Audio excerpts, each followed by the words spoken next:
It's up there somewhere. My beautiful, beautiful, beautiful, beautiful Sunday. January 11th, 2026. Hashtag allegedly. Bruh, first of all, let's get this out of. What's with the chemtrail project? Why is there so damn many? I liked it better when there'd be like 2 or 3 of them in the clouds, and they'd be like, "What is no such thing as chemtrails? Those are chemtrails." But now there's like, it's out there that they do have chemtrails and weather seeding. California has been in a 25-year drought, which is this region. Not in a drought no more, Hoss. Oh, good old Saudi Arabia cloud seeding. Well, yeah, if you see the moon up there, I don't know if I know the camera angles and shit like that. But you see this fucking bullshit ass checkerboard they're making?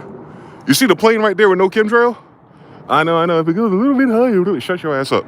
That one right there, you see how it's curving? That's not a plane route. That's not one of his routes. They're programmed to go, A to B. That motherfucker got an arc on his ass. He got thrusters. And those shits are all white too. I noticed something. But yeah, man. Outside of the glaringly obvious that everyone's weather is fucked up, that your power bill is fucked up and everything's fucked up. Because these motherfuckers want to play SimCity or Roller Coaster Tycoon with the fucking sky. On a Sunday of all things. Lord forgive me. But yeah, thank you for joining my channel today. Shout out to brother Sending E. I see you, bro. The fuck are they doing out here, bro? I don't like that shit. I don't like that little gray film that happens to these shits spread thin. It's like they're trying to... Like, look at this bitch. It's really doing a whole fucking U-turn in this motherfucker. That motherfucker got 4 jet streams behind him. Plane, no chemtrail. That bitch got 4 trails. The fuck is going on? That's crazy. Plane after plane. So you know what I'm saying? Yo, people used to argue with me about that for like years. And I say that to say because it's going to parlay into what I want to talk about anyway. That people can be outside, and this is before the phone too. This is before the cell phone and LTE. You could go outside and see for yourself. But people rather keep their head down and argue from their 6th grade memory about shit. And I kind of want to make this video because I saw pieces of my last video, and for whatever damn reason, that version of Streamlabs is cutting my audio or, hiccuping sometimes. I'm going to try one more setting when I do it again later, but this one isn't as interrupted as much. I've noticed something. And I just saw a post on Instagram just now, right before I hit live, actually. I already thought about talking about this, and then, you know how this shit is. And this girl was talking about, it's all about the Moors versus the Murs or something. And I was like, who are these people? What she was referring to is the same thing you see in the more simple science of America stuff, the M-U-U-R-S versus the M-O-O-R-S, and one day associating with Europe and one day associating with the Americas. None of those exist without a king. So then they'll get emotional about the idea of a concept that they don't remember. And then when you try to set the record straight, they'll argue with you because they're committed to... How they gonna give me a dead spot? DJ Georgie Porgy, how they gonna give me a different dead spot? I was a whole block away from the old dead spot, and then I hit a new dead spot. But anyway, Moors versus Murs. Like James English. Like, what are we talking about? How do either of y'all know King James English? And their brain just makes up something else that they never learned in 6th grade. So be very careful these days, because that spirit, because people are invoking an energy of revolution, war, blue, red. What's your boy say from Wayans? Where he say 1 fish, 2 fish, red fish, blue fish, knick knack, patty whack, give a dog a bone. They on that type of time right now, because that makes sense. That's the jargon. That's the subject. That's the interest you would look into. Just like this time last year, Elon Musk was talking about Genghis Khan, looking into that, listen to podcasts, pissing me off in my DMs. But his mind was thinking trillionaire emperor level. When people are told this is going to cause a certain type of domestic dispute with your government, then they go to researching previous domestic disputes, #alleged with the government. So It's perfectly fine for everyone to do that, to bring all the information forward again so AI can sort it out, and for the white people to give you a new narrative to fucking chop your kids off at the knees. I'm cool with that. Have fun. But what we ain't gonna do is continue this damn lie. Stop putting that shit on Christianity, on the Bible. It's a King James Bible, not the King Christian Bible. I need y'all to understand how whitewashing works. That Bible ain't got nothing to do with Christian. And I see it already. I see people who don't know history doing the story like, well, I'm not rich, so maybe my ancestors came as slaves because of the Bible. What the fuck are you talking about, faggot? He wrote the Bible. So how did we write the Bible and we are also slaves because of said Bible? You can't even, I try it so much where people are just like, you know, step one, it just glosses over. Like they don't want to believe it. It's different. I could prove it, but they don't want to believe it. That is scary. That's why democracy is stupid. That's why voting is stupid. That's why collective energy that's not based on talent, skill, merit is stupid. It's like non-skill based matchmaking, basically. And and you are, I'm assuming, because you understand what the fuck I'm saying. We are in a non-skill based matchmaking system. And our world is asking us for the highest ladder ranked minds to share this information or to present arguments or ideas that are already out of the mud. For the younger people that are, you know, on social media and stuff and they try to figure it out, I'll just leave a comment. And just to put the seed in their head, because I know they're like 3, 5, 10 years behind doing it naturally, but they might be 6 months behind if AI, you know what I'm saying? If they can see that word and, you know, do the thing. So I'm never going to give up on them.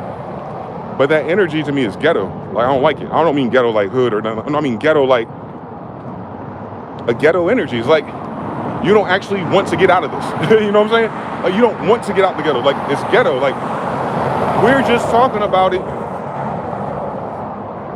You know what I'm saying? Like, they just talk about it. I don't get it. Today, because of the phone culture and meme culture and streamer culture, of course, cantankerous, dumbass views for likes. I wish that worked on my channel, because my shit be based in reality and it's cantankerous as fuck. But it's crazy that reprobate content only serves people who are actually stupid. So I can't really sell that. I want to sell the cure. But there's no business in the cure though. I get everything now. There's no business in the cure.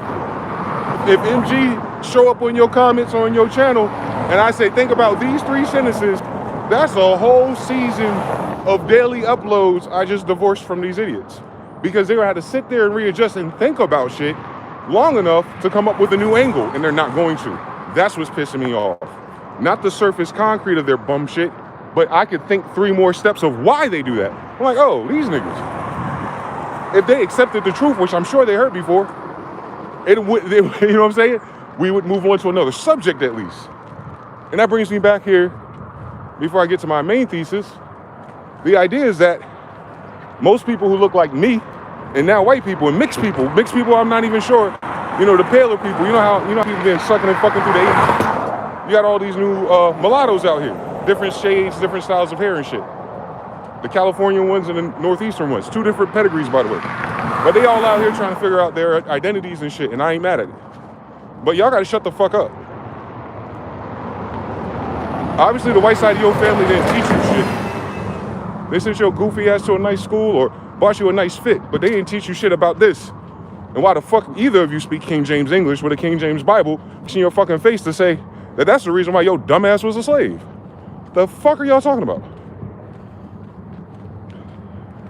You're a slave coming from a book you don't read? Why do you think they psychologically brainwashed you to not want to read it? If you want to hide anything from these goofy ass niggas, put it in a book. And the book that's hiding your history is the Bible. And everyone is demonizing it because for whatever reason, they can't keep their vagina and dicks to themselves, and it causes them so much shame to read it. That's some stupid bitch ass nigga shit. But let's get back on to, you know what I'm saying? Like, we must, and I'm saying we must, because you know how these white folks are. I'm talking about politics with guns, oil, and power. They use religion as their army. One more time, Lord. One more time. They're copying us. We're not believing. Oh, God. Oh, Lord, please. No, we're military. So every other derivative works of a military is a military. Law of gender, bitch. So the military of religion is why your ass is a slave, you dummy. Ain't got shit to do with that Bible. Motherfuckers are stupid.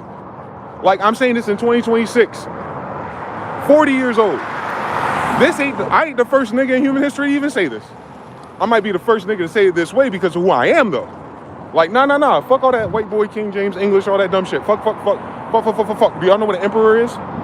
He's all the kings. He's all the king's horses and all the king's men. That's why he's the emperor and not a prince. Like, you don't understand the difference. They don't understand hierarchy. They're slave-minded. I get it.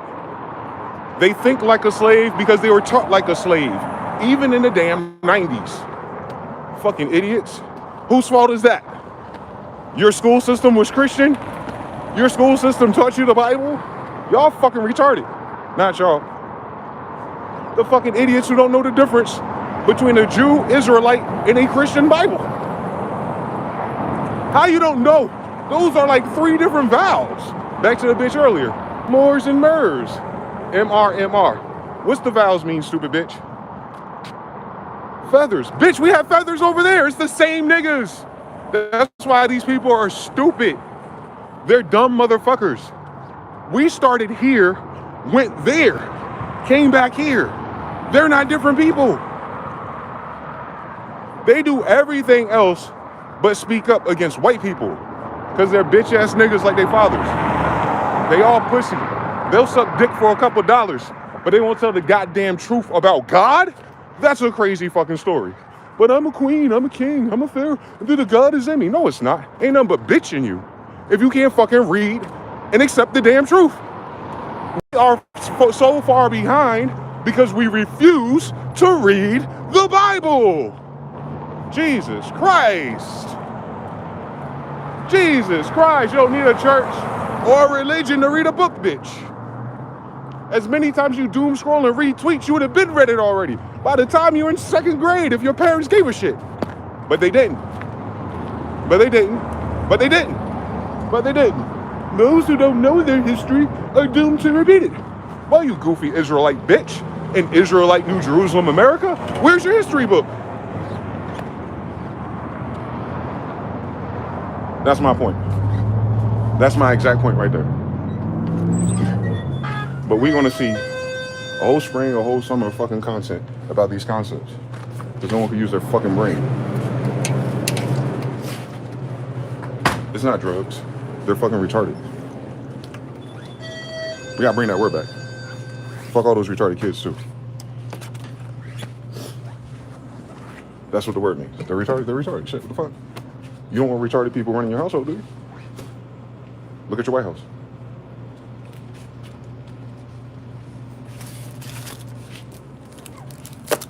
That's insensitive. So is racism, oppression, theft, taxation, and everything they did against niggas for 250 years. What's next? Retard is where you draw the line? Shout out to the bro. Shout out to Georgie. Religion through military. Yep. Shout out to Ansi. Look at them chemtrails. I'm telling you. Jai says, yo, if you'll ever pick it too, you're going to have a bad time. They're going to have a worse time. I'm a different type of demon, brother. How you doing? You have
slow as hell.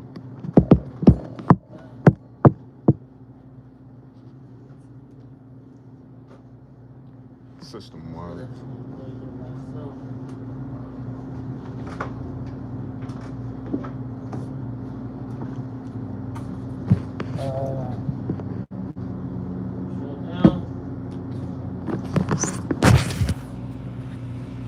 Slow.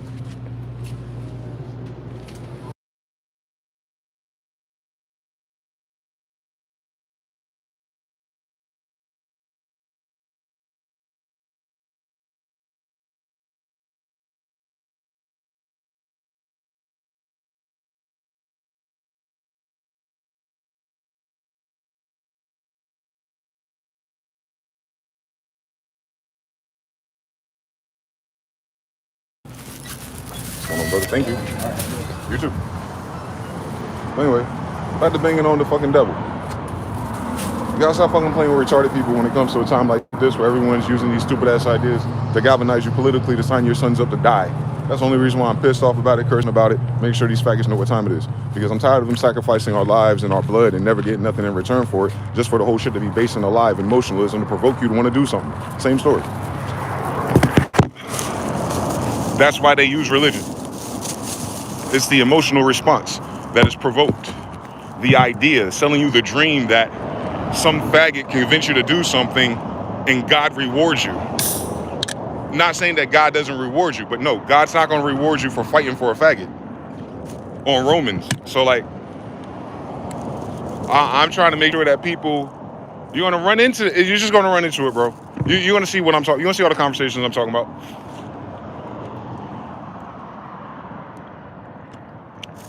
People are dying because of them. That's the whole fucking problem, kid. Shout out to Spiritual Warrior. Speak King. Ivory, Spiritual Warrior. TBFB, salute to you in the Royal Tribe. Ivan, let me make sure I said that. Ivy, or Ivilo? Oh shit, that's like y'all Russian or something. Ivilo Nicolo.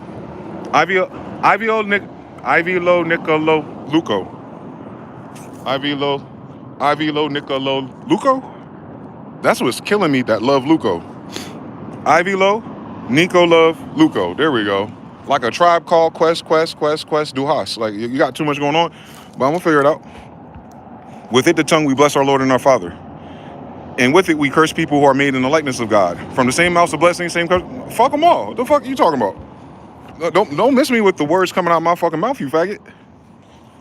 Is a story with your God and your understanding of the Bible is okay for niggers to be slaves for 400 years in a row with the same idea? Because we're talking nicely instead of not using curses? That's what's going to help us? Like, what's wrong with you bitch ass niggas who never had to be fucking subservient to white people? Why y'all always on some peace, love, and overcome shit? Y'all would never say that fucking shit if you were the third world citizen. You know how we know? Because your third world citizen ass came over here and killed us. So shut the fuck up. On your ancestors, don't play with us. Miss me with that kindness to the world bullshit. They talk about with your neighbors anyway. Are you niggas our neighbors? Our neighbors wouldn't hang me. Our neighbors wouldn't have an unjust due process. Our neighbors wouldn't take our resources and use a foreign currency and give it a bunch to a fake Israelis pretending to be real Israelites in front of you. Fuck you. You know what I'm talking about? Y'all are dumb. Cut that shit out. Read the rest of that fucking Bible. Yeah, I wouldn't curse my brothers and my sisters out. The fuck was wrong with you? Unless they on some bullshit. There's a time for peace and time for war. Read that part. There's a time to live. There's a time to die. Read that part, bitch. There's a time for everything. The Lord determines what time it is. So what time do you think it is? How about you read that shit? The fuck you talking about? Fuck these people. They're killing us. On mRNA they did.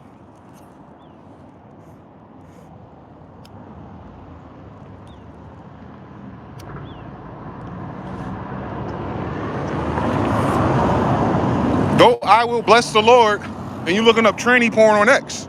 Don't I will bless the Lord and you cheating on your ex. Don't I will bless the Lord and you have weird fucking thoughts and weird fucking fetishes in your goddamn bookmarks on your phone right now. Fuck you.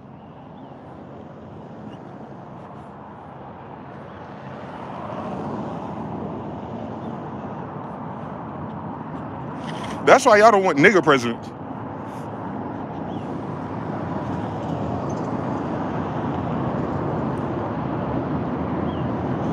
Shit, I don't either, man. Fuck them.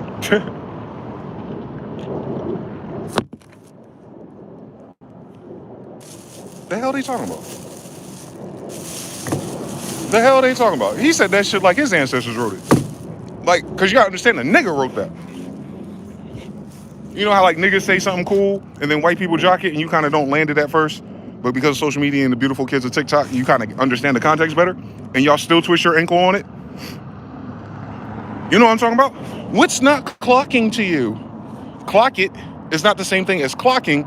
What he meant was what's not clicking, but he used the word clock because that's what gay men use. You see how like there's like 3 different levels of nuance here? That's just with one nigga word. Now do the whole nigga Bible. Cut it out. Stop fucking playing with us, bro.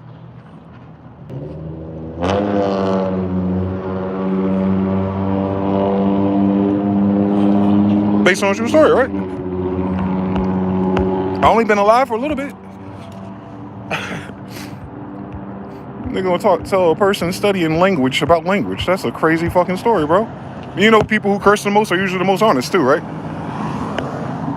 And all the people fucking you in the ass and stealing all your resources never curse once, do they?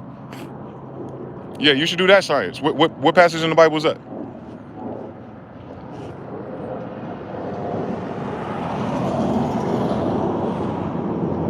Talk to me. Talk to me, anyone who got a problem with my language.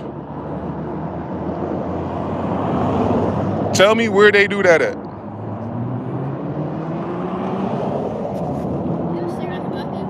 I only smoke this. You all right? Not yet?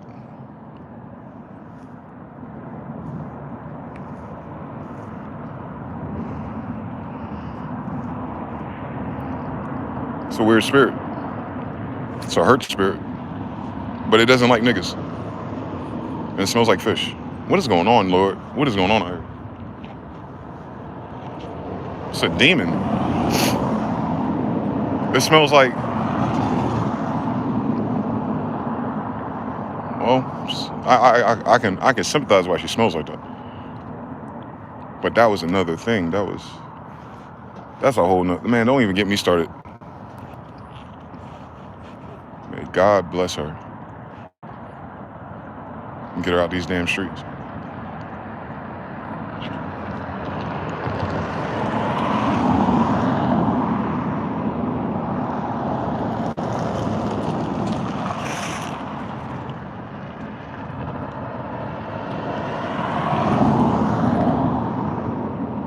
It's a pure white bird flying in a circle right now. Bear with me.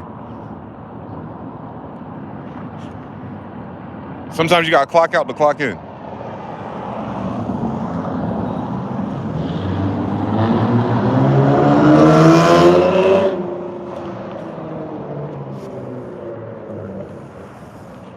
But when we talk about profane language, profane, what is the profane? For it to be profanity, what is the profane? If you're dealing with someone in church, in a secret order, deltas, alphas, masons, whatever, they consider all of the civilization profane who is not part of them. So profanity is a way of condemning the people who are not on the inside. I want to code switch this so you can understand it better, because I'm trying to, I know it intimately, but I'm trying to make sure I don't lose nobody. Niggas curse. We curse. We always curse. We created curses. So to consider that profane or profanity, what you're saying is that we're heathens. What you're saying is that we're barbers. What you're saying is we're uncivilized. But I just want to highlight this part here for all timelines, that the people who came up with these stupid ideas fuck their daughters.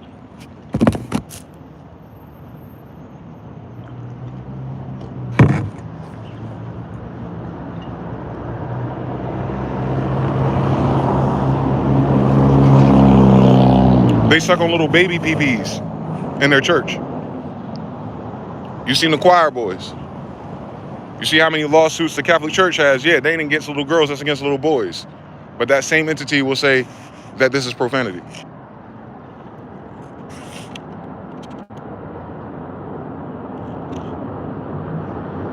Holding the Bible he just quoted. And never reading the whole thing.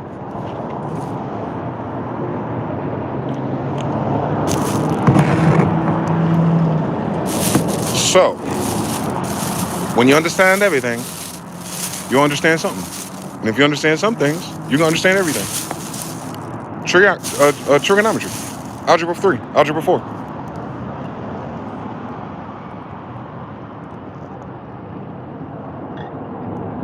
Right? The society of today, current Western society / media, let's even do better than that. Current Western standards of communications divided by class, I've noticed something. That the only reason why we're surprised by the Epstein files, the only reason why we're surprised about 2025 and 2026, the only reason why we're surprised about what they're saying candidly on camera these days is because we've accepted their idea of decency from speaking nice, reading speeches written by someone else, wearing a fucking suit and a tie, shaving their face, and saying all the things that they're supposed to say. And as soon as that camera, that microphone, or that crowd leaves, they're back to grabbing bitches by the pussy and they're married.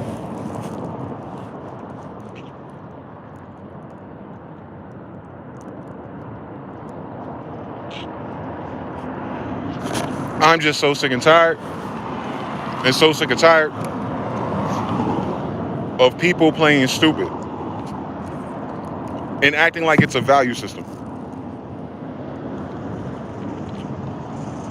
I'm so tired, sick and tired of being sick and tired, that people know I'm telling the damn truth, or any of us. You see these type of things all over the internet, all in the comment section, all on the podcast, everything.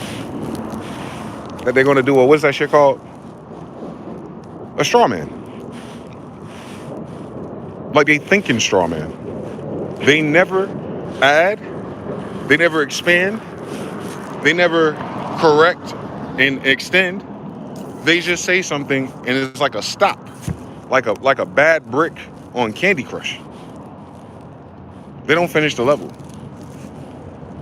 And that's very interesting to someone like me. Because what is that? What is that concrete thinking problem that they have? That concrete thinking is a side effect of Western civilization. It did not exist prior.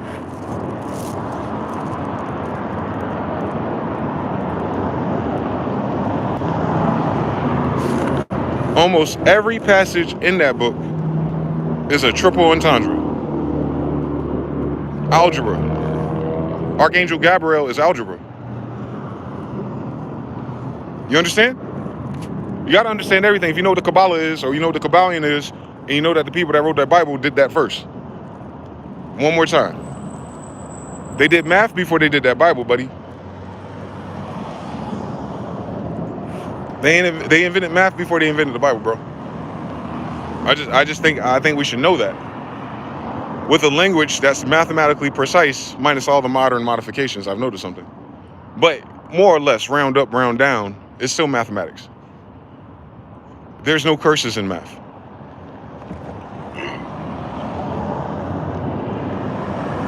God math, modular math, pre-algebra. No such thing as a curse word. That is some goody two-shoes faggot shit. On my mama, bitch.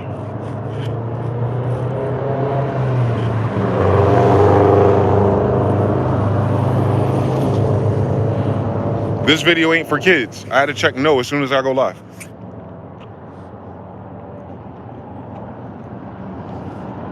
By the way, I'm aware of my surroundings. Fuck.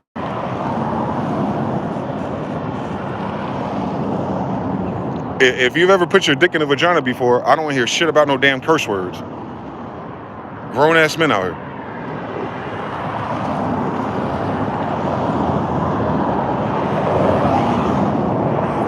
Shout out to Terran Art, The Etiquette Facade, Shogun L, Squad, JPX, Squatter, Spiritual Warrior.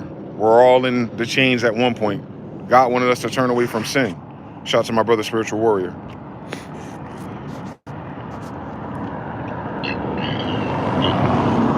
My man said we were all in chains at one point. No, we weren't. I've never been in chains. Psych. I've been in chains for 24 hours, actually. Let me take that back. But we all were never in chains. All Africans were never slaves. If there's African kings and Dahomey tribes who took their own Africans and put them into slavery, but the ones that stayed behind were the ones that sold them. So they were never in chains in the African slave trade, sir. Let's talk about it. What do you mean we're all slaves? They enslaved the whole world. They couldn't. They couldn't afford it. We know they couldn't afford it because they had slaves. It's baked into the equation. You got to read Benjamin Franklin's Issues of Mankind and Command F on Slavery. And he's going to tell you that it's a net loss business. So the talking point of slave and slavery and all this shit for the reason things are the way they are, it's not because of slaves or slavery. It's because of the narrative of slaves and slavery. It's an idea, like Dungeons and Dragons, right? You pivot off the Dungeon Master rules. The Dungeon Master is your school. That didn't happen the way it's advertised. How do I know? All my ancestors are married.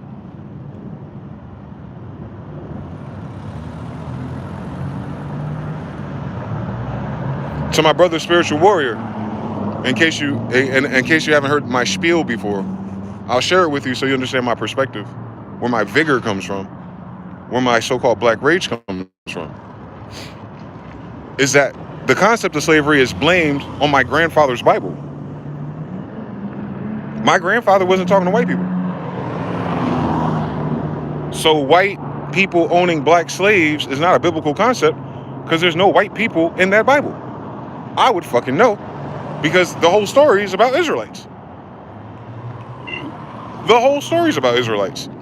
There's nobody writing in any of those stories that's not Israelite. So how do we include 8 billion other people divided by unlimited pedigrees, regions, lifestyles, economies? You couldn't. Code switch to the Quran. That modern Quran, which is not in classical Arabic, I noticed something. It justifies a lot of things through their hadiths and all this other shit. They got slaves, for sure. For sure. Right now. But that ain't everybody over there, because who got the slaves? So it'd be very unfair to say that we were all slaves or in chains at one point, because the devil's a liar, right? No, we weren't. When were the Indians a slave at some point? Indians didn't have to be subjected to Jim Crow and all this racism bullshit until the 1800s.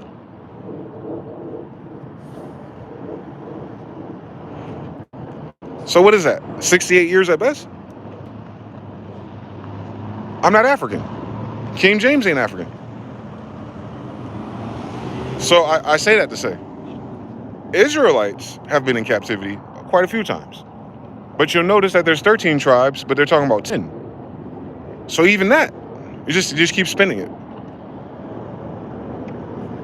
You said that God allows us to be captured or to be whatever because of sin.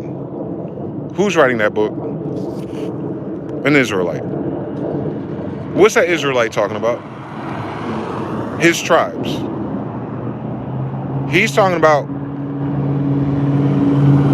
God wants them away from sin because they're in covenant directly with him. I'm gonna run that back. Don't miss it now. You think sin is like bad stuff, morality. Why was Israelites always in the story? Why are they always Where do they fuck up the most? What is the sin that Israelites in that Bible encounter the most? It can't be murder. And that's a pretty big sin, by the way, because they're warriors, literally killing entire villages and towns and walled cities of people. It definitely didn't say nothing about curse words. Sexual immorality, you might catch your ass getting stoned, but God didn't stone you, I did. So when does God step in? The moment you start serving other gods.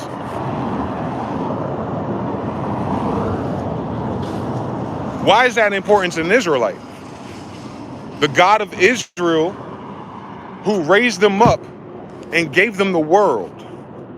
Then you turn your back, sin, and you serve someone else. That's what that book about. As soon as the Hebrew Israelites were freed from Pharaoh, mind you, they've been conditioned in that society Lord knows how long. And the first thing smoking. As soon as Pharaoh and his army is sunken, what do? They go right back to Baal worship in the same scene. Moses is climbing the mountain by himself to talk to God. True or false?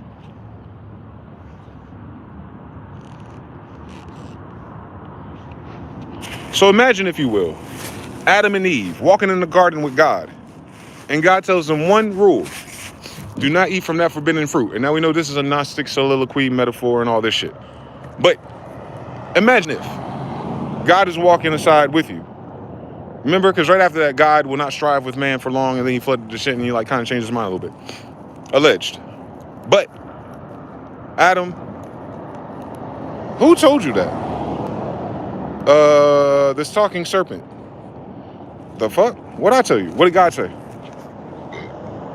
But God, this woman that you made, and Adam forgot that woman made out of him, which is why he's the head of her, because he's the first clone. Y'all know, motherfuckers don't know how to read. It's a crazy story. It's a crazy story. If I'm first and God makes a copy of me, how's my copy going to lead me? Do the science, please. Let's be very literal here, since we're using a literary device. So, the sin was, God told you not to do it. You could see him. And then when he comes and he confronts you with it, you dodge accountability. All right, then. First, you didn't listen. Second, you want to shuck the responsibility to a woman. You a bitch-ass nigga. And third, hold on. Where's this serpent at? I'm going to curse it too. Mind you, God didn't give that serpent a commandment.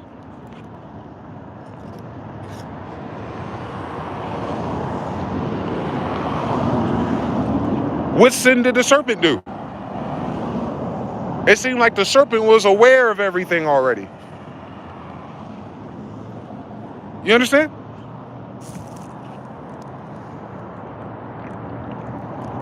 Exactly. On seraphim, understand everything. The seraphim are not under our God. The Rephaim are not under our God. White people. If that's true for that stuff, it'd be true for you. As from a perspective of an Israelite, at that time, you and what you're doing, you could not be living up to the standards of Israelites because you're not an Israelite. So how would sin from our God affect you at all? Right? Just like Maduro. How are they charging him with United States federal guideline rules on narco-terrorism, aka drugs and guns? How would the United States, Washington, D.C. uphold that for someone in Venezuela? And then when they do it, you see all the problems it caused. Have you noticed something? It's made everyone question the authority and the righteousness of their own cause, the United States. What are we doing? I thought the death penalty is after judgment, after jury, after a crime is committed. These same people today, let's get out the Bible real quick, are saying that this ICE agent was justified in excessive force Meanwhile, what crime did she commit? And did the crime she commit or imply to have committed justify lethal force? If he would have captured her and locked her up, would she have went to a trial with a lawyer and a judge say, you know what? We're going to give you 3 bullets to the face because you're trying to drive out your driveway.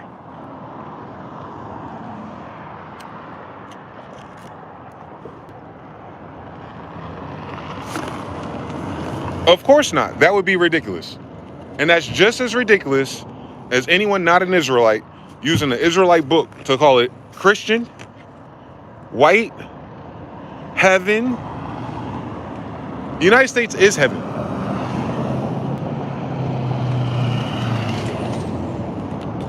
The promised land is heaven. Like, what is going on out here? It's very hellish right now, which means there's a lot of devils here. It's like the devil's broke into heaven on Tower of Babel again. That's it. The promised land is heaven on earth as it is in heaven. So just like Adam as it is in Eve.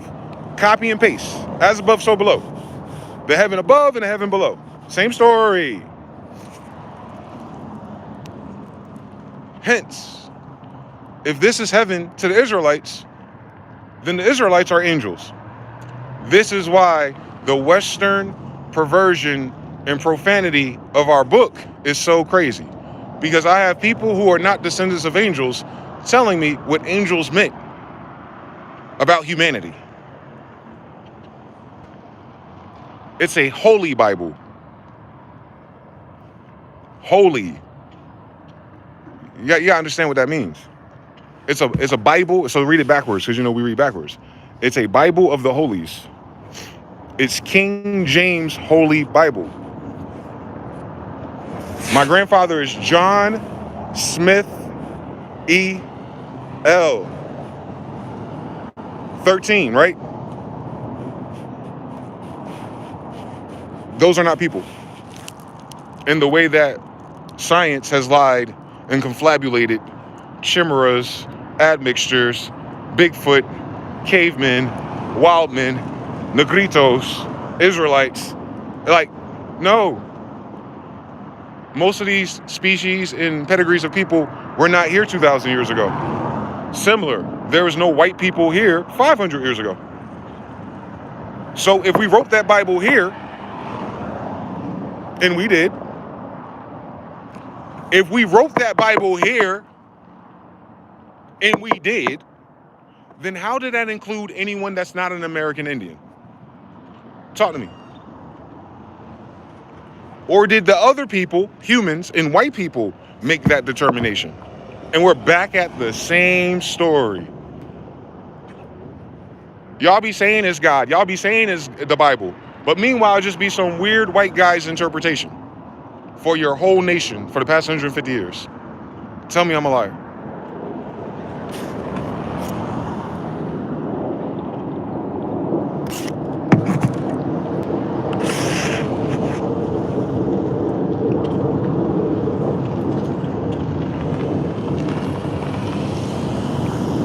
The funny story about John Smyth-EL is that I'm his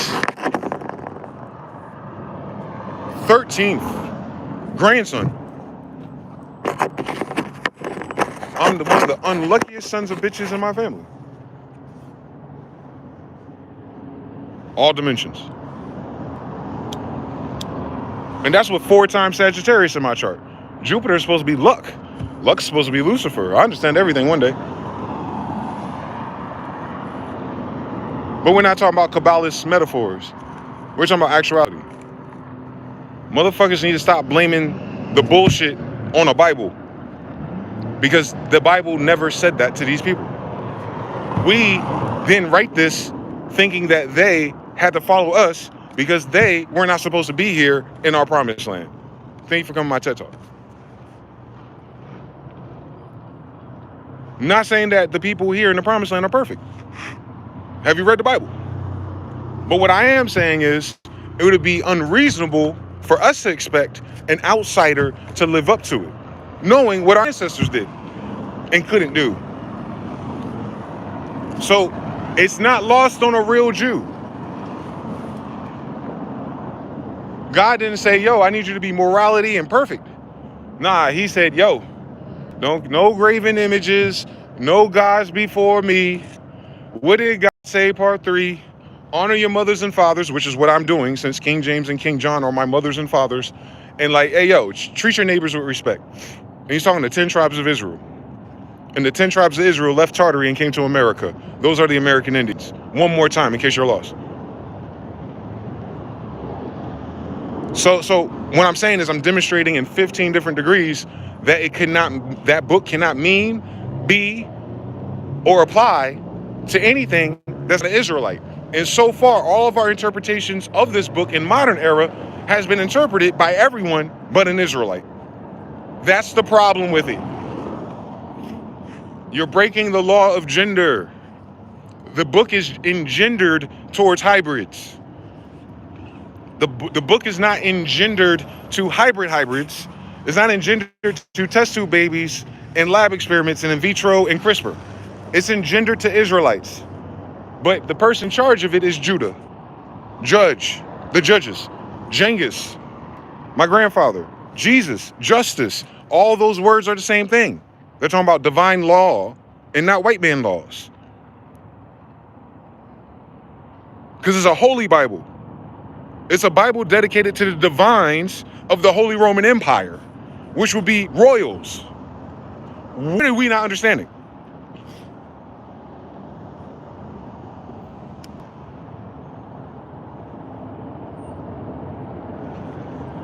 It's the same story with the Quran on Muhammad the Conqueror. Same story, Genghis. That book wasn't written for everybody. How could it be? Is everyone classically black Arabic? No. I haven't seen a more talking about inshallah and all this shit over there ever. Ever. So we have a whole bunch of people still in Israelite religions with weird sex practices and weird laws and weird racism and weird slavery in it. And it was like, show me where God said do that. And you won't find it. You won't find it. But you'll find plenty of examples where God tells you not to be a faggot, yet no one pushes P on that shit in the gayest society in human history. So what are we talking about?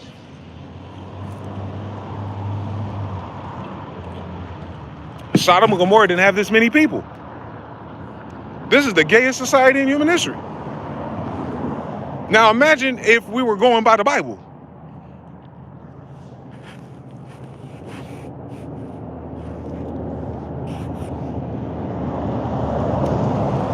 True or false?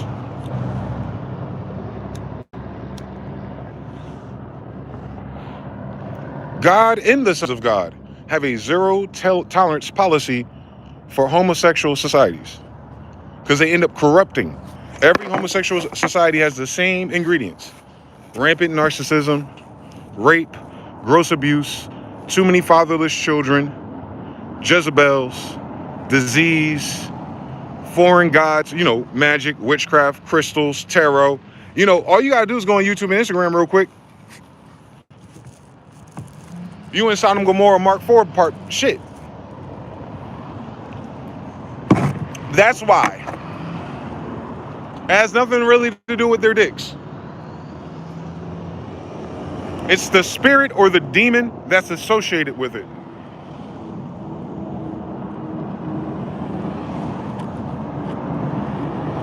Especially if you're an Israelite.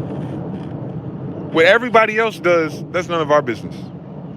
Wouldn't that be nice if Israelites had their own homeland, their own promised land, with their own cultures, traditions, and ways of dealing with things and people, and like the rest of the world could just do whatever the fuck they wanted to do? Can you imagine something so beautiful and amazing in 2026? Yeah, welcome to 1611. It seems like that got ruined around 1848. Who ruined it? If the only new people here are white people. You see what I'm saying? And it's white people with our Bible. You see what I'm saying? Hopefully you see what I'm saying.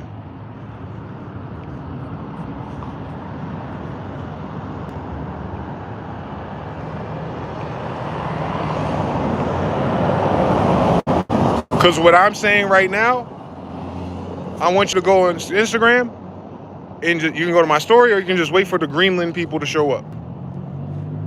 And Greenland people that are talking, although they're not the indigenous, you'll see the Denmark, the Europeans that live there.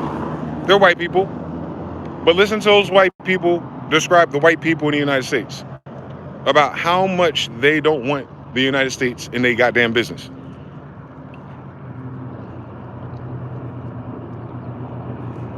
So the United States has a history of inserting itself in other people's businesses, and you guys call it fair, democracy, colonization.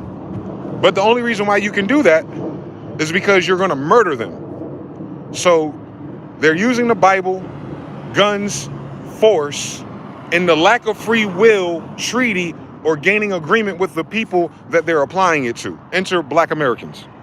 We did not agree to any of this society, so much so you can go to Dred Scott case and read about what his judge and lawyer said. Because you know your teachers ain't going to do it more. And then you go through all that bullshit and you go, well, if an African descent, whatever the fuck that is, I'm an Israelite, but if they can't ever be a slave, emancipated, a citizen, worker, slave of the United States, then the United States is saying, we ain't got nothing to do with niggas. Yet the United States today is in the way of all the niggas that have been here since BC. How does that work? And how do we put that on the Bible? That sounds so much like a big collective because I'm white and I said so.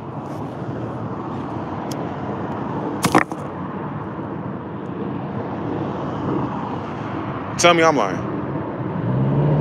Because tell me, what mountain did they climb to get a charter or decree from the Most High God of Israel to even fucking open our book and preach it? Are they the tribe of Levi? Are they the tribe of Judah? Then why the fuck are they preaching from our Bible?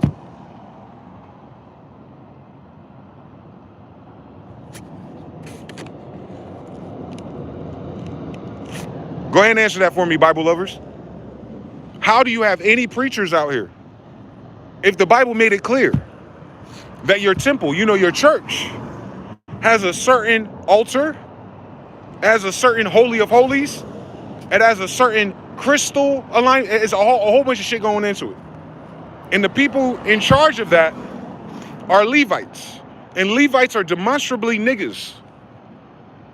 So it even tells you that you ain't supposed to be in that damn book unless you niggas. If we want to get technical, by the game master of the person who wrote the book on King James, my grandfather, right? Right? On the authority of a royal, right? Whether you like it or not, doesn't matter. Because you don't need that book. It ain't yours. So you liking it, agreeing with it, questioning your God about it? Question your God, and what book did your God write? That book is by Israelites. Niggas. Mama Inga is Israel. Peruse them. Look at Mama Inga's picture. That look like a white person? That look like anything but a tall nigga to you? All right then. So then you know Judah's the tall niggas. So do tall niggas run your churches and your ecclesiastical government? All right, so y'all been serving the devil ever since, huh? Tell me I'm fucking lying, bitch, on King James. Because only the devil could be that damn evil and stupid. Y'all are not worshiping God of the Bible. Y'all worshiping the damn devil. Or whatever fucking demonstration that is. Because our God and our Judah and our Levites never said anything that I've heard. Ever. On Deuteronomy. Ever. On Numbers. Ever. Miss me with that Pauline shit. You ain't Pauline, bitch. Romans are black. Do the science. Romans are black today. Go to Rome.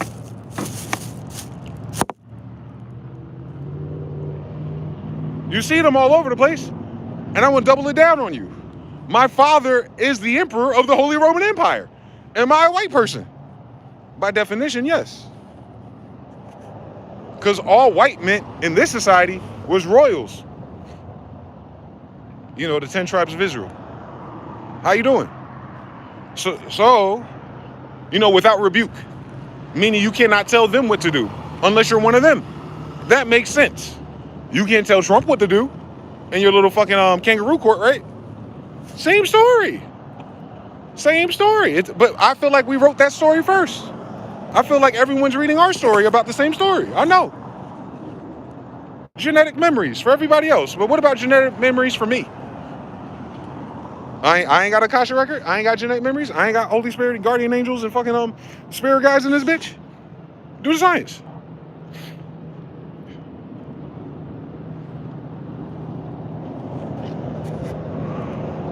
Shit don't make sense. You feel me? Shit it don't make sense. If it don't add up, it don't make sense. I've read that book. I read it on these streams. I'll read that book, and then I'll be like, so what were they talking about? People are like, I ain't know about that. I ain't hear that before. I know.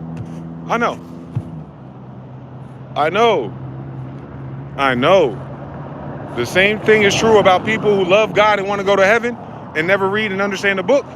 Same thing true about people who swear to God they love history.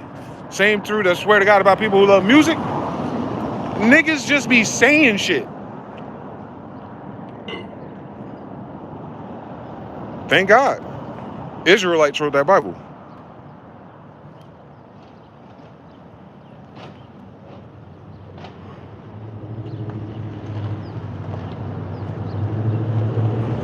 Don't worry, do the science. Fuck. The fuck going on? White people wrote a book about Israelites. That's a beautiful story. And then enslaved us. Where am I from originally, spiritual warrior? I am from New Jerusalem. I'm currently in Las Vegas. New Jersey is New Jerusalem. It's in the name. Trenton, our crown, the capital, Mercer County, Moors, Mercury. It's a black state. All 13 of them.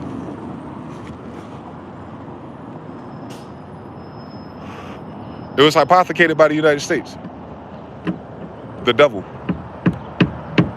Now everyone can see it.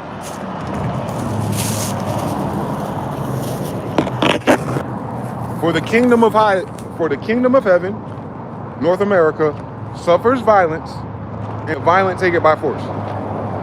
Sound familiar? Yeah, we wrote that. Didn't that what happened to us again? Mm-hmm. So this ain't the first time going through that. And we're still standing. Salmonets are still standing. Ahab kids still standing. The Persians, you know, the black ones, they're still standing. Is anyone who's fucking raised their hand against God's anointed ones, are they still standing? How long do you think you got for Trump to still stand? How long do you think we have until Elon's little drug habit catches up to him?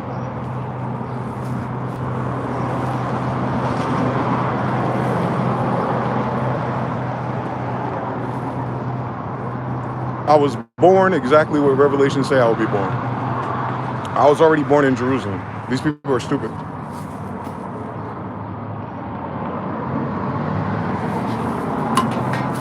We got a bunch of dongle hook DNA, merged chromosome people telling the world that everything will get better when God's son comes back. Meanwhile, they're looking for him with the wrong map. That's how I know this whole civilization, all 8 billion, is infected by stupid. Evil, stupid evil. Same stuff. That ain't every individual though. But as a whole, our language model, our consensus, is a very stupid consensus. It don't make any sense. Because it's dispelled with reading the book that says all the things. Instantly. Most people who love the Bible, I notice, they quote Paul. Why are y'all quoting Paul? Is Paul a Judah? Jesus is Judah. Justice, James, Judah, judge. Jesus the judge. Is Paul a judge? Then what the fuck are we doing? We added the Pisos family edit. A cool story. I like it though. I like the interpretation of a sellout turning his life around to repent after killing his brothers and sisters. Remember? Do you remember? Most people don't read that part. On Jesus Barbarous, they don't. Remember, they're voting between Jesus and Jesus Barbarous. What was Jesus Barbarous' crime that they freed him of? Murdering. Who was he murdering? Other Jews. Who voted? The other Jews. No different than King Von. No different than Free Thug. No different than Free Fetty Wap. No different. Because it's the same niggas, it's just their kids. They'll free a reprobate asshole when they're in captivity with everybody else. Over and over and over again. So much so, those types, the Jesus Barbarous types, that leave all these fatherless children out here, are still a feature of our society to this day. Which tells me clearly, by how the women act today versus then, that we are indeed in captivity. I don't fucking miss. What does that mean? I don't know. All I'm saying is, I'm not trying to get into captivity again, believing a bunch of shit when all I gotta do is read.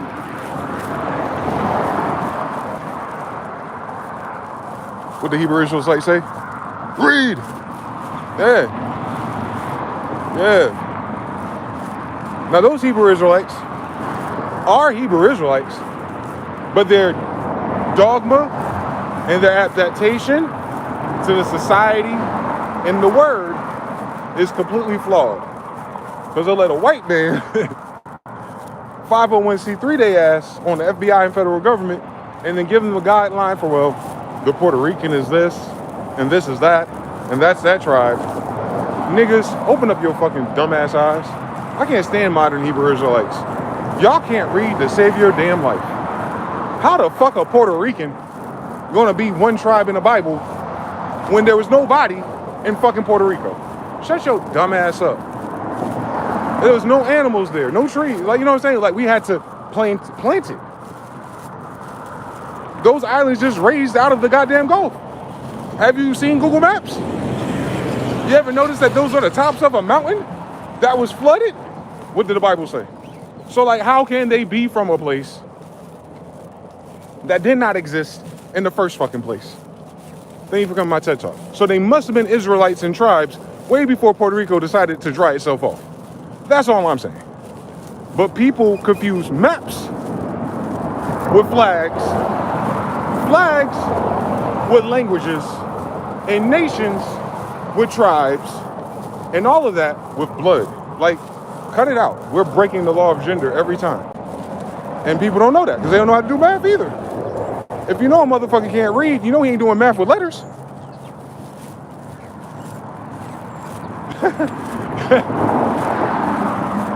But you know, God bless their heart. I do not deny that they have their own one-on-one GPS to their divine. For sure.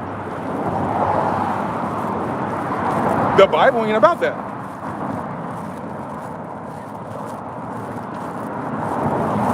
The Bible ain't about your one-on-one personal relationship. What the fuck y'all talking about? I could have sworn God told us, the Israelites, to get rid of all the demons and all the giants.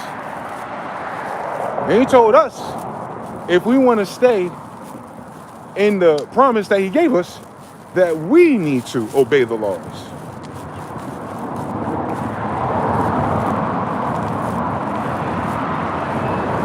What's that got to do with everybody else's personal journey with white Jesus? White Jesus ain't in that Bible.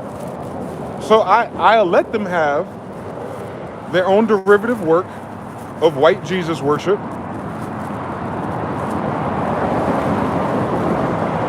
But the Bible is not about white Jesus. I could have sworn it was about Yeshua. Or was it Emmanuel? Or was it Genghis? Or was it Yang?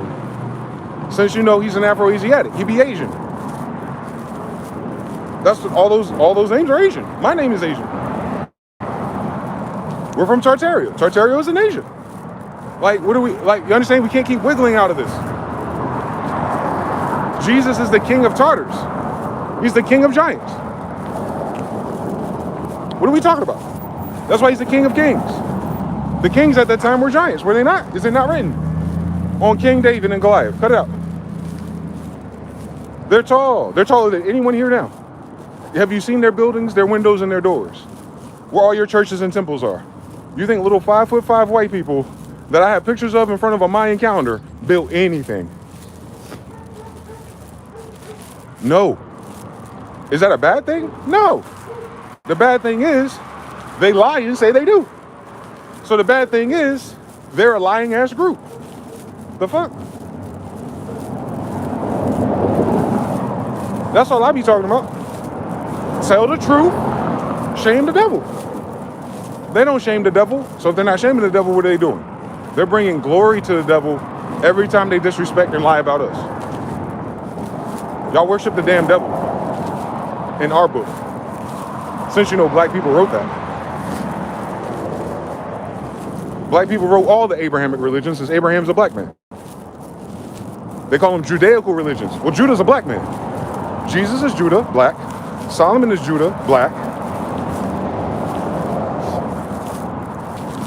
So Jerusalem ought to be a black town. Then when you go to Jerusalem and you look at the damn paintings, it's a black town. New Jerusalem, New Jersey, my grandfather. It's a black town. Nothing has changed in any of this but white people's narrative. And unfortunately, they have held niggas at gunpoint to repeat after me. That ain't God. That's what's most evil about it. 10 Commandments or not, which are so simple. The evil part is we have to make believe we understand this only because we have to make sure we align with a consensus of a white society. So what's the purpose of research, studying, and showing yourself approved? What's the point of in all you're doing, get understanding? What's the point of doing any of those things if anytime we do it and prove it, we're gonna run into a brick wall of white people? Is that white people's fault? I don't know. White people don't know either. It ain't their book. It's not your book. It's written in a phonetic language. Y'all not Phoenicians. Y'all not Venetians. Venetians are copper colored. You're speaking a copper colored language. On King James you are. Right? On Abraham Lincoln's penny you are. On the copper colored Indian you are. All the Indians are copper colored. So that's why they're the ones in the Bible, by the way.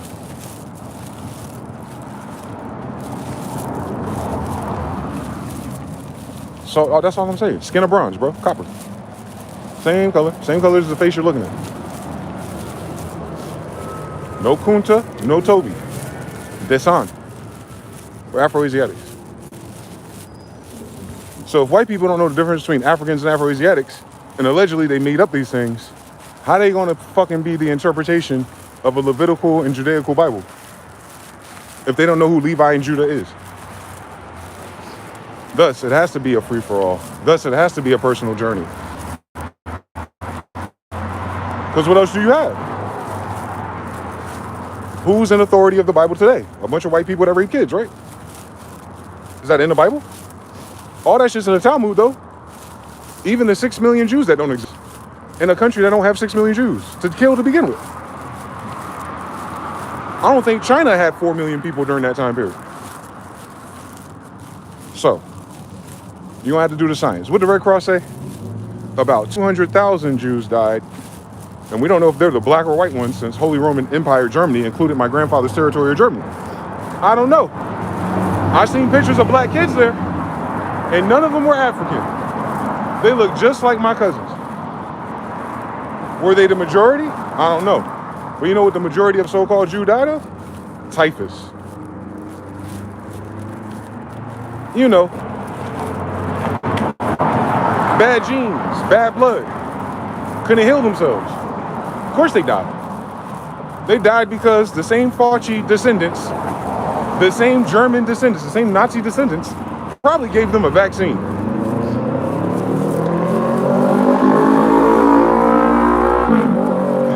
No gas chambers were hurt in the making of Auschwitz, Poland.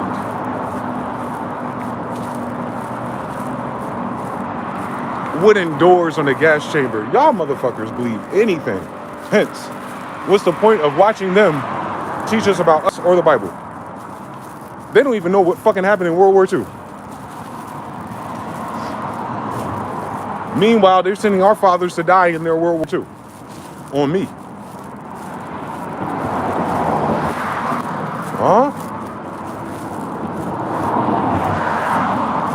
All the niggas in my family had, oh, most of them, not all of them, but most of my fathers had to fight in these stupid ass wars. You remember? You were drafting the same niggas you wouldn't let use the water fountain? That's the history of this country currently. These people are still alive.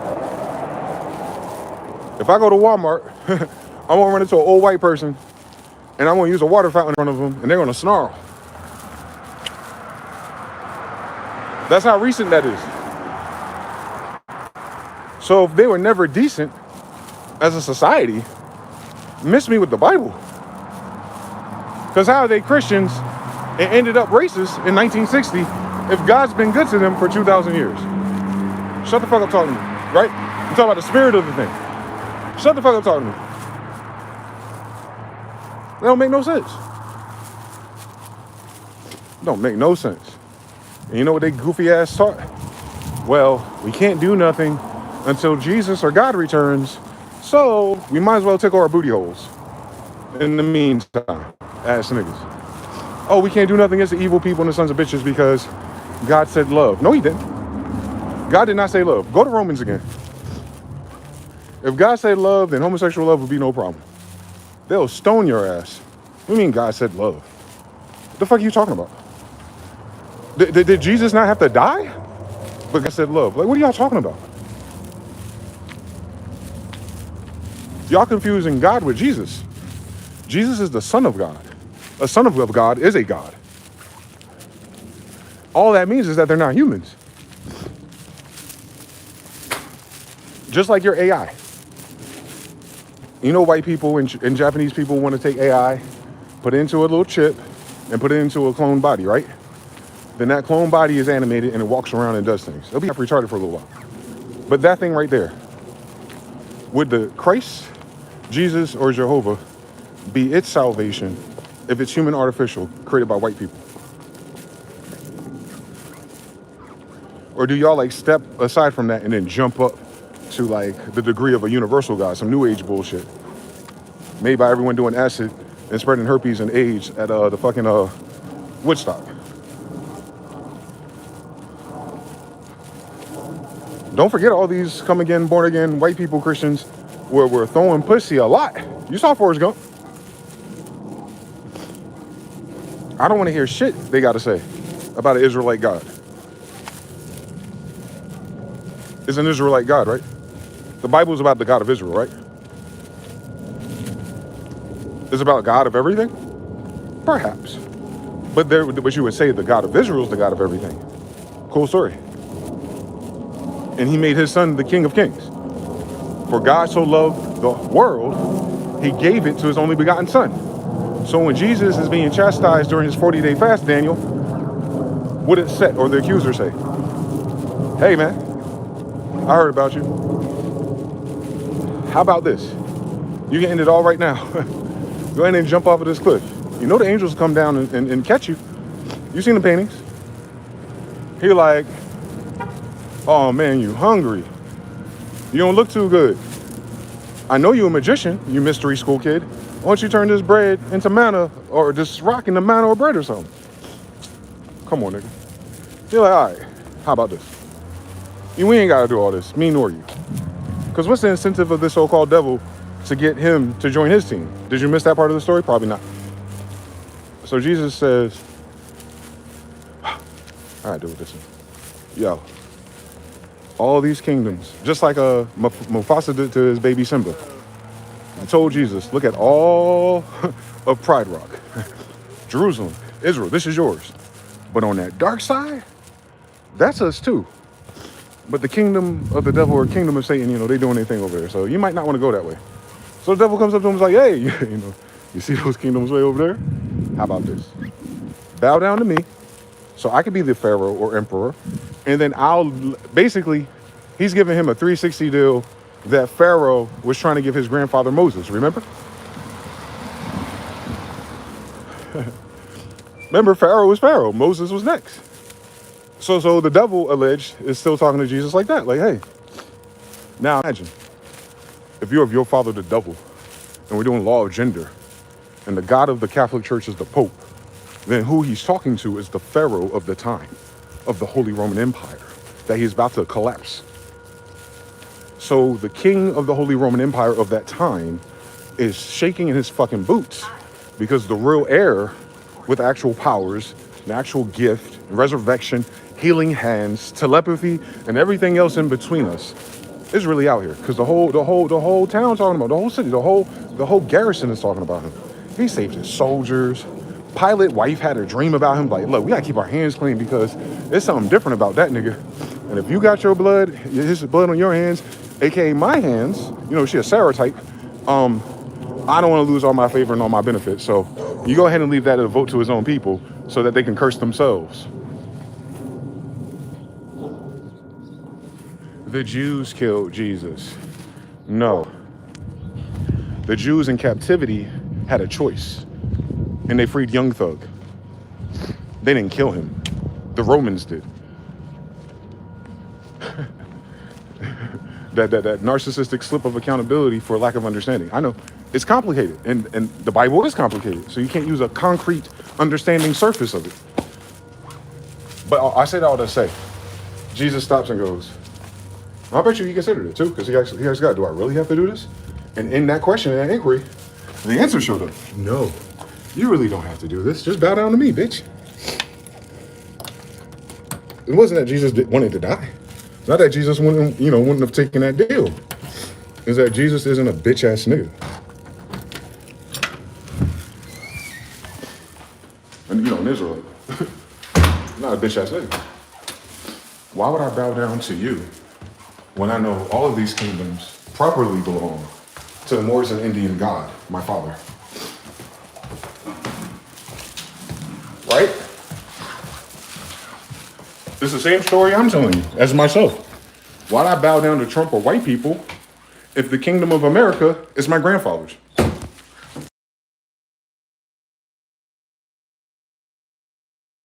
Do you understand that? The kings of America are no hyperbolic, no metaphor, literally. From Amaru Khan up to John, Genghis, all of them. Those are that is my grandfather. That's my ancestry. Like in my ancestry. Like not because I'm in the Bible, but because like without a Bible, those are my dads. So why would I bow down to fags? That's what Jesus was talking about. Who died and made you Pharaoh? Nobody. Who's the Pharaoh of this land? The corporate Pharaoh. Who put him there? Invaders, devils. Correct. Same story. Written by prophets that's not about history. Maybe they were telling you about the time you're going to need this. Have you thought about that yet? What if none of that ever happened since American Indians never lived with everybody else on the so-called Roman side of town? Do the science. What if a book full of prophecy, even the good news is still prophecy? Can you imagine? Since we haven't had a good news since, according to white people. Then you'll understand it. Then you'll understand what mana is. Rama, timelessness, a living word. It's a living word because it hasn't happened yet, right? It hasn't happened yet. That's what intuition is. It's an intuitive Bible, isn't it? Written by prophets, the kings of empathy and intuition. Can you imagine? The writer, I mean. Not Genghis, not Jesus, the writer. The writer. Shit. The guy in real life, the real people, fucking Pilate or whoever it was, whose wife had that prophetic dream because she's an Israelite, is Jesus' uncle in real life. Jenga's uncle. Those are all cons. All the royals are related. You know how it works. You keep the blood in the family. Same story. But they're not on the same side politically. You know how brothers betray each other in the same story. So imagine if Ishmael came back or Esau came back or any of those degrees. That's once again, dear white people, you're not our brothers either. Like you would have to be the same thing as us genetically to be Esau. Like, come on, let's be reasonable, science. Cain, Abel, Japheth, Ham.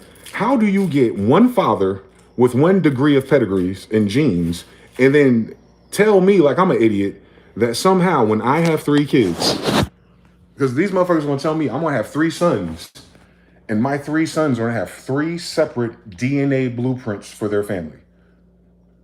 You're gonna tell me my grandsons are everything but me.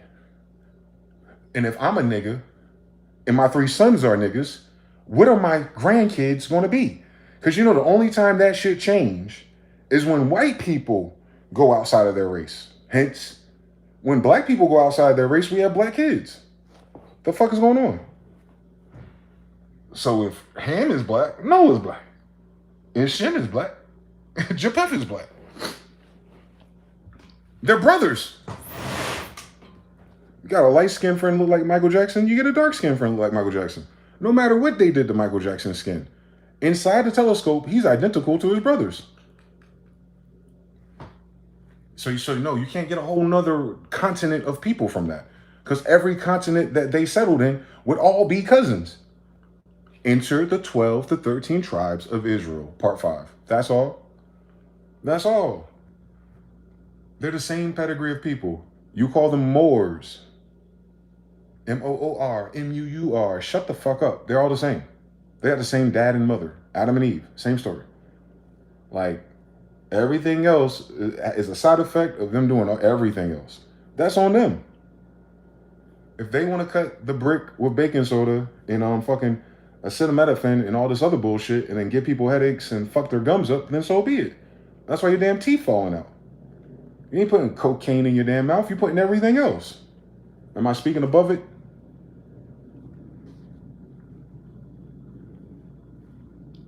You understand? Your fentanyl, put it in aluminum foil real quick and burn it out. Make sure it turn black first. You understand everything. If you understand drugs, then you understand everything.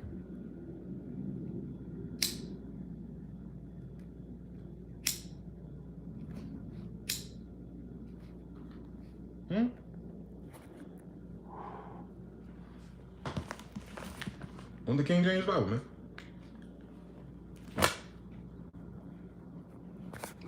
I've never seen any of these people actually read a Bible. Have you guys?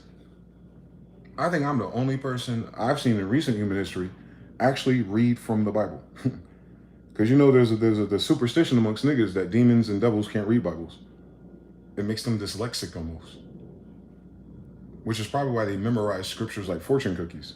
They can't read that book. It's scrambled in their inverted narcissistic ass brain.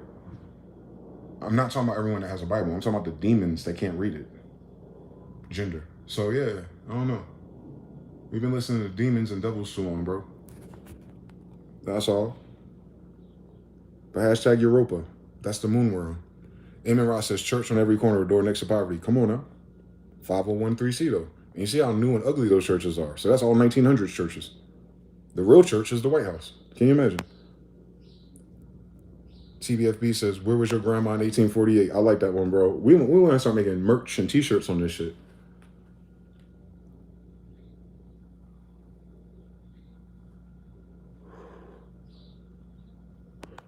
Now, is that a combination of all pale people? Hell no. I know way more evil niggas than white people. But I only know evil niggas because of white people. This is not our natural context, per the Bible.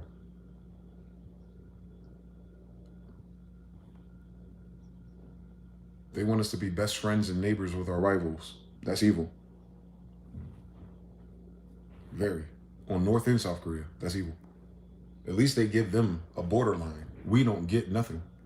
Not even the 40 acres and the mule, right? Or the trust that we have that they don't teach us in school on how to access. Because white people are stealing that shit too, right? You know, the so-called African American has the largest land trust in the United States, right? More than the so-called Native American. Do the science on that shit. That's all I'm saying. The proof is in your civilization. Unfortunately, it's 2026. And that is exactly where the cookie crumbled at. It is up to us to do the work. I agree.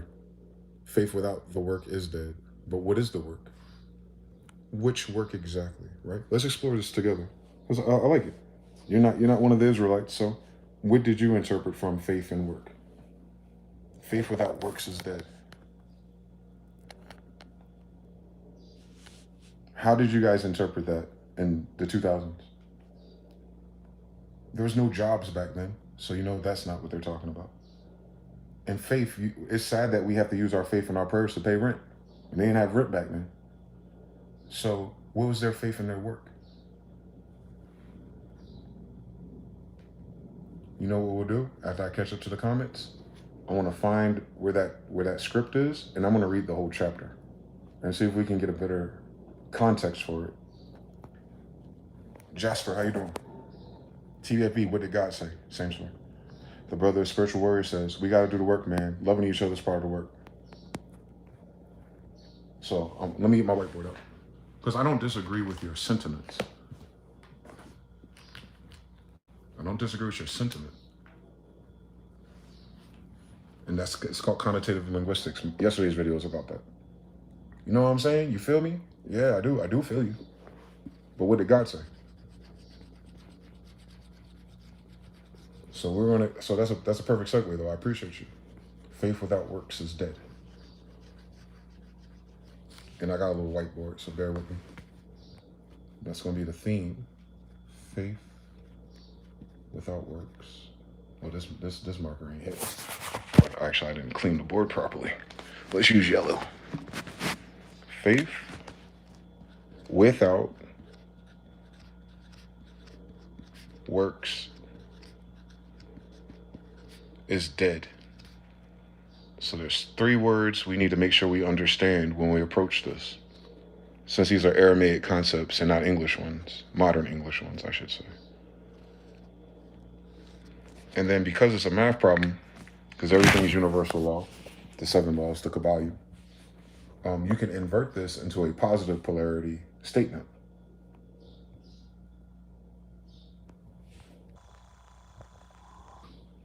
Faith with work is life. I don't know why I be trying to smoke it right. My stupid ass. Habit. The subconscious mind is always in the goddamn way. All right. So let's invert that. Faith with work is life. If that's what dead means. Because I could have sworn bondage is death. But we'll get into nuance later, man. Maybe that's only for rabbis and shit. You know, they have a whole different understanding of everything about this book. You realize that, right?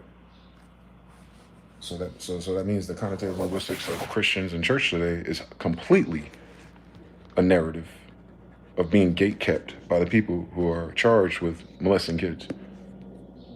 Just so they can do magic. Because you know that book was written by sorcerers. Solomon's a sorcerer. Sheba's a sorcerer. My ancestors are sorcerers. Not the Harry Potter kind, though. The real kind. They can bring people back to life that are dead. Remember? They get no more sorcerer than that. Golems, everything. Jinn, everything. Those are my parents that did that. Who were writing that book, by the way. So I got it written down. Faith without works is dead. Faith with work is life. Cool. We'll get to it in a second. TVFB13 says they speak King James English and what? English, motherfucker. You speak it? Shout out to Samuel L. Jackson. My brother Spiritual Warrior says we're all in chains. That's what we were talking about earlier. JPX, Shogun L, Amir, Squad. We see your brother Fasad, Jonathan Lee, the Black and Mill Fund. Shout out to you guys. Appreciate the support all times. Pard Marie says, yep, that was the first psyop. Jonathan says 3. You move, I move. Just like that. Come on now. Narrative moves people into blind acceptance. Every time, bro. And that's the same thing with any cult. Unfortunately, the United States was put together by a death cult. Black means death. So so so faith without works is black. Do the science. You keep spinning those variables because it's algebra. Gabriel is. Let me write that down in case y'all have never seen that degree before. Archangel, like like a compass. You seen the Freemasons are doing it. They have Gabriel in a cage, don't they? But they'll say it's genealogy. Well, the genealogy of ISIS that Gabriel checks in on. Can you imagine? Like how you have a doula or someone who makes sure the mother gives birth properly. That's how I know Archangel Gabriel's a woman. But anyway, so hello, do the degrees here. Arct, angel, Gabriel. Law of gender. There'll be a male version of that, but his name is not Gabriel. It's Gibraltar. The Straits of Gibraltar. It's the same thing as the Statue of Liberty. Gibraltar's bigger because he's a boy. Mind you, it's Gibra, like Libra.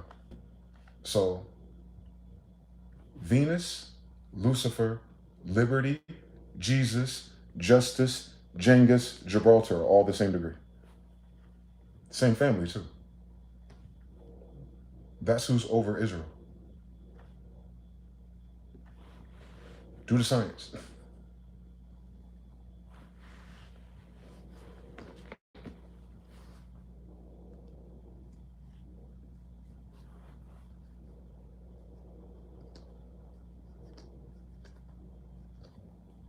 I'll show you. I just want to make sure I write all these concepts down first.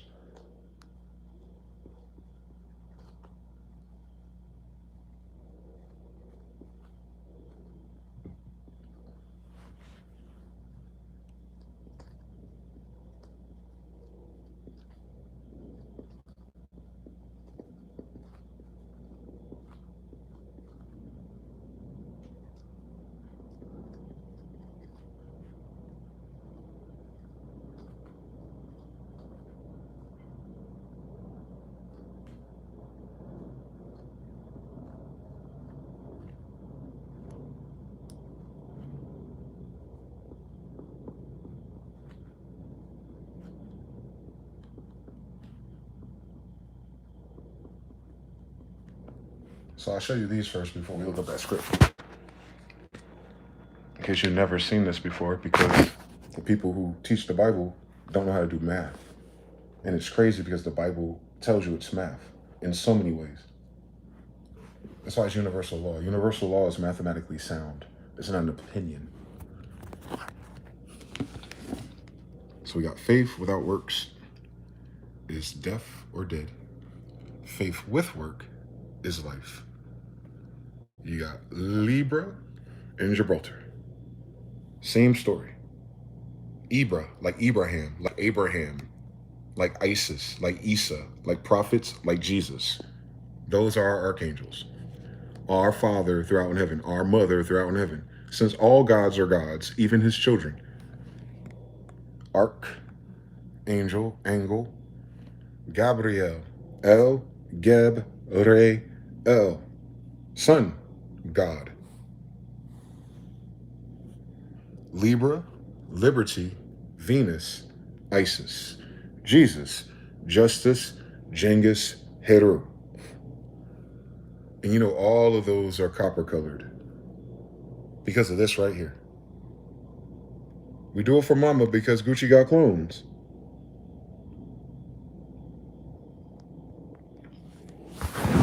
So that's the feminine. That's what the Moors and the Islam and all of them. Same story, right? Gabriel, math again, visits Jesus before he turns 40, right? Y'all probably didn't read the Quran. Yeah, Archangel Gabriel visits Jesus again. So Gabriel visits Jesus while Mary's pregnant, and then Gabriel visits Jesus right before he turns 40 years old. And then last year I heard the voice of my damn self. So it's the same story, man. And that voice is what taught me how to do this math. And the math led me to Gabriel. So I heard the voice of Archangel Gabriel, she was telling me,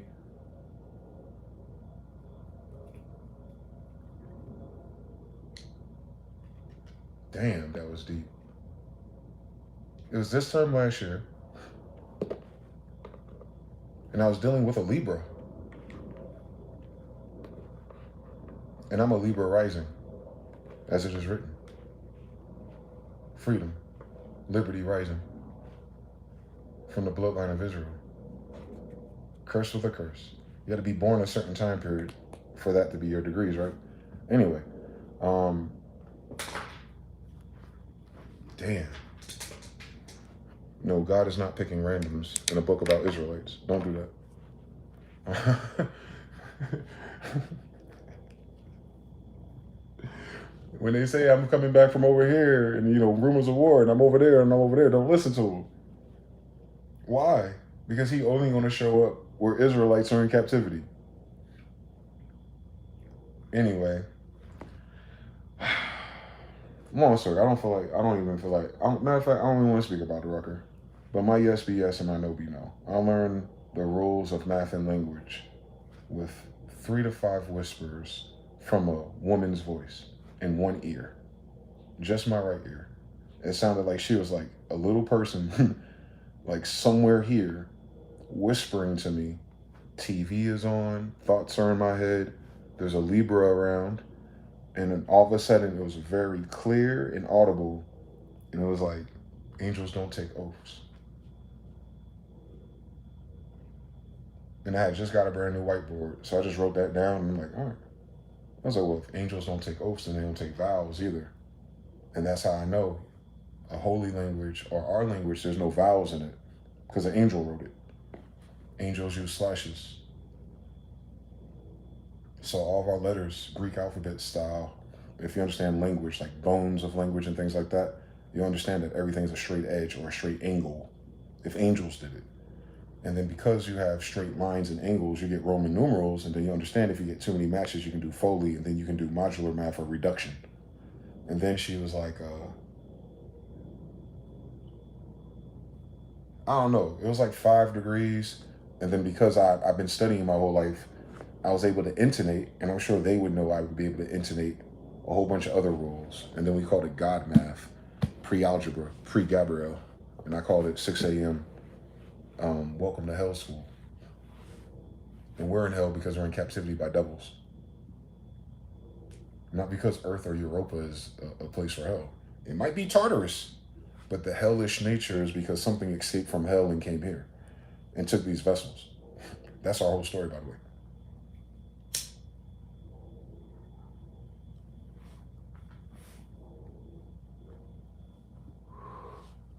It's not a true story. I can hear the angels. They're real. I can see them. Go to my YouTube shorts. They let me take pictures of them now. To show the world that I am not Cap. I'll speak and they'll appear and I put it on video. You don't know nobody who do this type of work that can do that. You have people who talk about all these things. They don't back it up with shit, but theory. They don't come up with math. They don't solve other problems. They didn't undo the narcissist loop, nothing. And I did all of that without going to school. So I'm telling you as an Israelite that our ancestors were not fools. It doesn't matter what the rule says. It don't matter what color, race, or person shows up later. If God is going to call you, God is going to call you, and you better listen. And if that was a sign of God calling me, it's absolutely a woman. If God had a daughter, she would be a god too. So one of the Most High God's daughters in 2026 timeline, she out here. And I'm pretty sure her brother is too. He's more military though, understand everything.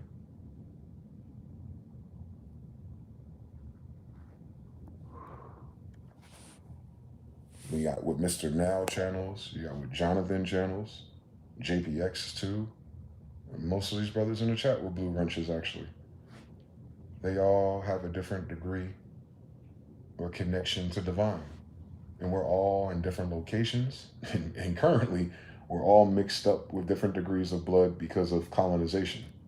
But if you go back far enough, you'll find us, all of us, in Tartary. So, it just, you know what I'm saying? It's just, and I'm not selling Kool-Aid to no one, and it's not a cult to join. It's what did God say? It's written. Is it not written? Like it's written. It's written that this would happen, and it's happening. So I'd never question it because I've been waiting for this moment my whole life. Narrative moved into blind acceptance. Pardon Marie says, I mean, look at the affected in Minnesota. Disregard the event itself. Look at the effect on people. That's just 5 years of work and mental devices. Pard is correct. Yo, bro. Yo, brosi, ball 97. I'm planning to make a book and a game about World War I on the Serbian side. Hello, I'm from Serbia. I'm Mihailo. Well, forgive me, my brother. I don't know too much currently about the Serbs or Serbians. So if you do make a book, make sure you take some of those excerpts and use AI to generate some stories and some shorts so that we can connect with you in your side of the globe again. Jonathan Lee 333. Worshipping another strange god leads to more of the other sins. Reprobate, correct. Who said you was naked, Adam? Paul Marie says, wow, that shit really hit home when you have children. You know the moment you said something else to your own. Peace to everyone. Shout to Shogun. Shout to Hoot. Rest in peace. Rest in peace, Keith. After you mentioned him yesterday, I looked him up today. He was shot by an off-duty ICE agent. Ayo. Exactly. Exactly. So they're doing the propaganda thing. ICE been killing niggas. We just don't hear about it.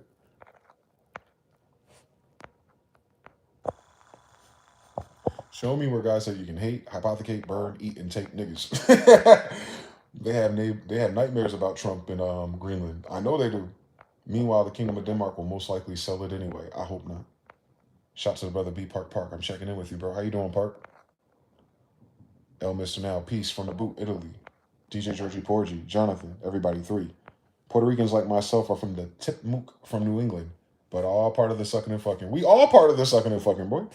Puerto Rico was Epstein's Island before Epstein's Island, unfortunately. Madre Teresa type beats. We're here to help and kidnap your children. Yep. Romans say to obey man's laws. Them niggas is tripping. How much for the Kickstarter? The proof is in the fruit. Per absolute evil. The work equals honor thy mother and father, remember who you are, and remember your ancestors. And to keep the commandments.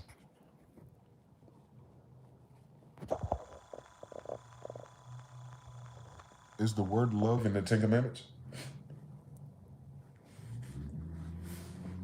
Because a command is for military and a command is for discipline.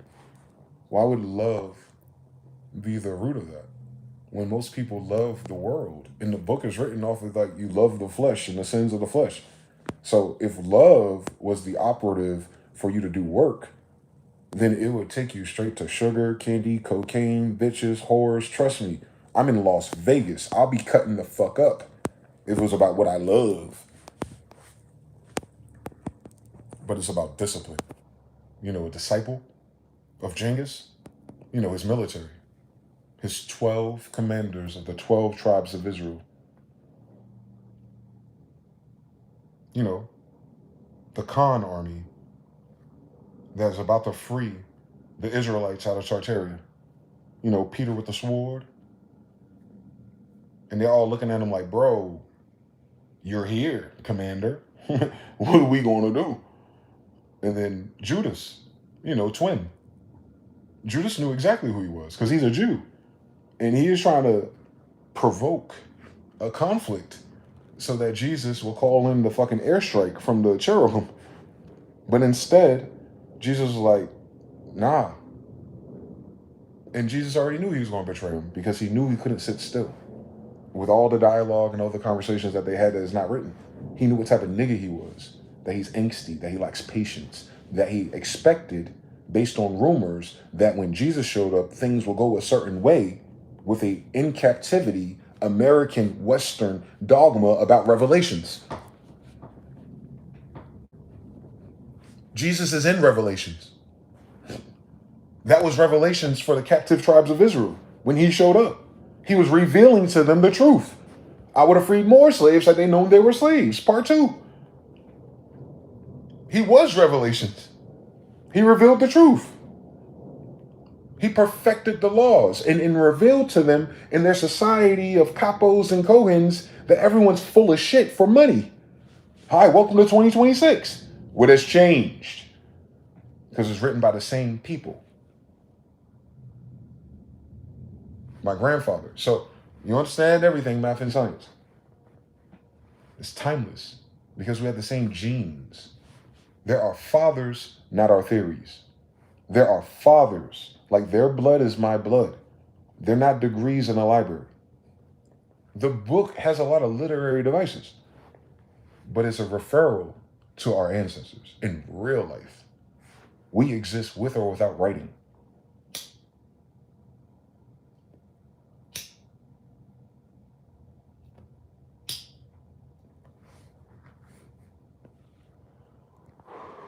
As soon as I got my revelations, everybody turned against me. I was almost murdered March 15th on a full blood moon ritual. That's why I know what I know. Because I've been alive for 39 years. And I've said some ridiculous shit for 10 years in a row. And it wasn't until I invoked divinity that all the weapons want to form against me. But here I am. Look at that beautiful mountain in Sin City. You know, Sodom and Gomorrah type shit. Since the Bible took place in America. And this used to be an ocean. And at the bottom of the Grand Canyon, there's Pharaoh's artifacts. Is it not written? So how do they keep finding shit in our Bible in our backyard? So how could it ever be anything that's not an American Indian?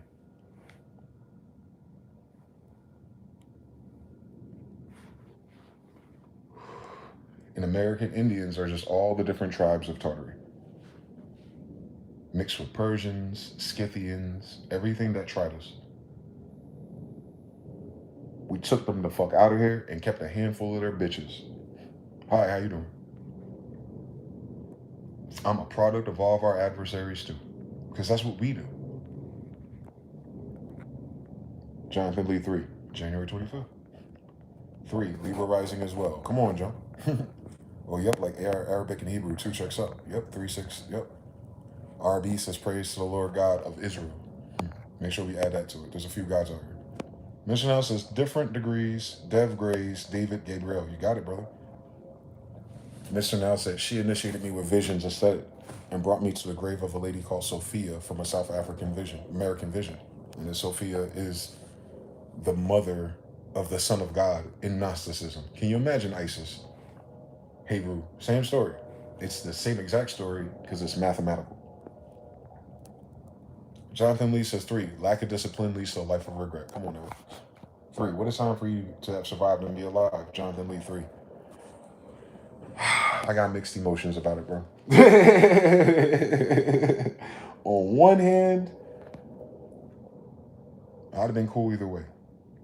But because of that, and because I survived that, and because this is all that came with it, Lord, I was just trying to make beats and move to California.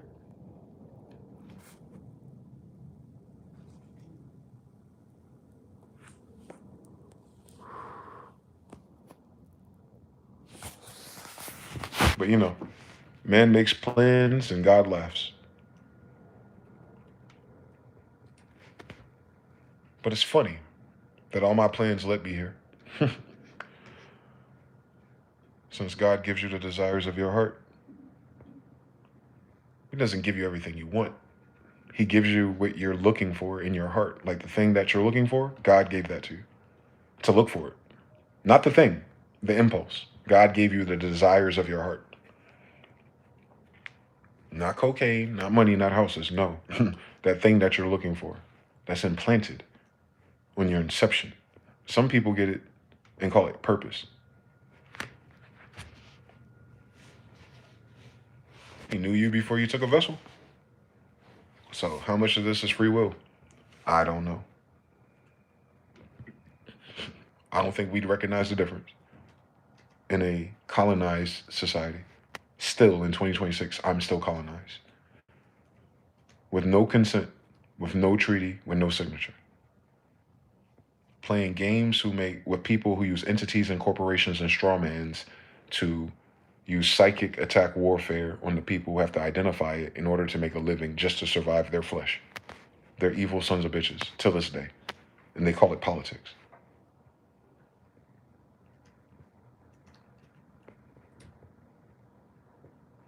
James 2:27. Let's see what Jim is talking about. James, Drew, Alfred, Noble Jarley. Let's see.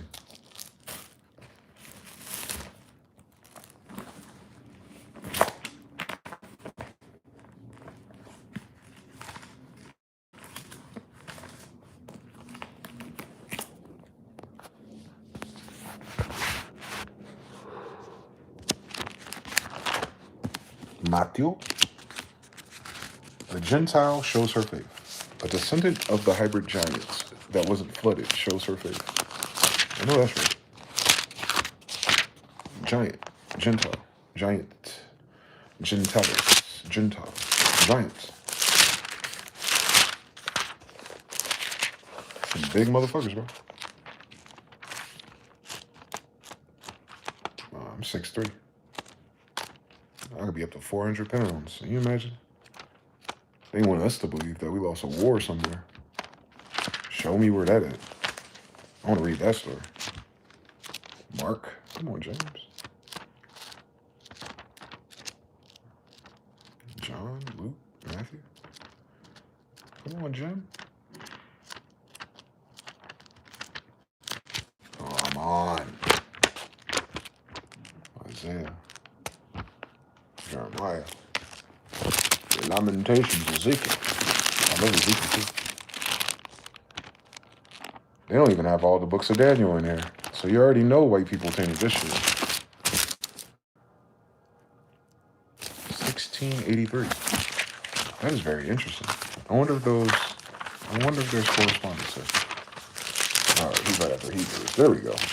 So the brother earlier, spiritual warrior, quoted James 2.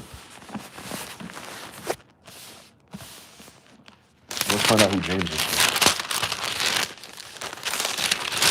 Go back.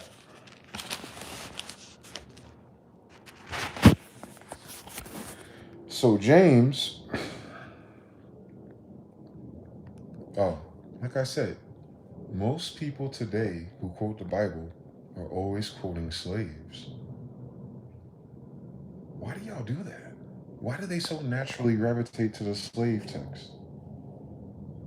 And there's nothing wrong with that, because we're all in bondage or captivity, but they don't quote Israelites. They'll quote someone who's not. You know, the other ones. They don't ever go to the Old Testament. Oh, maybe the church secretly told them, like, yo, don't talk about the Old Testament. That's all black people, right? James, a bondservant of God and of the Lord Jesus Christ. So God and Lord, 2 different degrees, right? But Jesus Christ is the Son of God. Cool story. And he's writing a letter to the 12 tribes which are scattered abroad. So we're talking about Tartary, and we're scattered everywhere, and we're also in America. But he's not writing in real time because there's no post office, right?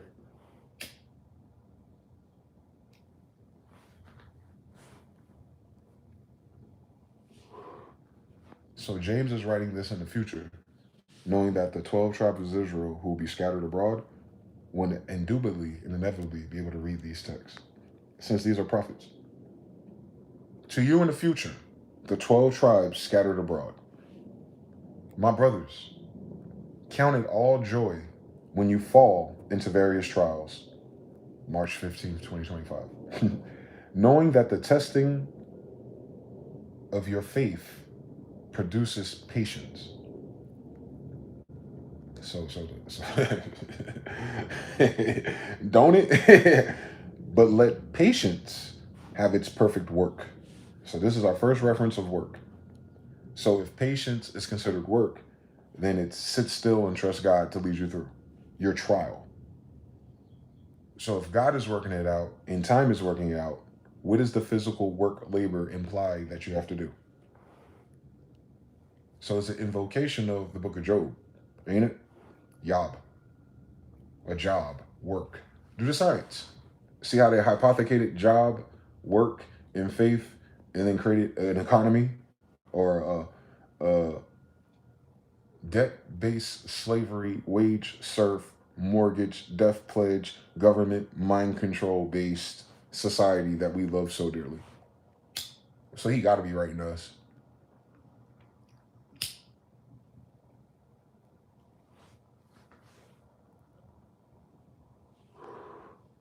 A bond servant to God. Yo, is that what I am? I must be.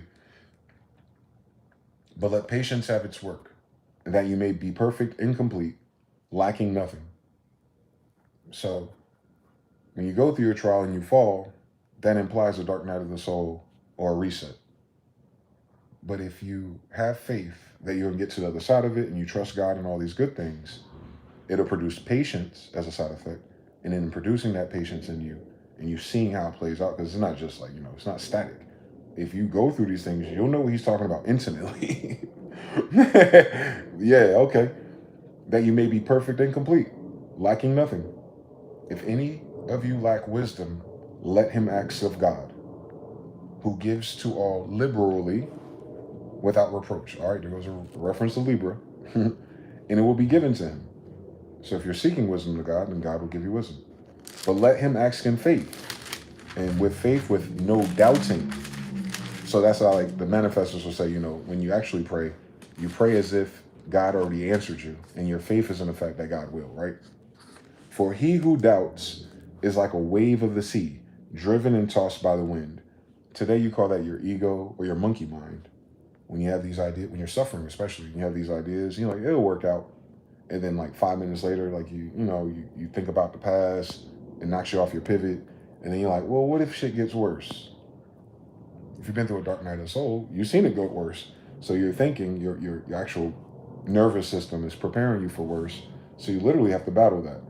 But the battle is divorced by the fact, if you, in patience and in faith, go through it without doubting, without questioning why, without ruminating, and then as you live, you get to the other side. I'd say going through a dark night of the soul or a trial that causes this much fucking issues is damn near plot armor, if you understand anything about math and science, but that's just my take. For let not the man suppose that he will receive anything from the Lord. He is a double-minded man, unstable in all his ways. So those who have faith pray, ask to God for something, and then go, I don't know, it just seems too impossible. I don't think this mountain and this mustard seed is going to move anything. I just have to. And then he said those type of people are double-minded, but not just in their faith with God, but also everything else too, because they're so easily rattled, triggered. Let the lowly brother glory in his exaltation, but the rich in his humiliation, because as a flower of the field, he will pass away too.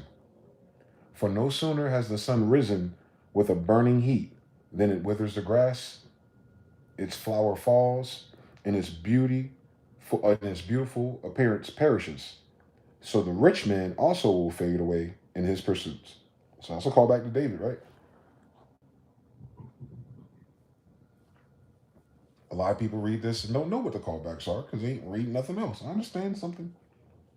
Blessed is the man who endures temptation, for when he has been approved, he will receive the crown of life which the Lord has promised to those who love him.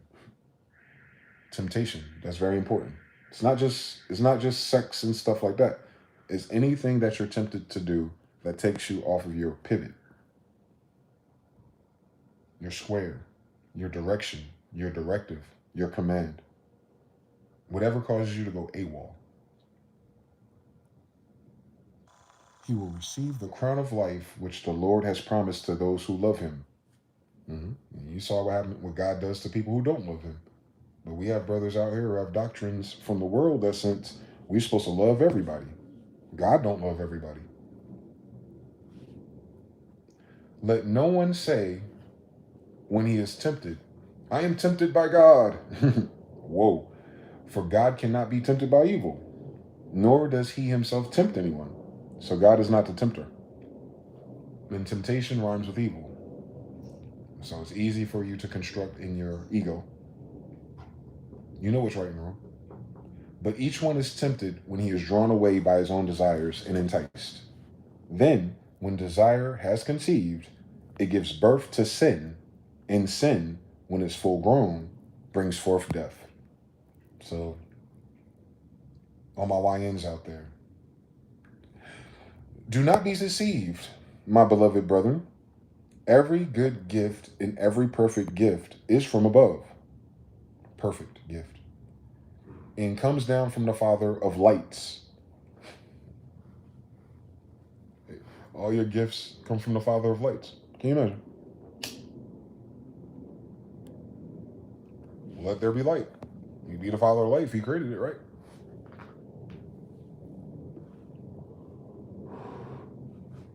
We're talking about angels again. With those, there is no variation or shadow of turning. Angels don't sin. Hence, he's the father of lights. He's the father of angels. Then angels are gods. I know. It's hard for us to read. We went to school in America. Of his own, he brought us forth by the word of truth, that we might be a kind of first fruits of his creatures. So if we are the first fruits of his creatures, then we are not the first creatures. Thank you for coming to my TED Talk, Israelites. We're the fruits of his creatures. So we're the fruits of the lights, which is why we have souls. Souls come from heaven because the children of heaven, being bad, falling into temptation, started fucking on the earth bitches that their sisters created. Welcome to Gnosticism. So then, my beloved brethren, let every man be swift to hear, slow to speak. Shout out to the brother Dan George for the Cashapp. I appreciate you, brother. So then, my beloved brethren, let every man be swift to hear this, slow to speak, slow to wrath. For the wrath of man does not produce the righteousness of God. Cool story. That's correct.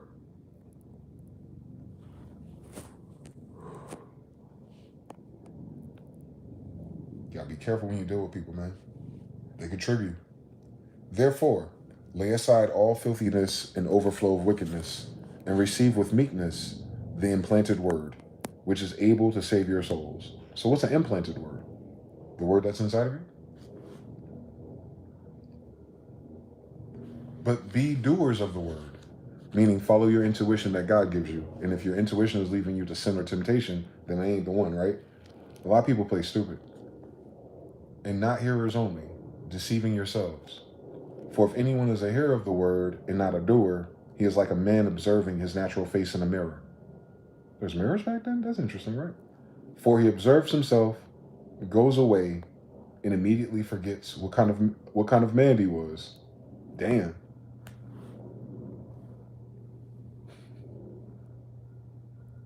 Look in the mirror, you see yourself, and you walk away, and you forgot. You can't hold the image in your head. But he who looks into perfect law of liberty, all right, Libra, Venus, Isis, and continues in it, and is not a forgetful hearer, but a doer of the work, this one will be blessed in what he does. So your works are blessed if you follow your GPS. Got it. And we know this is the buildup because he already did the divine math thing to tell you what he's not talking about. He's not talking about the works of the field. He's not talking about the rich man or the poor man. He's not talking about drugs, alcohol, people, women. Not talking about wars, fighting, bickering, anger. He's talking about the word that God gives you, because he tells you right before all of that to seek wisdom from the Lord. When that wisdom, Sophia, Isis, Gnostic, Gnosis, awareness, awakening occurs in you, and that leads you somewhere, follow that, and you'll be prosperous. And that's exactly what I did this time last year. And that's how I ended up getting here. And then once I was able to get here and read and study again, more and more revelations appeared. That don't help me pay rent, though. But rent's a side effect of the fact that we're in occupation. That's not God. Hence,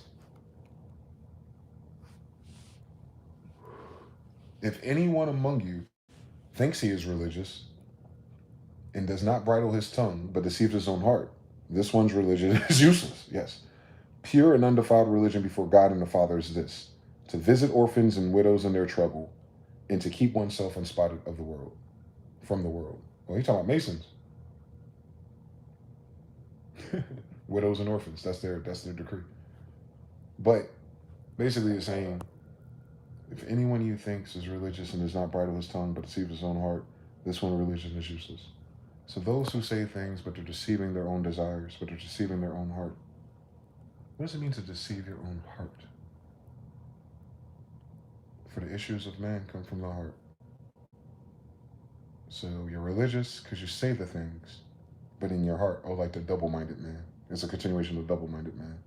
They know all the right things to do, and they have the garb, they have the rank, but they don't actually do them. To visit orphans and widows in their trouble, and to keep oneself unspotted from the world. Pure and undefiled religion before God and the Father is this: to visit orphans and widows in trouble, and to keep oneself unspotted from the world. For undefiled religion before God in the Father. So those are two different entities. Who's the Father, though? Maybe the Father of the church, because of what time period he's in. But he's speaking to us in this time. An undefiled religion looks like this: taking care of orphans, taking care of widows who are in trouble, and to keep yourself unspotted from the world. Well, mind your business, stay the fuck out the way, and take care of the people of those in need. That's religion.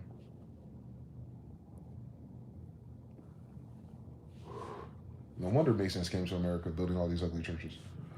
My brethren, do not hold the faith, and this is what the brother said earlier. This is the quote about faith without works. My brethren, do not hold the faith of our Lord Jesus Christ, the Lord of glory. So glory, surely goodness and mercy, and then glory. Which one is glory?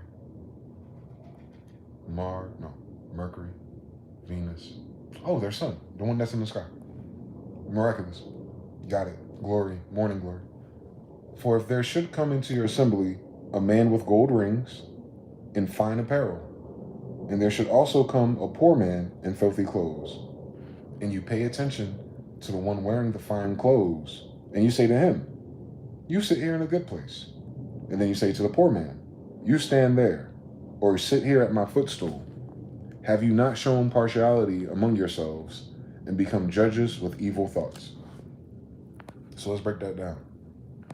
He ain't talking about being rich. He ain't talking about being poor. He's talking about what this society does. Treats people with clout and self-importance as someone more valid than someone else you're judging on their appearances. Is that not an evil thought? Listen, my beloved brother, has God not chosen the poor of this world to be rich in faith and heirs of the kingdom which he promised to those who love him? That's a trick question. Because technically, if Israelites are in captivity, as is seen in Black Americans today, everyone's richer than us. But who did God give his promise to? Same story. But you have dishonored the poor man. Do not, check this out, Donald Trump. Do not the rich oppress you and drag you into the courts? I could have sworn I just did that in June. Do they not blaspheme the noble name by which you are called? And that's what I was talking about earlier in the stream. Why do people keep talking about our God and doing all these weird things? That's blasphemy. Christianity is blasphemy in its current iteration. For sure it is. They ain't got no Levite or no Judah or no Israelite at the head of their church. If you really fulfill the royal law, oh my God, there it is, Lord. I freestyled this whole thing before I read it. What's going on? I need to understand that degree right there. How do I keep doing that? I need to know something, Lord. What is going on with my crazy ass?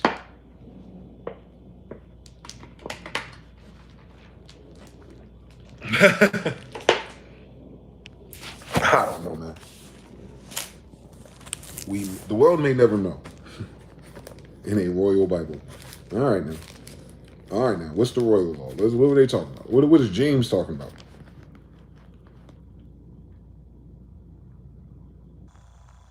I'm going to read it all back again. Listen, my beloved brethren. So he's talking about the Israelites. Has God not chosen the poor of this world to be rich in faith and heirs of the kingdom, which he promised to those who love him? But you have dishonored the poor man. Do not the rich oppress you and drag you into courts? Do they not blaspheme the noble name by which you are called? If you really fulfill the royal law according to the scripture, quote, you shall love your neighbor as you love yourself, you do well.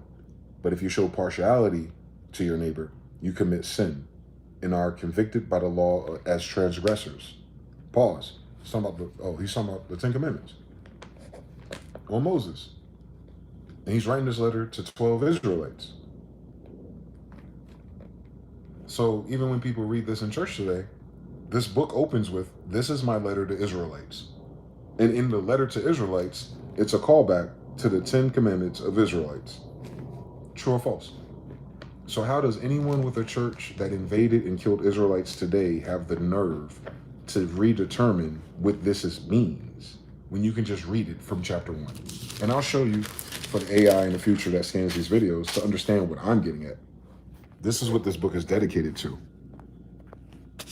To the 12 tribes which are scattered abroad, the tribes of Israel who are in captivity. Does it mention white people? No. But that's not to say that these are not good tenets, principles, and things for the whole world to follow. Absolutely. But it's weird for us to get along and do all of that in a day like 2026 if everyone else still has the tribes of Israel in captivity. Thank you for joining my TED Talk. It's blasphemy. But maybe this is going to show us how to get out of it. If you really fulfill the royal law according to scripture, you shall love your neighbor as you love yourself. You will do well. But if you show partiality to your neighbor and you commit sin against your neighbor because you don't love them, you are convicted by the law as a transgressor of the law. For whoever shall keep the whole law and yet stumble in one point, he is guilty of all. Meaning, make it perfect. And that's why Genghis or Jesus did it perfectly, right? He healed everybody, he helped everybody. He didn't have a paywall for his services. Because if it was a paywall, then the poor people couldn't get healed, which is exactly why all the poor people broke their neck to get to him, because they could not afford the Kohen of the Jews and those people who do the same thing. By the way, for whoever shall keep the whole law and yet stumble in one point, he is guilty of all. For he who says, do not commit adultery, also said, do not murder. So don't cherry pick which one of those. I mean, he's talking to religious people though. He's talking to us. Man, he's talking to the leaders of our tribes. The whole book is about that though. All of our rich leaders, not all, but in this theme, in this pattern, all of our lit leaders end up at a Diddy party. Mind you, T.D. Jakes is married. Now, if you do not commit adultery, but you do murder, you have become a transgressor of the whole law, right? So speak and do as those who will be judged by the law of liberty. So the law of liberty, because remember, the 10 tribes of Israel were given freedom. Then Moses, their Messiah, their Savior, brought them the laws of liberty. Just to connect it all the dots for you. For judgment is without mercy to the one who has shown no mercy. So the sin is merciless. So we're not talking about like, oh, that bitch got a fat ass. That is not what they're talking about. Although that's not decent, he ain't talking about that. He's talking about the conditions that keep getting them in captivity, dead, aborted, not in control. Yeah, the grandois theme of why they're writing letters. What does it profit my brother if someone says he has faith but does not have works? There we go. Can faith save him? If a brother or sister is naked and destitute of food daily, and one of you says to that person, depart in peace, be warmed and filled. So it's like what people were telling us this time last year with the little the hands up emoji. I was like, man, blah, blah, blah, blah, blah. And they're like, I hope you're well. Those are the people that they're talking about. And then the scripture just revealed them to me, although I knew they're narcissists, but it reveals to me that these are evil, fronting ass, bullshit ass niggas using degrees in Moorish law and all this shit just to get paid. Faggots. I'm judging the devil, not my brothers, because my brothers would never. For judgment is without mercy to the one who has shown no mercy, and Mercury triumphs over judgment. Right? So it'd be better for you to be reasonable with the people who you see with your eyes judge or deem as below you, and because they're below you, you mistreat them. It'd be way better for you to show mercy on them than for you to be a dickhead. I'm trying to update it for 2026. What does it profit my brother if someone says he has faith but does not have the works? Can faith save him? If a brother or sister is naked and destitute of daily food, and one who says to them, "Depart in peace, be warmed and filled," but you do not give them the things which are needed for the body, what does it profit? So, religious, what's the point of saying all these things if you're going to walk past a person and not help them? Which is why when that devil came up to me and they needed something, they wanted a cigarette, I don't have cigarettes, and then I asked her, "Are you good? Do you need anything else?" And then she just ignored me and walked away. I did not have to help her, but if she needed something and I could help her, I would have. That ain't because I'm holy roly, go to church or nothing. No, because that's just kind of nigga I am. I've been there, not in that same degree, but I'm there now, but just not in that same degree. So I appreciate, just the brother earlier sent me something on Cashapp. Can you imagine? So to God be the glory, bro.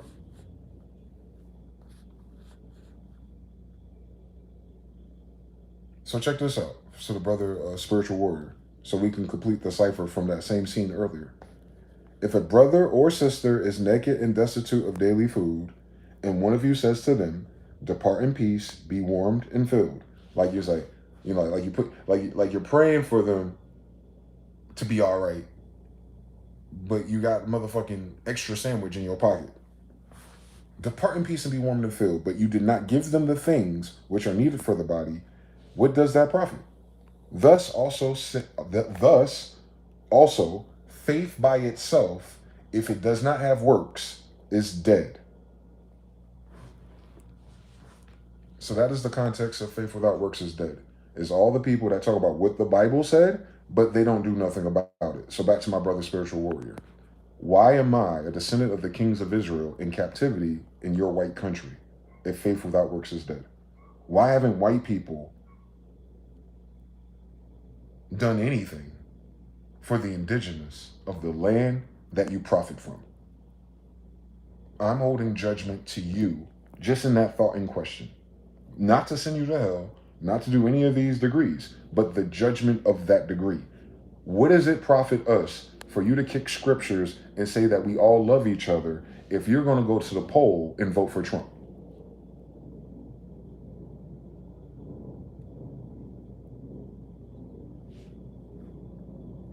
But someone will say, "You have faith and I have works. Show me your faith without your works, and I will show you my faith by my works. You believe that there is one God, you do well. Even the demons believe and tremble." So you're talking about religious people. I don't believe in all this stuff. I believe in one God. All right, New Agers, you do well, but even the demons believe and tremble. But do you want to know, O foolish man, that faith without works is dead? Question. Was not Abraham, our fathers, justified by works when he offered Isaac, his son, to the altar? So he's saying Abraham's faith and works was to sacrifice his own son. Do you see the faith that was working together in his works? And by works, faith was made perfect, and the scripture was fulfilled. Because, Abraham was living through a prophecy. Abraham believed God, and it was accounted to him for righteousness. And then he was called the friend of God. You see that a man is justified by works and not by faith only. So what was the faith of Abraham? Well, if you remember that story, Abraham couldn't have any kids with his wife.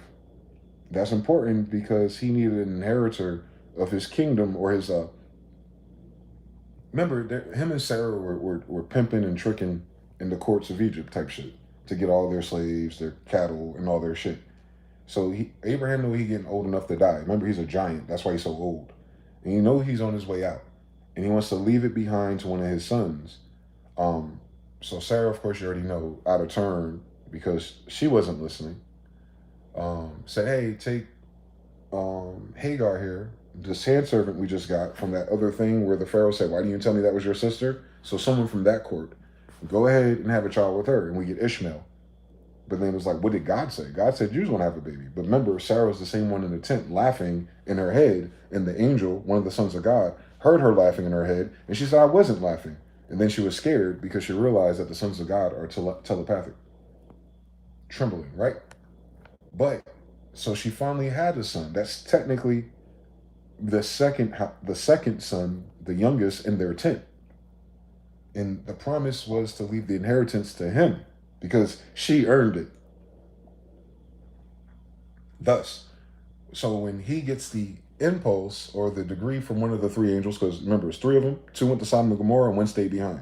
So when the one Lord was like, hey, go ahead and take your son up to this altar and sacrifice your firstborn, which is the Israelite or the Jew concept of like with your crops, the tenth, the tithe, Malachi 3:8. So like when you have a bunch of new sheep, for instance, you sacrifice that first one to God as a burnt offering. You cook it. You cook it and something with the scents and fumes. I don't want to get into the technical, archaic methods of those people. But in theory, you're saying that instead of keeping this to yourself and selling 100% to take care of yourself, you're donating a tenth or a tithe to who gave you the harvest to begin with. So if the promise of a son or heir was God's to begin with to Abraham and Sarah, who were on paper impractically able to get pregnant, and they did, then that's God's promise fulfilled. So then think how Abraham feels when his son is finally here and the same Lord is asking you to sacrifice your firstborn, just like one of the firstborn of the field. So Abraham does it. He walks. And his son is conscious. His son is like, hey, Dad, where we're going? Like, we don't, the sacrifice is going to be there soon. Now, he's lying to his son now, right? Because he knows he's taking his son to sacrifice him. But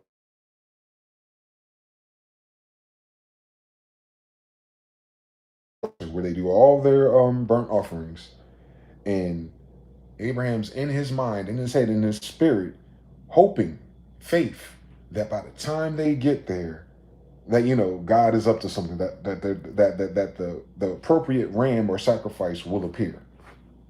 And remember, this person is invoking that degree because earlier in the same writer, he's invoking the same degree of you going through a hard time and enduring perfect peace and patience. So Abraham is walking up there with his only begotten son, and he's about to sacrifice him because he's done sacrifices before. And before he gets there, before his dreams, his hopes, he's crushed. Mind you, he was already too old before this boy was born. So he don't think he about to pump out another one. You understand something? There's no blue chews yet, no honey packs. We gotta wait till Jacob. And, and then a ram appears, and then the son is like, oh shit. And then Abraham's like, woo. And then they chop up the son and they make some lamb chops, nigga. I don't know who had the sides. I don't know if they had collard greens and mashed potatoes and gravy after that. But at least he didn't have to actually spill the blood of the love of his life. That wasn't just a lesson for Abraham, but he was showing an example to his son as well, who would then become the father of Israel, since Abraham is about to die. So that lesson was powerful for Abraham's faith in working it out perfectly, but it was also awesome for his son, Isaac, who has two sons himself, and he has to give his blessing to one or the other, Jacob or Esau. Do you know the story? But because he saw what his father did, even when he was blind, he had the same wisdom that his father did, even though his son and his baby mother tricked him. You understand the story? But he followed his heart and not his eyes. And that's what this whole book of James is about, by the way. I'm trying. I'm sure there's so many more connections, but those are the ones that came to me naturally. You do well, even the demons believe and tremble. But do you want to know, O foolish man, that faith without works is dead? Was not Abraham our father? Oh, that's the Lord and our father. So when he co-switched to father, he's talking about the father of our 12 tribes. They're talking about granddad. They're talking about Abraham, the giant. I got it. There's the difference. But we got our laws from Abraham. Got it. Abrahamic religion. I got it. Was not Abraham our father justified by works when he offered Isaac his son to the altar? Do you see that faith was working together with his works? And by works, faith was made perfect? And his faith was the fact that he hopes his son doesn't die. And that God will bring a proper sacrifice and not ask him to sacrifice the only thing that he found valuable. So that's his dark night of the soul, climbing up that mountain to that altar. Not only losing his son, but have to lose his son to the edge of his own sword. But he would have done it. Understand? We've been in those situations before. If I have to kill this motherfucker, I will. But then God, same story, but not in the same degree though. Abraham believed God and was accounted to him for righteousness, and was called a friend of God. You see then that a man is justified by works and not by faith only. So that's what we're trying to understand earlier. Likewise, was not Rahab the harlot also justified by works when she received the messengers and sent them out another way? So Rahab was in the Jericho, I think. The walls of Jericho, the walled city. She was in the walled city. She was in captivity technically, and her work as a female at that time was like a geisha. Because remember, we were Afro-Asiatics, right? Don't forget that. So she's kind of like a geisha. So her only job she can have in that position in that city is to entertain men. This is what we call a harlot, a loaf of bread type shit. So when the tribes of Israel were scouting, and this is the Joshua, I think, the fulfillment of the promise of Moses, she could have snitched on them, and she knew that the God of Israel sent them, but she could have turned them in, alerted the guards, and defended the city that had her in captivity being a fucking whore, right? But that's probably why she did it, because she didn't want to be a harlot, I'm sure. So she kept them, she put the red string on her door, and she bartered like a whore will. You know how that goes. Hey, I won't turn you in, because I know that's the wrong thing to do, but can I give some benefits? Can you save me and my family? And they're like, oh yeah, no problem. You a baddie anyway, let's go. Same story. But this guy's calling back to that story, saying, you remember our granddaddy Joshua and them, and the harlot is the reason why we're able to crush and utterly destroy these vile demons and giants? Likewise, was not Rahab the harlot also justified by works when she received the messengers and sent them out another way? Meaning, if she was doing what she was supposed to do technically before she ran into them, she was supposed to snitch on them and turn into them and blah, blah, blah, blah, blah, blah, blah. But what did God say? For as the body without the spirit is dead, spirit, breath, so faith without works is dead also. So what are the works that are always in question here? What did God tell you to do? And did you do it? It has nothing to do with loving your neighbor and doing a capitalistic disadvantage to disenfranchise poor, black, and brown, and indigenous people, and then pretending like it's all love as long as white people stay in charge of us. By the way, this is a message for the future of Israelites. You understand? Not saying that nobody else can benefit from divine wisdom that's timeless. I'm just saying we use it in the context in which we're in captivity, and it's insulting to people whose whole story is slavery. In modern history, after 2,000 years of old slavery, white people brought that back, right? With their Bible. Understand it. So you know that those people who did that, including the Moors that helped them, are evil sons of bitches. So fuck their translations and interpretations. They can't read more than 2 sentences. That's all I be talking about. Fuck them niggas. And I bet you've never heard no one read that. That's why. I find these truths to be self-evident.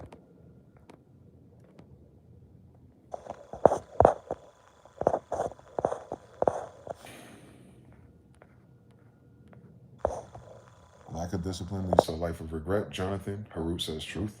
It's a true story. Desire, the source, Mr. Now, Edamon, yes. Patience, just flip it, and it's pata ins.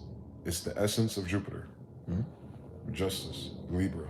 All the same degrees all over again. The crown of thorns, same story. Jonathan Lee, 3. about the dark night of the soul being plot armor. Dan George, 5959. Salute to you, brother. Harut, your alignment, 3. Love from the clouds. Come on now. Peace to the gods, Rakim Escobar. Never do them, yup. Heart is another mind or the first mind. You got it. Hence, know it by heart and not memory. 333. Dan George, listen, y'all. He's breaking mental barriers right now. So salute to you, brother. I'm glad I can help. To God be the glory. Mr. Now, yup, masculine vowels. 3. Ayo Kakando, I tuned at the perfect moment. Blessings, chat, and blessings, MG. Blessings to you, brother. Walking backwards, first, remember, then read. Dan George, you are here to tell a true and real message. TED Talk for real. Cool, that's a bar. That's a 1,000-year bar. Let him cook, let him hook. Gotta wait till Jacob. Come on now. So yeah, even in soliloquy, metaphor, and real history, all triple entendres, that degree is timeless. What did God say? And if God said it, did you do it?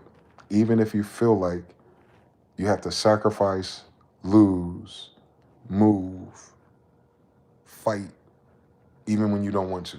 Do it scared, do it cold. Let the weak say he is strong and go forth and fear not. Do not entertain vain imaginations. And all the kings of Israel, with the same degrees of Abraham, did their best to conduct their wisdom in the same exact way. No one's perfect. But that book didn't say be perfect. It says to love your neighbors and follow the holy law of the royals, Jerusalem, the 10 Commandments. And if you read those 10 Commandments one more time, those are not the same thing as laws. Like, your laws are like weed is illegal. So we'll hit you in the head, take your money, and put you in prison so you can get raped by idiots. For marijuana, bitch, that come out in my backyard. Even those laws that do that to us don't follow the 10 Commandments. The United States justice system isn't in accordance to the 10 Commandments.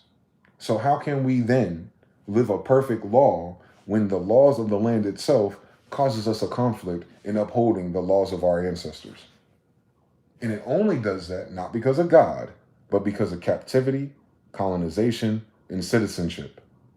So these degrees in which we demonstrate today with the IDs in our damn wallets, with the passports being canceled abroad, with the ICE agents not giving a fuck at all, it's almost like all of that exists for no fucking reason as of this video, correct? And that's why we now we understand the timing. But what did God say?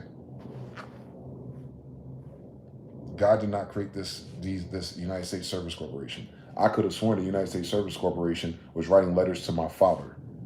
So if my father is above the United States Corporation, Sidi Muhammad, Benjamin Banneker, then how can anything that I've lived through in the last 40 years put me in alignment with who we are and what we are about and what the land is about? It cannot. That's evil. So most of my brothers who are not studied and showed approved, and their mothers and the orphans and the widows who don't know what to do, that's just a natural state of confusion onset by very evil persons who hold Bibles, rabbis, Jewish, Zionist, Red Mafia, Trump, whoever it is, and whatever their other degrees are. They take advantage of the fact that God is a good, merciful, loving God, but at the same time, they're putting their own people and my people into perpetual servitude, and then you call it employment.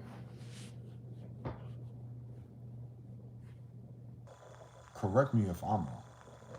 So thus, the more we wake up, which is what they're trying to stop, indigo children, indigenous children, Jupiter's children, the more that their foundation starts to shake. Just like God promised. The rich man of the field, trust me, his days are number 2. Because when the sun rises with the wings of righteousness, they will be like ashes under your feet, and you will be like fat calves stomping and trampling over them. I've never heard them read that scripture out loud. That we are going to utterly destroy them.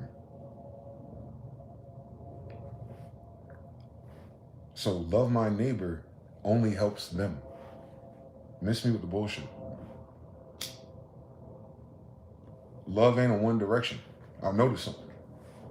They want us to love them, but this demonstration proves they don't love us. Because they're in the land, the holy land of the Israelites, with a cabal of demons and Talmudians creating all the rules for a cotton-generated idea that's printed infinitely, that's given to itself, and you're taxed to death for no other reason to make sure you don't have enough. These are the people who want us to believe that they understand our degrees and that they mean well to us.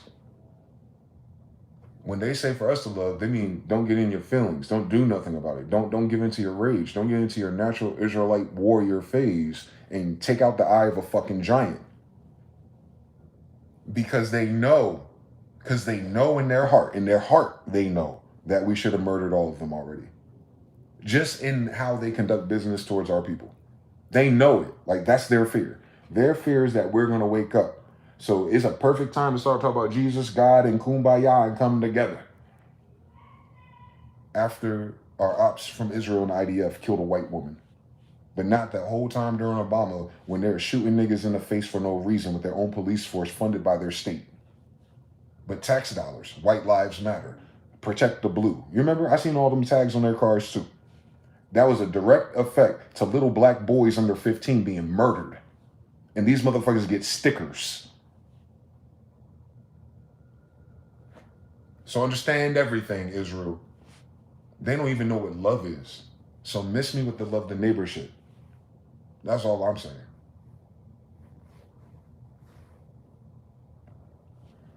If love was in that Bible, the way they read it, we would not have this version of society, and Trump would not be your president.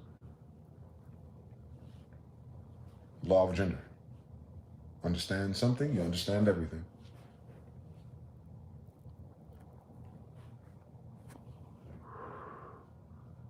That's where my fire is coming from. In the year of the fire horse on 4-time Sagittarius. Can you imagine?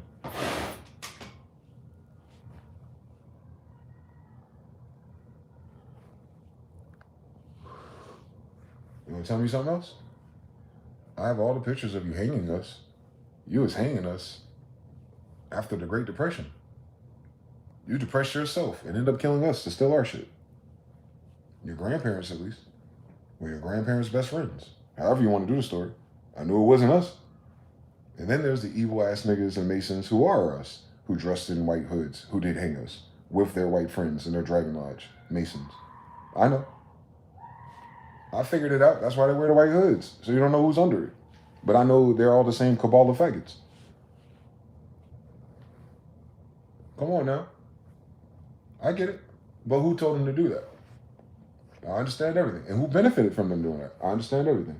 So without those other forces, they wouldn't have been able to do that. I know everything.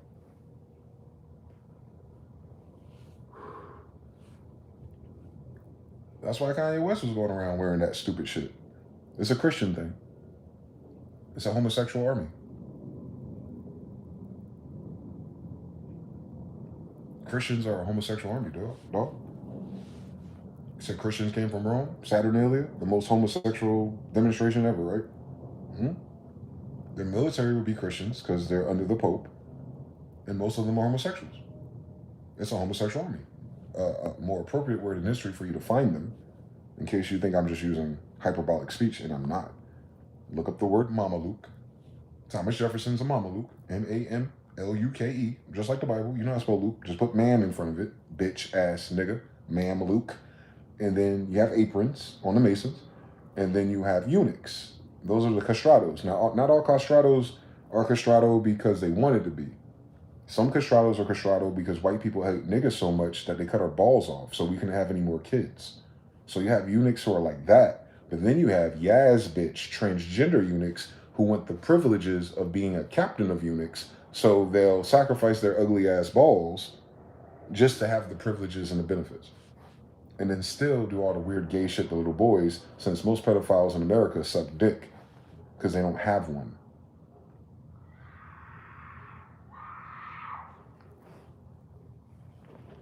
Don't worry about it. You know they're not teaching you that in their nice white Christian schools. You know they're not putting that on TV. You think it's because they're decent. No, it's because they don't want to tell you the fucking truth about their damn parents. The fuck? It ain't because they're decent. It Ain't no fucking decent people in this damn country. Y'all crazy? Why is the history of the United States so gory, ugly, and hateful? When's the most beautiful moment in our history?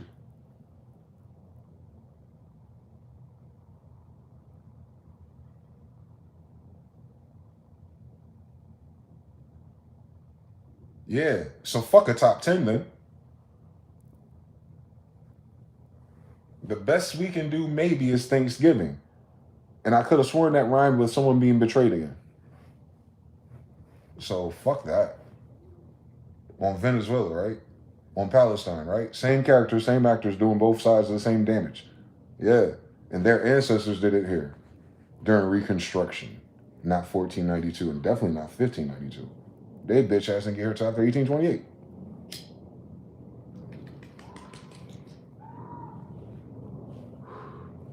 So if you were to ask American Indian descendant, hi, the most beautiful time in our history is probably the week before they bitch ass got here. Because that was the last good time we've had since.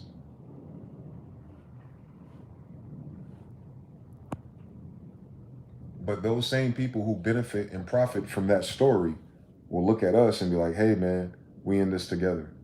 No, we're not. Y'all are talking about leaving right now because of martial law. Y'all are talking about moving somewhere else next to white people. Y'all are talking about going somewhere else. Y'all not going to sit here and die for us, but you're going to go ahead and want us to fight in your war. And then they're talking about a civil war. Where's the slaves at? What, a bunch of white people going to walk around the neighborhoods and shoot a bunch of poor black people and somehow that's going to get Trump out of Venezuela? Y'all don't even think straight. What am I supposed to believe? I know your history. So you're using the words of your history and that rhymes with killing me. How the fuck killing me going to get you free? Again? You came here off of fucking religious persecution to get free. And in order to be here, you had to kill me. Now in 2026, we're seeing the same tropes again. Come on, dog. Give us a fucking break, man. Give us a fucking break.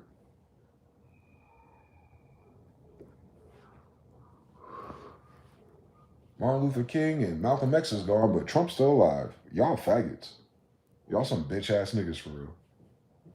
Y'all gonna lose that fucking war. Know that. You gonna kill all the Black Panthers and all they were doing was feeding poor babies, bro. And they knew the rules. On Noble Drew Ali, my grandfather, right? Since they're the next generation after him. They're fighting for righteousness. And they had to. Why? Because white people were mean as a collective. And they didn't have no problem with that. Remember? Ask your mama, ask your grandmother. You remember? They still alive. They was just fine when niggas not having shit. They was just fine when niggas having to go to the back of a veterinarian office to get fucking stitches. They were just fucking fine playing our fucking face, living in all of our fucking metropolises. They were just fucking fine with burning down all of our farms. They were just fucking fine with blowing up Tulsa. They were just fucking fine with chasing the Indians out of the Carolinas and sending them to nowhere. They were just fucking fine. And when they did that, we found oil and they came and took that on the Bush family. Y'all were just fucking fine with the millennial age of all the white prosperity as soon as you robbed niggas and Indians. After Reconstruction. So miss me with your bullshit. You didn't have a dollar bill before. Banking Emergency Act, 1933. All you niggers with your own independent banks, since you can't bank or work with us, all that gold in your banks is now ours. Tell me I'm lying, please. Tell me I'm lying. And then it was justified by your church. Tell me I'm lying. Tell me it wasn't picnics on Sundays after church that had white people hanging, burning us alive. Tell me I'm lying. Miss me with that all white people shit. Because where were the white people that killed them? Where were the white people that arrested them? Where were the white people that tried them? Where were the white people that ostracized them and kicked them out of their communities for eating niggers?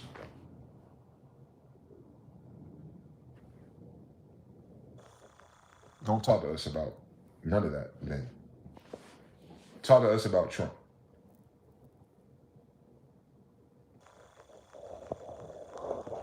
Y'all don't mean love. Stop gaslighting us. A land 100% Indians is now less than 13%. That's how much white people love us as a collective.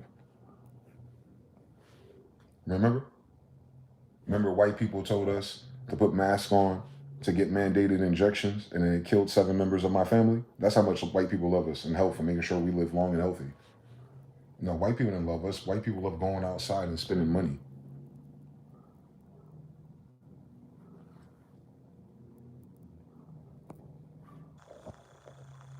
Even the poorest of the whites have way more than us.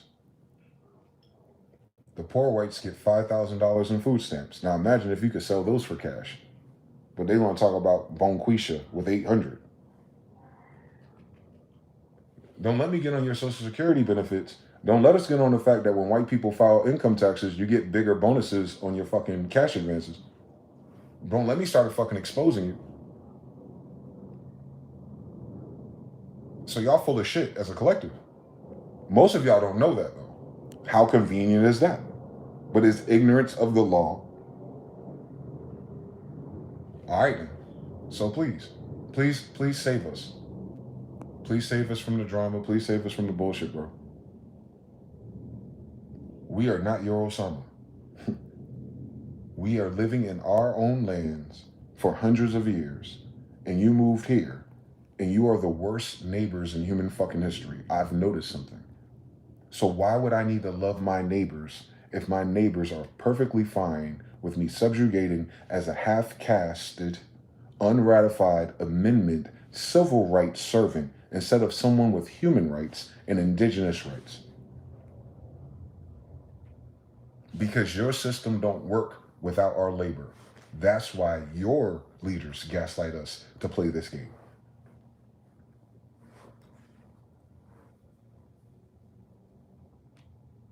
Remember, you fired all the niggers to hire Mexicans. But you lived with us for hundreds of years.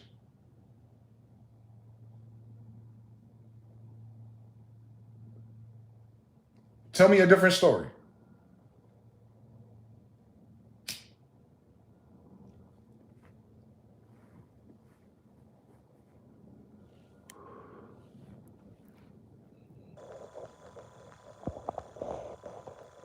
Tell me a different story.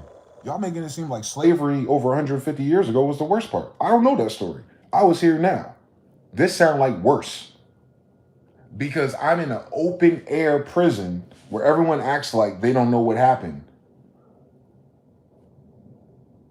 But they gonna tell us we need to go to college and get an education and get a good job. Well, bitch, you went to college and got an education. How come you don't fucking know how to read? So your bitch ass can't read. Now I know your job ain't important. You just wasting your damn time. I know that's right. So how the fuck you supposed to earn money when the fucking cotton gin just prints as much money as you need? It sounds like you wasting time.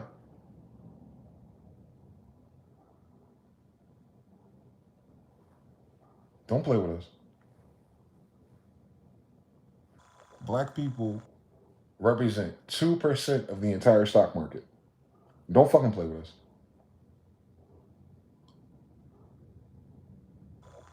This shit ain't for us. You're not helping us. Your laws ain't helping us. Your liberals ain't helping us. Your churches ain't helping us. Your presidents ain't helping us. Your elected officials, since we're not the majority of no vote minority. So y'all always have your way in this country. I've noticed something. And this is the way that you had it. And now you've had your way with Trump, because that was your way that you made. Here's your karma. And you elected him.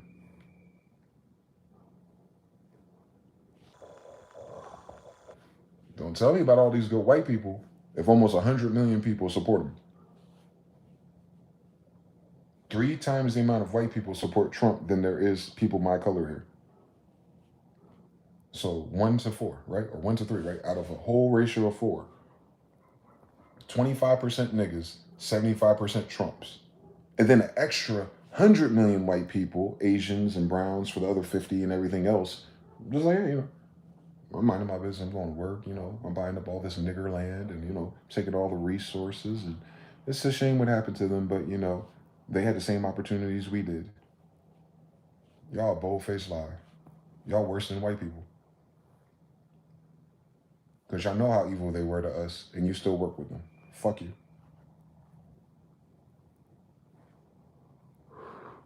You working for the devil, and then watching the devil do devilish shit. And then like, we need to come together. Shut the fuck up talking to us. Rest in peace, Keith. Stop fucking, don't play with us. Please.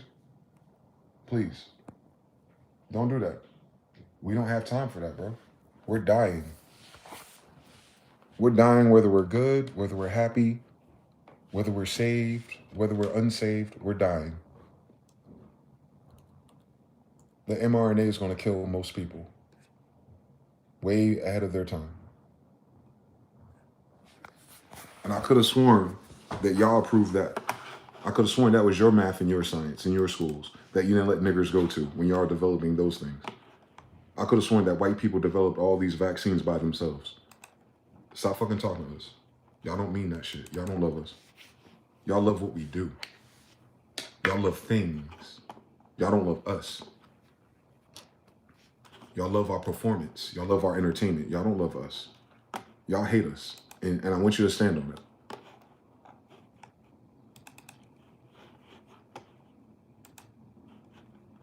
Date a black girl and think it's funny to call her a nigger. You don't love us. Stop fucking gaslighting us, okay? I know it ain't all of you, but y'all don't punch the bitch ass niggas in the mouth that do. Meanwhile, over here on my side of town, I'll crash the fuck out.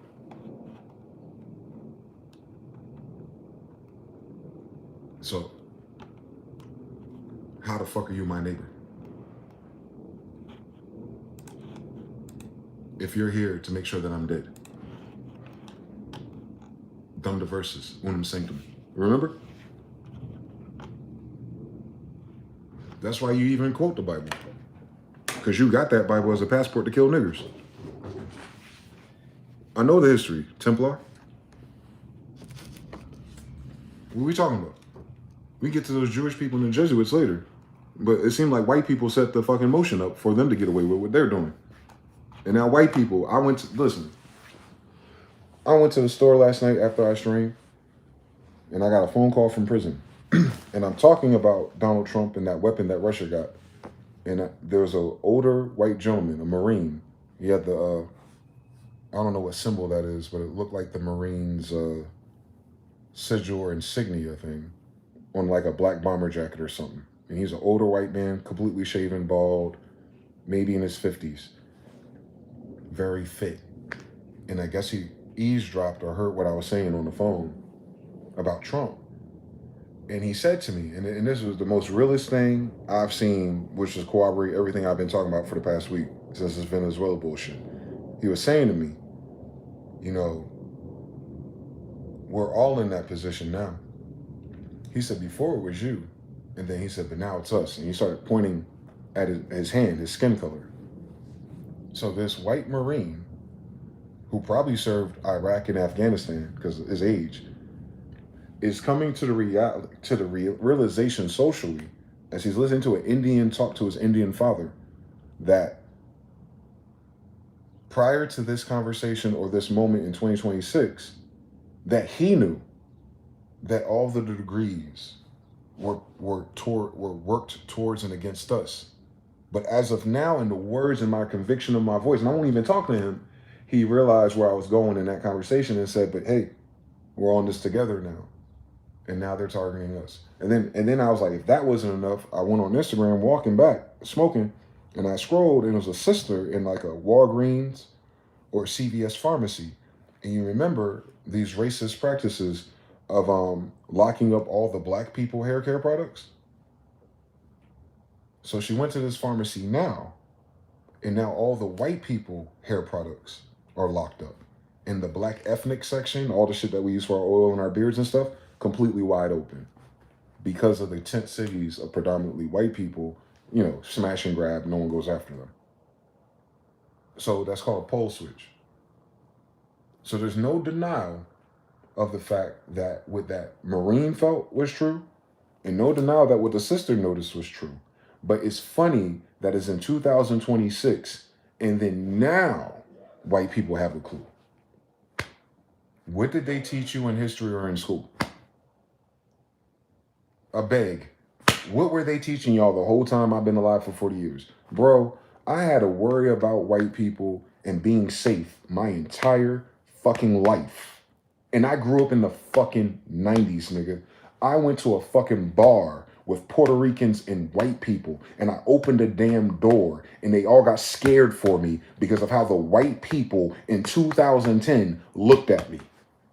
On my damn land that my grandfather is named after my damn grandfather, Carlo, Caro, Carolina, Charlotte, Charles, Otto. I'm Otto the 21st. So in my own territory, named after my family, I got to worry about white people. Love, righteousness, church, values. Yeah, all right, then. Y'all broke my heart a long time ago.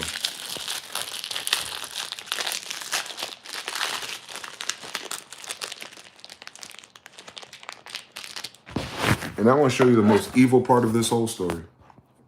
I want to bring it home for you to my dear white people watching this crazy, racist black Indian guy.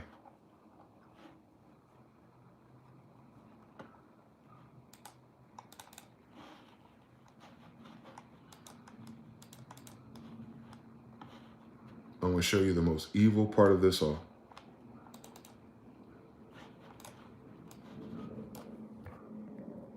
That is my grandmother. She hasn't called me in 40 years.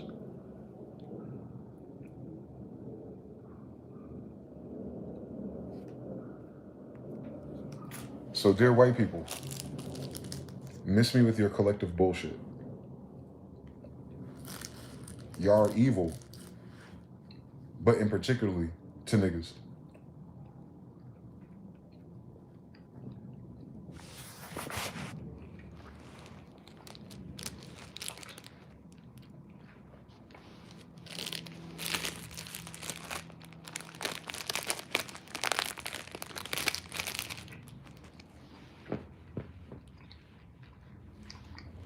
You got black friends, I got a white grandmother.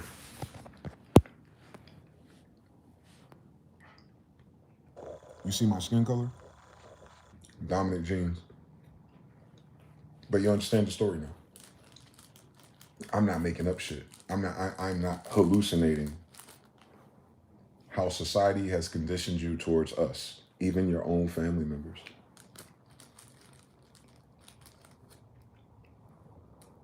Based on a true story. On King James' greatest grandson. It's my Bible. That's how I know I'm an Israelite. Because it's an Israelite Bible. And I'm an Israelite.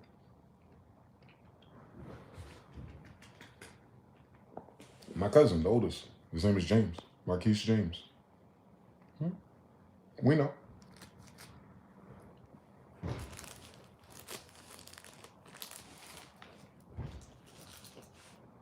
We have French, English, and Persian names. And we didn't grow up with white people. I'm the one that had a white grandmother, but I didn't grow up with her. I went out my way in my black minimum wage ass, no car, no license, riding Greyhounds with my ass sleep after 12 hours, going through Camden at nighttime by myself to jump on a light rail to visit this ancestor. Honor your mother and father. I did all of that. All degrees. They don't return the favor, trust me. There'll be good reasons for it, I'm sure. I don't want to hear them. I'm too old for that. I'm damn near 40 years old. I may never see her again. She had heart issues last time I seen. She was a church who had to get the mandated vaccines. She's a nurse that had the mandated vaccines.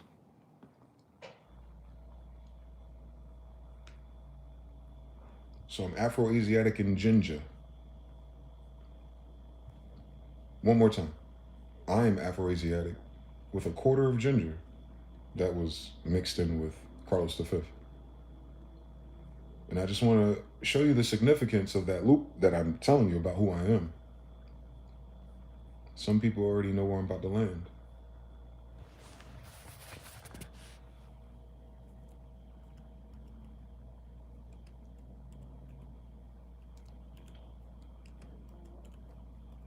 I'm Carlos V's grandson because of her, because of the mixing with gingers.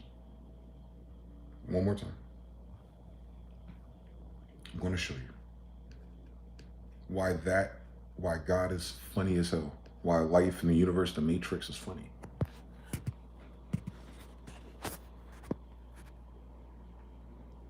Genealogy of the Incas. Niggas, angels. Genealogies in room 6. So the genealogy of the angels. Cusco, 1700s, private collection, meaning that's why it's not in your textbook. It's the Inca family of niggas. It's the Inca family tree. Peru did not spell the end of Inca dynasty and that the kings of Spain were their only legitimate heirs. In this painting, Carlos V appears as the successor to Atahualpa. Carlos V is the last king represented. Everything after that is hypothecation. So my grandfather was the last king of America. He was the 25th Inca emperor. He's the Holy Roman Emperor of that time period. That's my grandfather.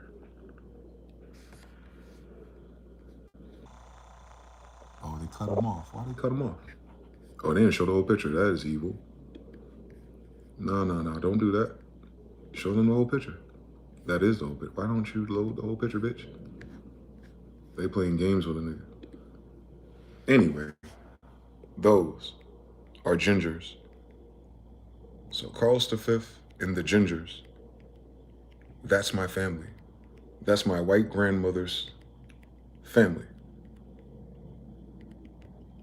Crazy thing is, that's my grandfather on my dad's side, father.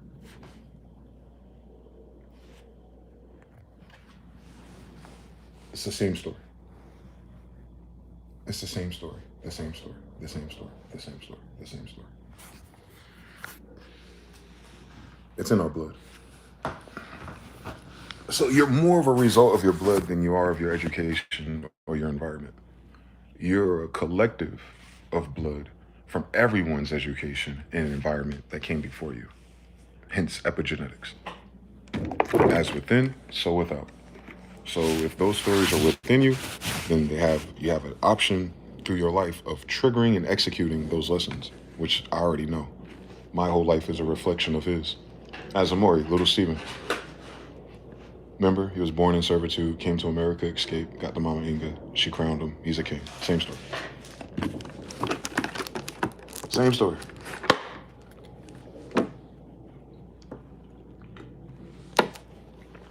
The king of niggas. Carlos V, the 16th, John Smith, the 13th. King of niggas. Imagine. Because niggas are American blacks, right? Well, the American blacks are black because my grandfathers. They're the kings of niggas. So white people, you have the kings of niggas in front of you. To the land who properly belongs. And you still telling us you love us and you want us to vote for white supremacists, Nazis, and Khazarian Jews pretending to be us. That is what I have been highlighting over and over for you. If you think this has something to do with skin colors, you're wrong. I risked my life to go see my grandmother. She wouldn't risk her life to call me. I don't think you've ever been to Camden. You may have missed that part of the story. You know, the murder capital of the world at the time. When I grew up there.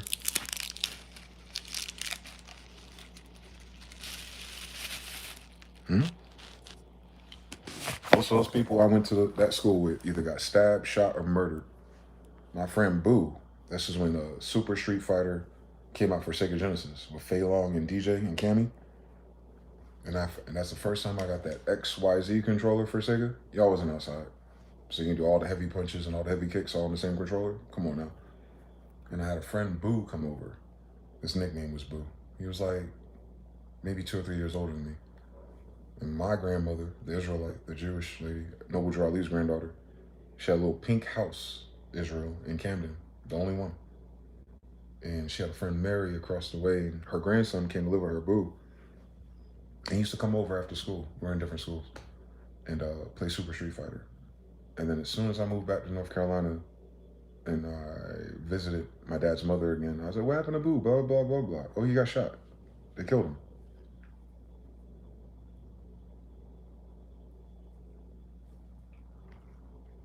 It could have been me so many times. That's why I don't want to hear shit about white people and their politics. He's dead because of their politics.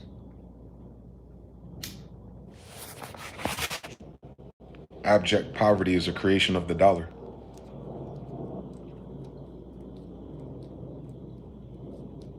You know, root issues, modular math. Let's get to the root of the issue. Right? That's what you told us to do, math and science. I got a hypothesis that most of my friends and family will be alive to this day, prosperous and happy in this land, without white people and their dollar bills. Because that is their only value. And it's made out of our cotton. That they had the audacity to say that we were slaves to pick for them. So the framing of your actual dollar is from the labor of the slaves that picked the cotton. Hey, how you doing? Remember? Because you know Israelites don't wear anything that has all the mixed textures like what's that shit, that stupid shit that they created? That every nylons and all that shit. We're not supposed to wear that stuff. Yeast infections, issues with our skin, eczema, all kind of stuff. What did white people do? All they sell us is these mixed fabrics that we're not supposed to wear. What do white people do? Put a high price tag on those fabrics. And what do stupid niggas do? You see that as a class token, and then white people look at you and go, haha, these Israelites don't even follow their own damn rules. We could run this place for another 100 years. Yeah. Too bad there's kings of niggas down here. What the fuck y'all talking, man?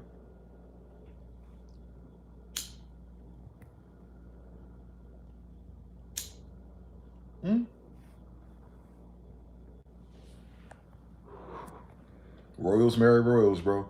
That whole family tree from that time until now, I have the whole royal house. I have a royal flush of the kings and queens of niggas in my heart, in my blood.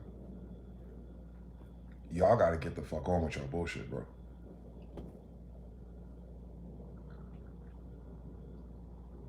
So my awakening started a year ago, and this is what it is now.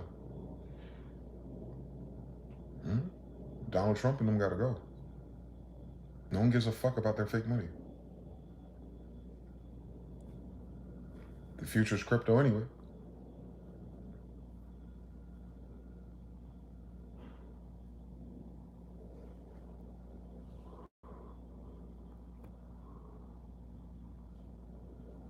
Right? And that's exactly why this country is going to end. Because we said so. Trump is making mistakes because we're cursing him. I'm going to tell my brothers again, don't join that war. They're not going to be able to pay you, especially when you lose it. All your benefits came from those other wars, GI bills and all that shit, because you stole some shit from the Southeast Asians. Because they sold the drugs and opium and all that shit. And then they were able to use that in their fake ass tax system to reward you for a betrayal of your own bloodline. That's how evil white people are. They'll play in your fucking face and then use surface level concrete talk. But the whole time, they elected their strongest soldiers, you know, the African Americans over 6 feet, to be in their front lines to kill their own distant cousins. So that they can wipe their hands clean. Because they're faggots on top of all the other evil shit. They're bitch ass niggas who couldn't win their own wars. In no history do they fight by themselves. They're worse than the damn Jewish people who don't even sign up to fight. White people can't fight as a collective, or Trump wouldn't be their president. You know, a 6-time draft dodger.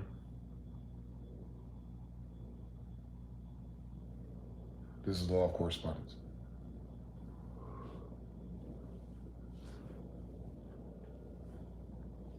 Mm-hmm. I want to see white people win a war with no money, no houses, and no food, like we had to. I want white people being oppressed with their own water fountains, treated less than dogs, to go into a civil war and world war and win. Your family bitch.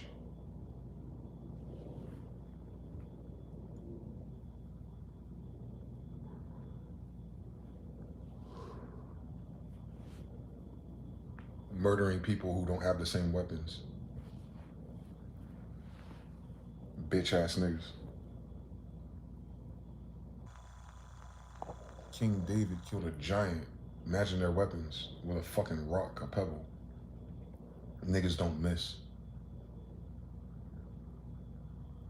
Remember? We toppled down giant cities with sound, horns.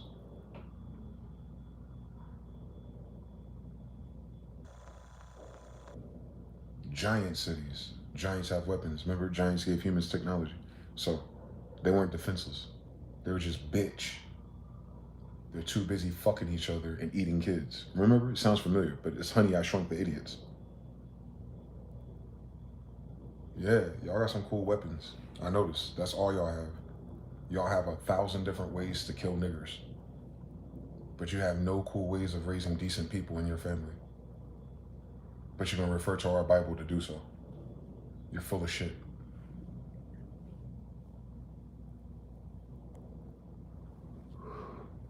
I'm just convicting the spirit of white people. Because everybody knows there's no such thing as white people. Since the first white people was my family. White means royal. Y'all still that too if you want, if we let you. Because we're not black people. I'm an American Indian, first and foremost. Mama Inga's my grandmother. So what I'm saying is y'all invaded my land and then made it yours. And I'm still standing. How, who in my bloodline gave you anything? See, I'm not a random African-American slave that came here with opportunity and I can't go back because the Africans betrayed me.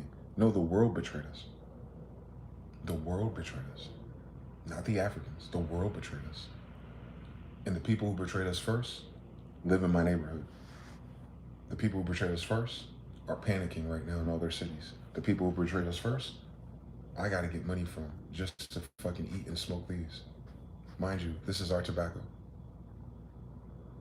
This wood tip is from our trees. Yeah, I gotta pay taxes 3, 4, 5 times in all the other degrees because of white people. I'm saying that because I know it's not American Indians. And this is a land of American Indians. So the only people who could be making an American Indian, who's the king of American Indians, anything less than the king of the American Indians and the land of America in which he stands, in which both his grandfathers created. Look at your Tartarian buildings. Yeah, Tartarians are Afro-Asiatics. Tartaria was led by Genghis Khan. Y'all call Genghis Khan your white Jesus. That's how I know y'all are fucking idiots. But thank God that's my father. Thou art in heaven, holy be thy name. So I don't understand anything, bro. And it's not that I hate white people. I don't know how to hate white people. I just know that they don't have a history of being nice to my people for hundreds of years. What changed?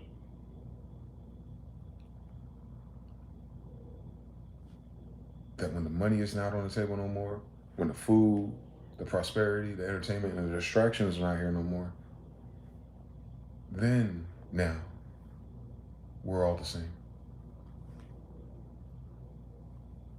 When no one's hiring their kids no more, when their colleges are closing down, now we're all the same.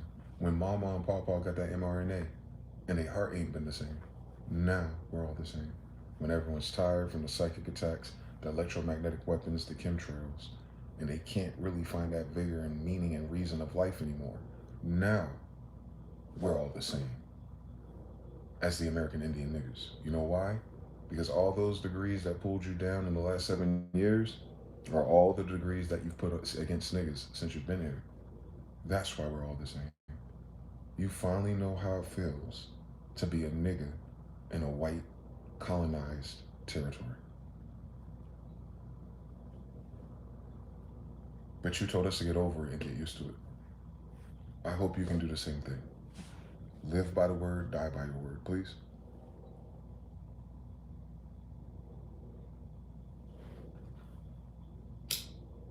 It was good enough for us, right?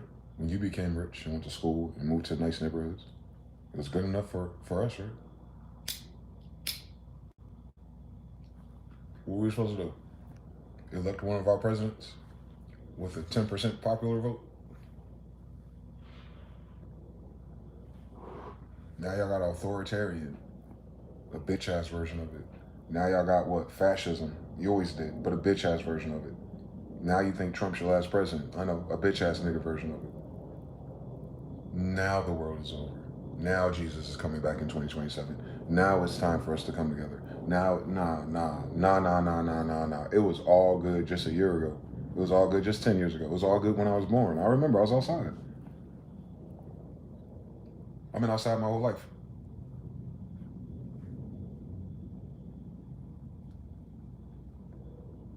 I've been working since I was 15.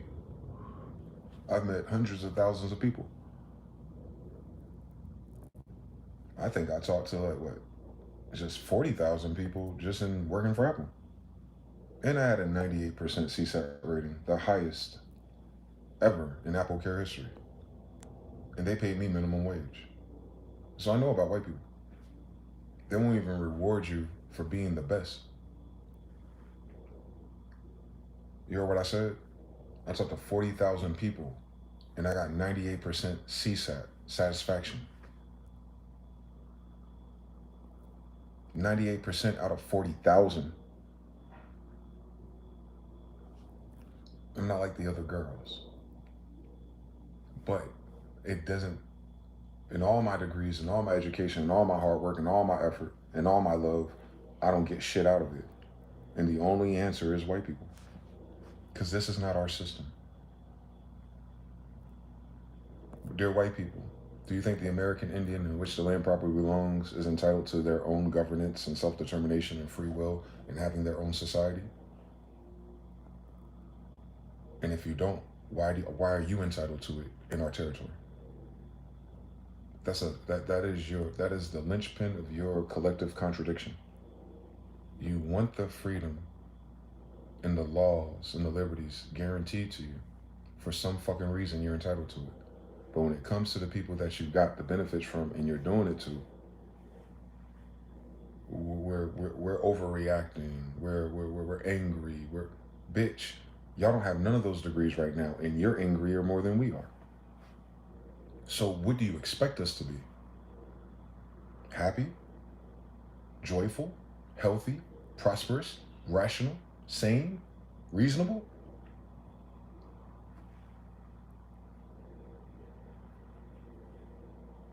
I want to see you do it. Starting this year. I want to see how y'all do it. Because we've been trying to figure out how y'all wanted us to do it. Now we get to see how y'all do it. At least 40% of you. We're going to see how y'all do it. Per capita. We're going to see how you do it. We're going to see how you manage fascism. We're going to see how you manage your Anne Frank story. We're going to see how you how you manage when that oceanic hits your coast. When that oceanic hits your oil. When that oceanic hits your damn boats. I want to see how y'all do it.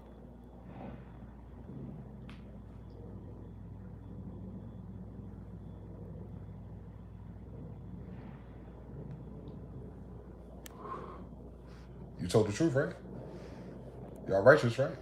God-fearing. Love of country and men, right? All right, then. Let's see. Keep those values, keep those degrees, and go forward. I want to see you do it. I want to see what happens when the God of Israel takes everything that you swore on his name, I want to see it. I want to see how you get out of this. Because then maybe we can learn from you since we learned everything else from you.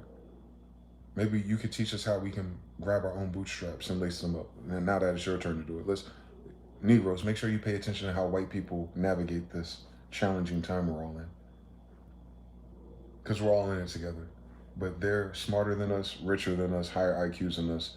And they've been dominating and taking over everything, and everything is theirs, including the King James Israelite Bible and the King James Israelite language of angels. So let them have it, and let's watch them do it. They shouldn't ask us for shit. You're gonna start beckoning liberty and justice and all this shit when your time is almost up, when your dollar is almost dead. Then it becomes a social issue again. Honestly, none of y'all protests when 300,000 of my sisters were fired for no reason.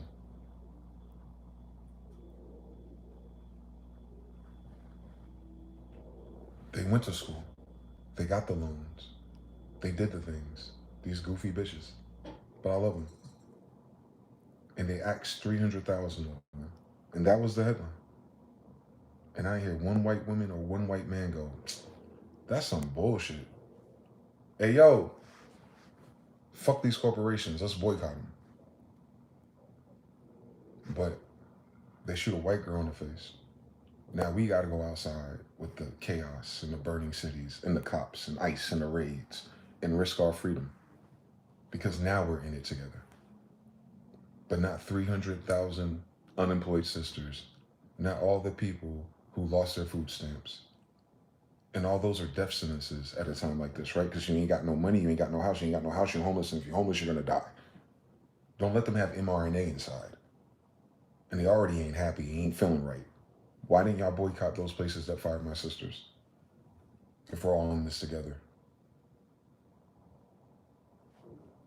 Yeah, so I'm talking about, I don't even have to go back in ancient history. I can just go back to this year.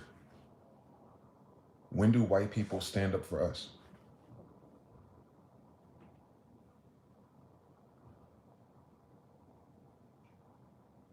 Per capita, y'all are about over 200 million of the population. And you don't have 1% of you that give a fuck about the American Indians you live next to. What do you want us to do?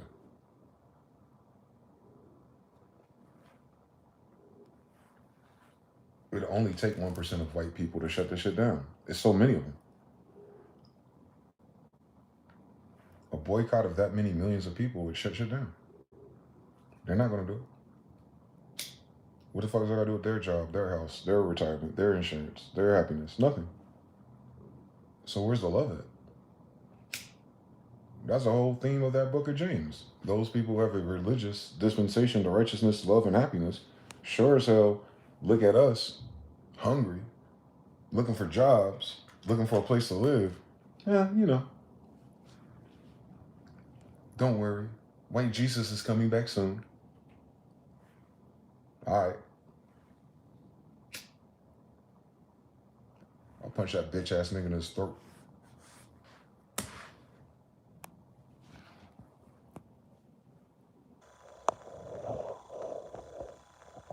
Chop him his fucking neck. I'm gonna ask your stupid ass God, Jesus, why the fuck he come to America if he's supposed to be saving the Israelites in Palestine? Y'all stupid people. Yeah, all right. See what happens when you believe your story? You can't believe the Bible because your whole story says that the Bible is a lie, meaning your whole story is proving that our God is a lie. That's evil. Tell me I'm lying. At least. Tell me I'm just some crazy black guy, blah, blah, blah, blah, blah, surface level bullshit that don't know what he talking about. Be the only nigga you know to talk about it, actually. Because most of the niggas who can speak and got a bigger platform are bitch ass niggas. I'll chop them in their fucking neck.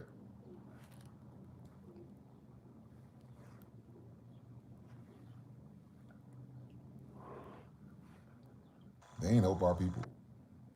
They all got 501c3s with the federal government and FBI. That's why they're all informants. Stupid. People are stupid in this bitch, God. The stupid sons of bitches alive, actually, in this damn country. Not all of us. I'm just saying the ones in power, the ones that are in control of the authority of things and beliefs and faiths and churches and movements and Nation of Islam. Shut up. Yeah. You ain't supposed to know these degrees. That's why. I'm not supposed to know all this. Y'all know that? It's all their secret society stuff. Too bad their secret society is based on my dad. The fuck? As within, so without. I wouldn't need that. Why would I need the ingredients to be myself? The real Mason.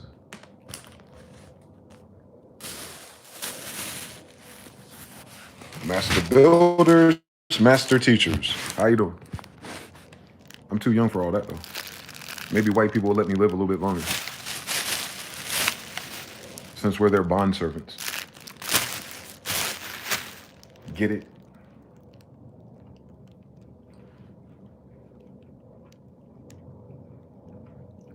Oh, I get it. I'm Hagar and you're Sarah.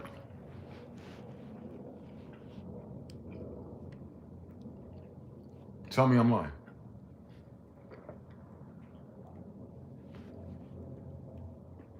Who died and made you Abraham?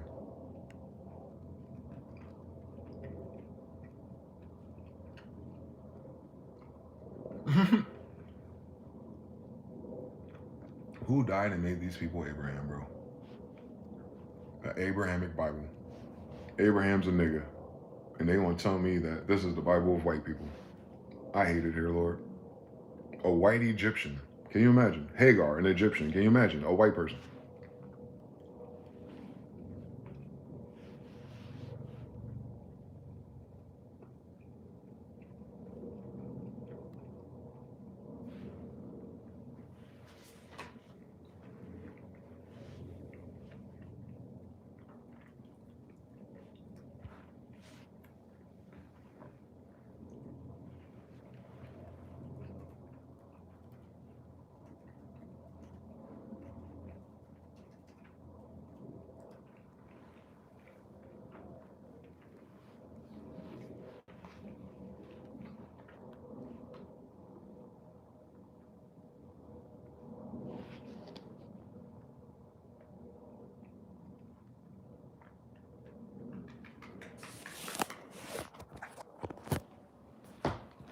Hold on. That feeling you have, white people, is called conviction. If you feel convicted, good news. You probably have a soul and a spirit. 7, 16, 12. If a judge's word convicts you, you probably have a soul or a spirit, so you'll be all right. Smyth-EL.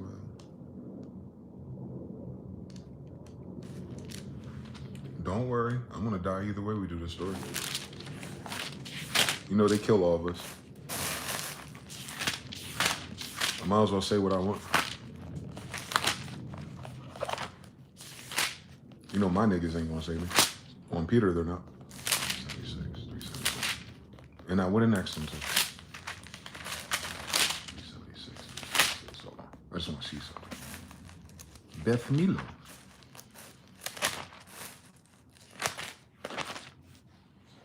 16. 16, 16, 16, 16, 16, 16.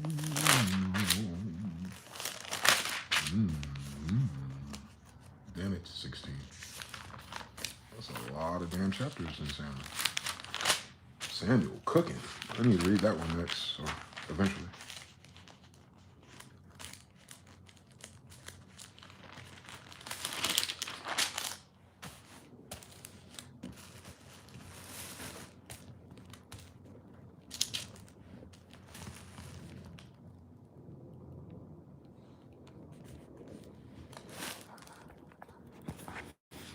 And Samuel said to Jesse, send and bring him, for we will not sit down till he comes here. So he sent and brought him in.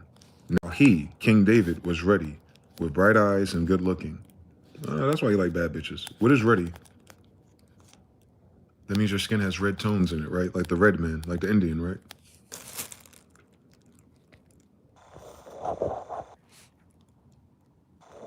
So King David, my grandfather, was ready.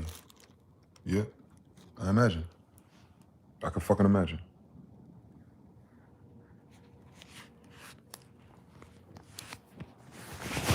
So where are the white people in this book?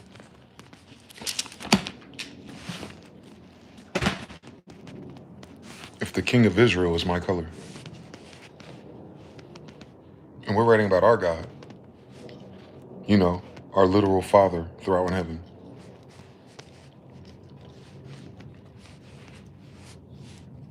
If we're this color because of our dad, what color is my dad throughout in heaven?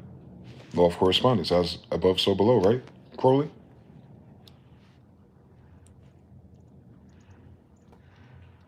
Oh, it don't work when it comes to the Bible that you stole, but it's in the Bible that you stole, right?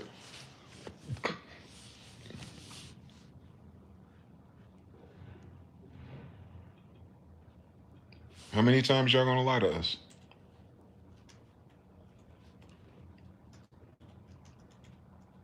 How many times y'all gonna lie to us?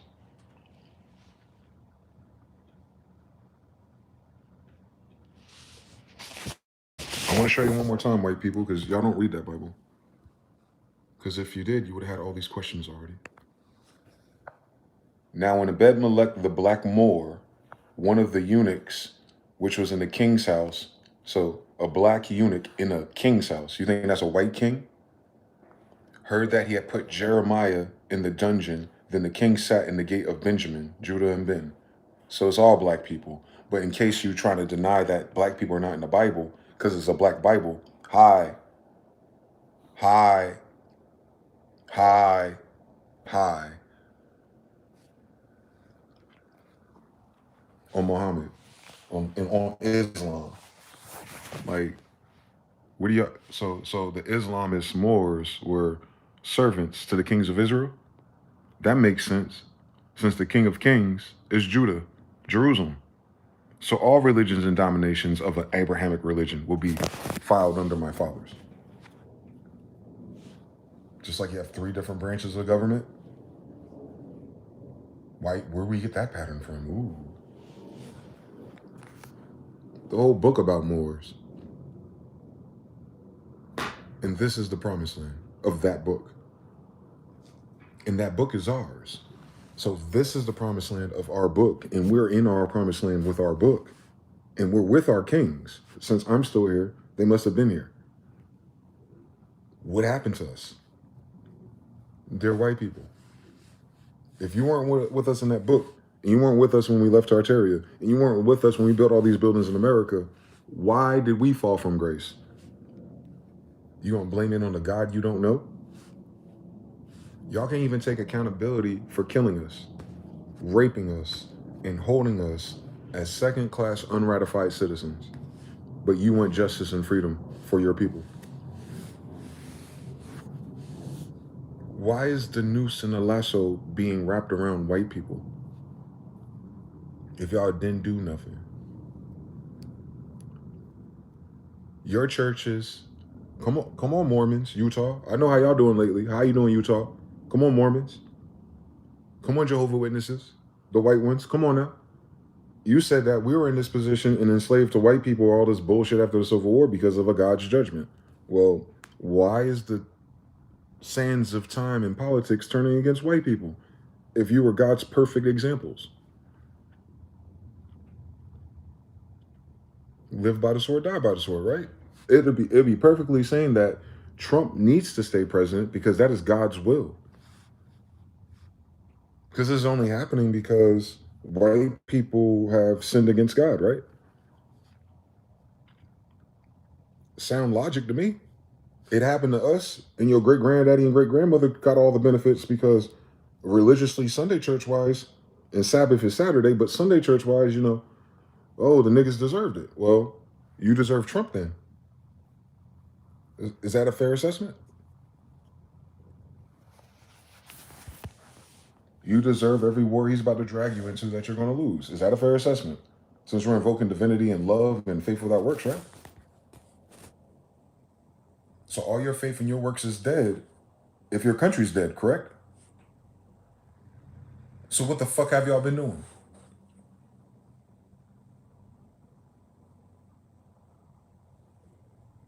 Ain't nobody here to type no more. That's a weird fucking story in this bitch. Because that's the justification of how y'all treated us. Who's treating y'all that way?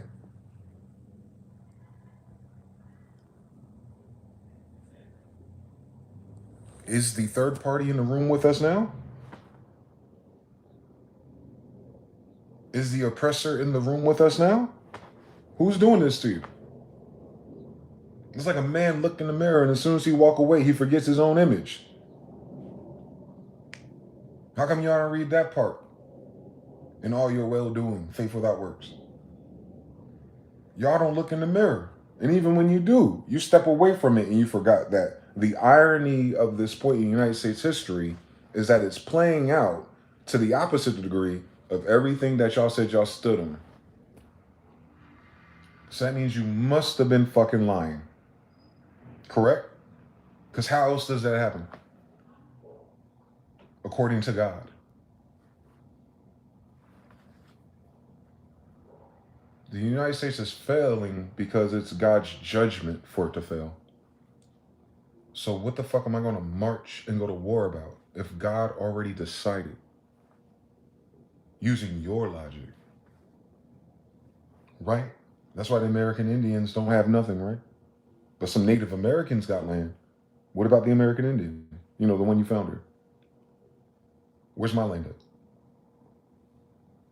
Oh, white people didn't think we were civilized because we didn't want to be Christians. Can you imagine? White people stealing your land and saying you can't have anything because you Israelites didn't convert to our new Christianity. Correct?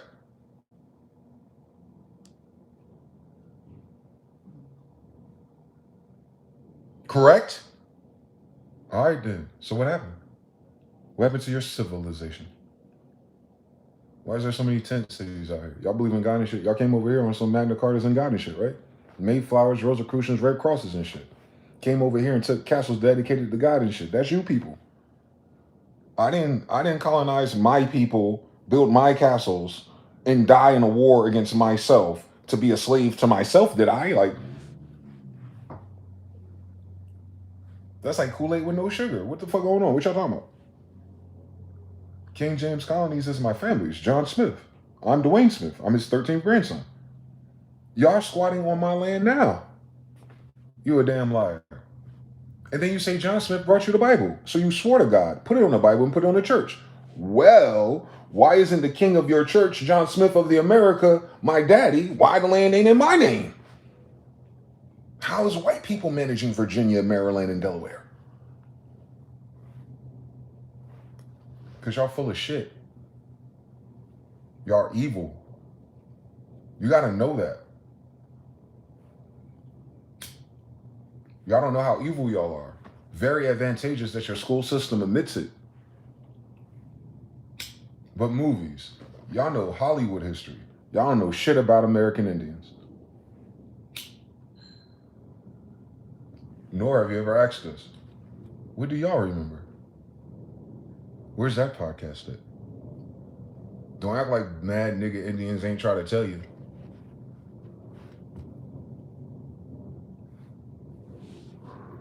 The only problem was they're not the fucking king of the Holy Roman Empire. My dad was. So now what?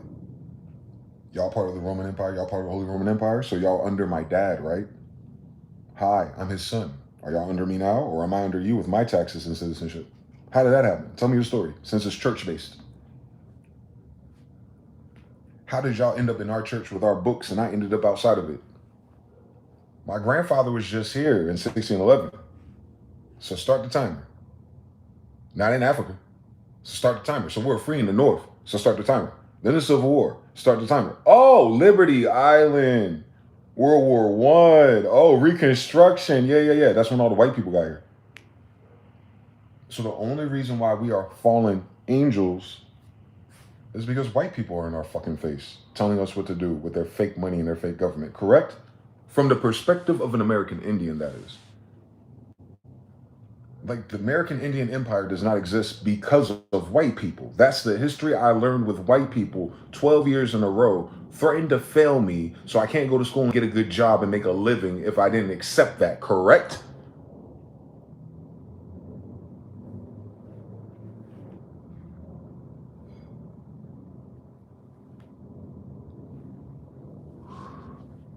Go ahead and tell me a lie. Tell me I'm a liar. Because what the fuck did I go to school for? Why did I get all those grades? How did I become international baccalaureate?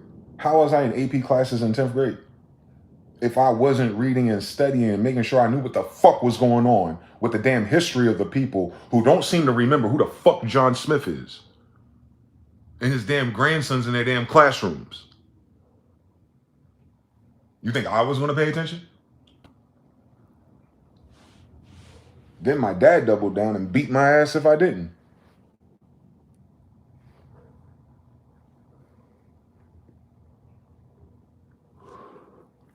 Then they squat and stole everything and then told a fucking fictitious story about history. That's why everyone's so fucking confused. Because they damn history a lie. In this country. That's not what happened. None of your history that you taught us happened here. Y'all don't even tell the truth about why y'all started World War II. All of our major wars start with a false flag. But the truth is always a damn lie. In your media, in your churches, in your fathers. Report that lie and sign up little 18-year-old boys to die over it. True or false? Gulf of Tonkin incident. Remember the Doors? You should look into who their fathers were. Riders on the storm.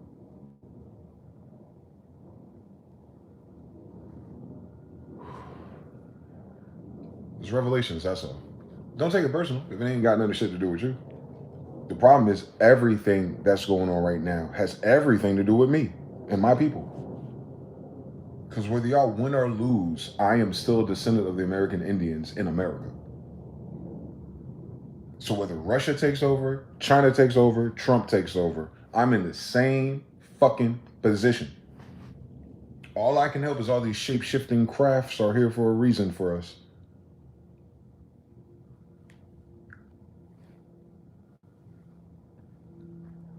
Since they're ours. They're in our Bible. Hi, Ezekiel. Remember? All those shapes, all those forms. I wonder what they're trying to describe. Then the angel, the host, is above it, like a marionette, like a puppet, flying right above the craft. The craft is his shield. Gibraltar. Remember? They didn't read that Bible. That's crazy. Oh, y'all went to church. That's crazy. Y'all didn't read the Bible. Y'all just went to church. With some weird little faggot raping all your kids, telling you the ideas that he has about a book he can't open. But y'all went to college. Y'all supposed to be smart, per capita, high IQ and shit. That's a weird story. Atheism was your biggest flex. We don't know shit. Meanwhile, is it not written?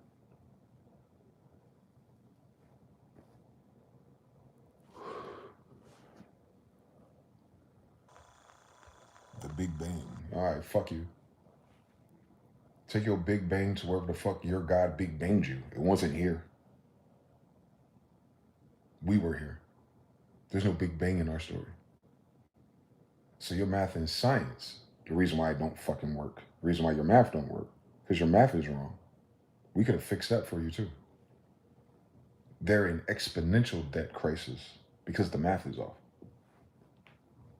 And the embezzlement and the taking trillions of dollars to give the Israelis and Russian mafia members did not help you at all. You familiar with the concept? Calculator loops, calculator breaks. Y'all didn't want to listen to that nigga Terrence Howard. He was telling you, matter of fact, he was a messenger. He was an angel, and I know he is. He was telling you the reason why he went to Oxford and all these places to demonstrate this math problem, 1 times 1, is because he knew inevitably they were using it to manipulate banking. And then he knew inevitably that that calculator would crash, that the sums would check up bad. So you can add a whole bunch of math and still get the wrong fucking answer. Multiply this, square this, to a third this. And then when you do it all over again, you get a different answer. Now check your banks. That's what their problem is. They're fucking stupid, but they're bankers. There goes that nepotism again. There goes that white hegemony. That sounds more like I white and I say so. We're talking about women don't have accountability. Well, when has a white man ever been accountable for all this fucking fucked up system they created? Since no one else did, right? This system is following because it was the idea of a white man. Correct me if I'm wrong. So the smartest, high IQ people with no accountability. You think that's what God mandated for you?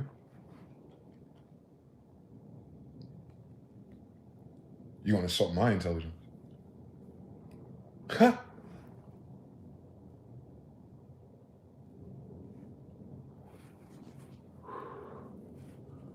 That's what all you taught us. Can't wait for you to teach us the truth.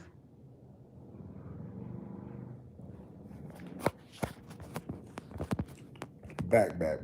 I'm rolling up.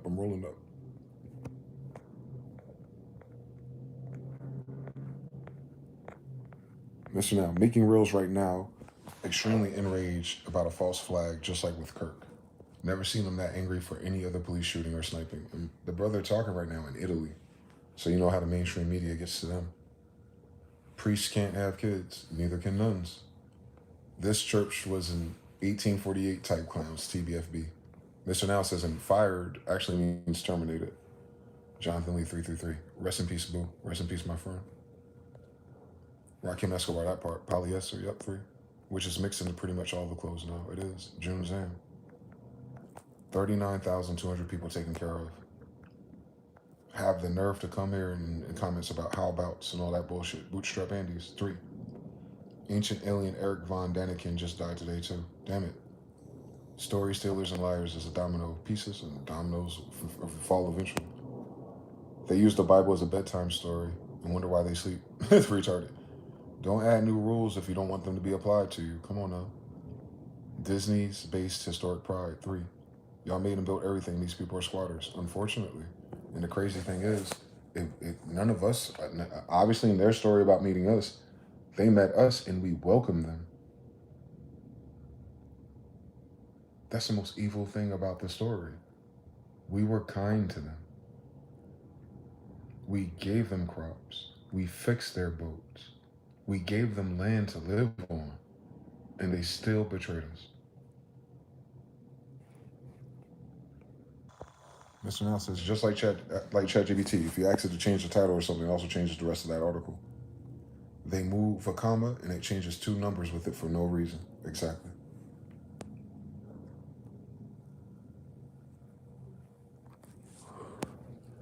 Their math is bad. That's the funniest thing about life. That's how I know they didn't create English.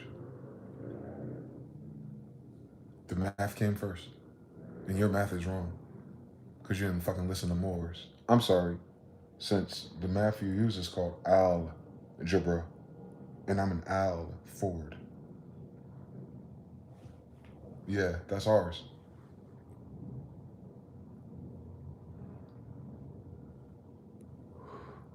Alchemy, chemistry. Yeah, that's ours. All of it's ours. Both sides of the world. English and Muhammad. We are not a monolith. We are 12, now 13 different tribes. 13 different kingdoms. All together an empire. Our empire. No one else's. You can have your own empire and your own kingdoms on your own land, I guess. Wherever that is. I don't think it's in Africa. And I know the fuck it ain't on this side of the damn globe, because you motherfuckers said you discovered us. And I saw Tartary. That looked like us. But hey, we left it. No love lost. We finally made our pilgrimage and our Hajj to back to our promised land. That means you could have had the rest, Caucasian mountain. But no, you brought yourself here just to kill us. Let the record reflect that they did all of that just to kill us. Your ancestors. Maybe not you specifically. You might like Kobe or something. Yeah. You love a lot of niggas that do cool things. But you never tell us the nigga that you love that you went to school with. Shout out to Matt Harrell, one of my favorite white boys from middle school and high school. Shout out to Memory, my favorite white girl from 12th grade. She let me copy all her notes so I can go to sleep.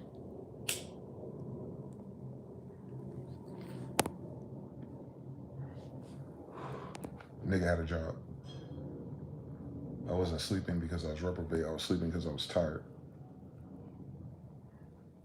You know, we were poor in abject poverty, kings of the colonies, because we had to be indentured servitude because of mean white people and backstabbing bullshit ass Africans. Not all Africans, the Africans that did that. All Africans ain't Africans, just like all Americans ain't American.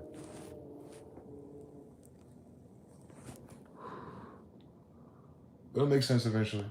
Baltimore's. You try to figure out why the Baltic Moors talk like that. It's because it's our language. The fuck? Dude, they sound British. You talking about the British colonies of niggas? They should sound British. That's their dads. The fuck are we talking about? The redcoats were black. There's white redcoats too, but their king is black. So his main men are black too. Baltic Moor. Go to Carolina. Go to Asheville. Ashkenaziville. Hi. And there's a built by Moors estate. Hi, that's ours. But Anderson Cooper and his white fucking pedophile, human sacrificing ass family, Mr. CIA, grew up there. You see how niggas gotta know that? I know it because it's ours. Y'all don't know it because it's a conspiracy theory. Shut up. That's why I travel the lands like I do. I go to all of our. I went straight to New Bern, North Carolina, the first capital of the colonies. To God be the glory. You should check it out one day if you're in the Carolinas. Go to New Bern, North Carolina, and go to the museum there by the water, and you're gonna see a mansion there. It's one of my grandfathers. They rebuilt it after, they burned it down.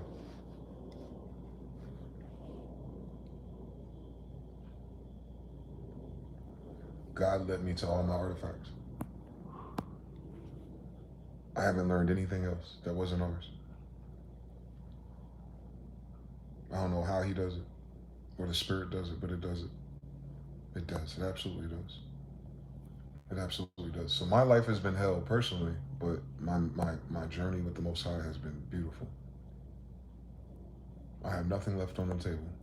I understand everything that I started. My first inquiry, I understand it now.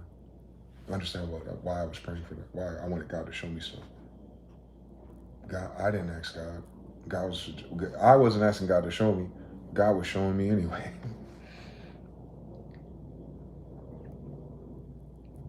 I count that that makes me rich.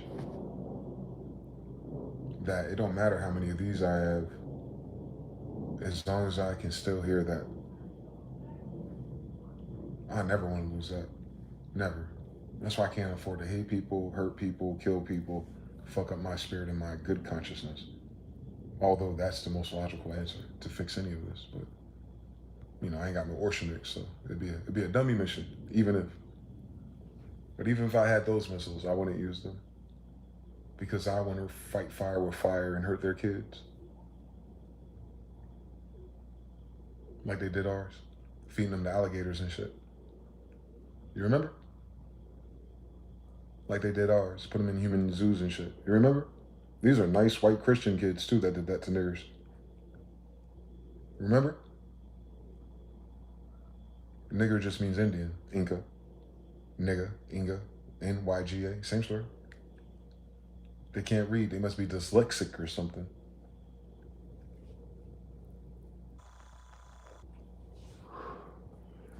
Nigger is a profane adaptation to Inca. And the Inca are the Anunnaki, if you're trying to like connect all the dots to that word. Because they're angels, they're sky people. They're the ones that came down to dig gold. Yeah. Lima, Peru, headquarters. The Andes Mountains. Treetop. Same story. That's where we start. I can't speak for nobody else's bloodline. And there's 3 starting points, not 1. That's why it's 3 kings and 13 tribes. Y equals mx plus b. That's the other one that she showed me. Gabrielle showed me that first, actually. Because that stood out to me because I took algebra so many times from 6th to 12th grade. I took algebra for 6 years. It was getting on my fucking nerves. Thank God. Usually the shit that frustrates you is very important.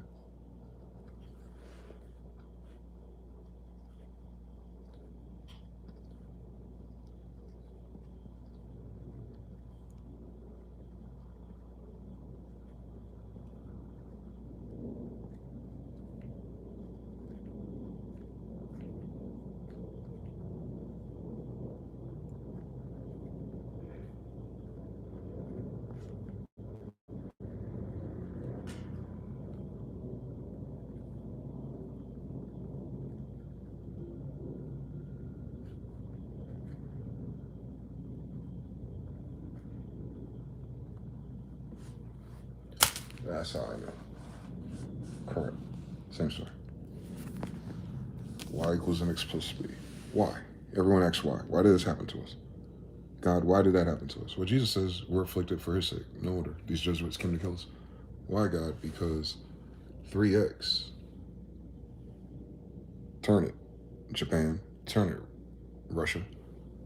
3x, 3 cons, 3 kings, plus b, 13 tribes of Isis, Re, and El. The Holy Trinity. Mother, Father, Son. Venus, Mercury, Jesus, Heru. That's why. Other than that, it's a useless equation.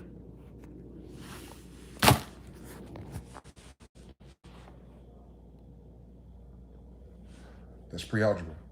Made by the Moors. Just like we encode all the codes in our gematria in our Bible, we encode it in our math problems too. Because math is language. Anyway, same story.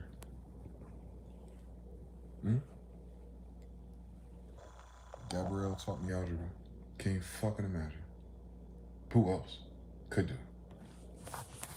Now, if I could just figure out taxes. If I could just figure out taxes, right? Like that's the degree we're supposed to do when we go to school. Like, yeah, so I can start a prosperous business against my own interests. And become a billionaire and fuck over everyone else's fucking land and their kids and their fucking hope and their promises. Yeah, that's why I learned that. To be a fucking dickhead.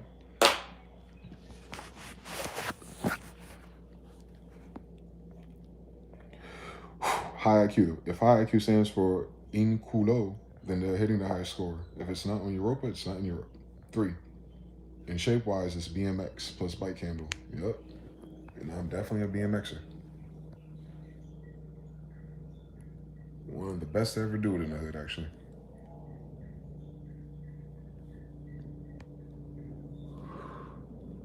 Shit, I was a beast on a skateboard, too. Until I got too tall and too heavy. Center of gravity shit. But yeah. What a life, man. Accountability versus accounting. That's crazy. Accountability means you also have to face the consequences. That's why women can't do it. Women deny accountability because they know there's a punishment on the other side of admitting their guilt. It makes sense for a more fragile species. That's why men, you shouldn't even wait for it.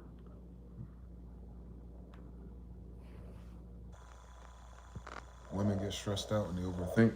What is that neuron called? Nephrine or some shit like that. Men get stressed out and then they generate dopamine, which is why it causes us action to fix the problem. Dopamine ain't just for happiness. Dopamine is for activity, for action. Men generate more dopamine when they're stressed out.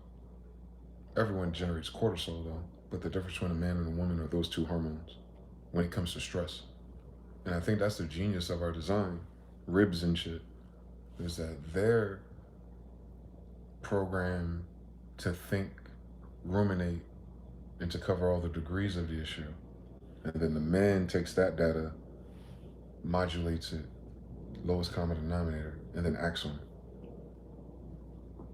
We can't even do that right in this society. That would be God's design, by the way, since we didn't design ourselves.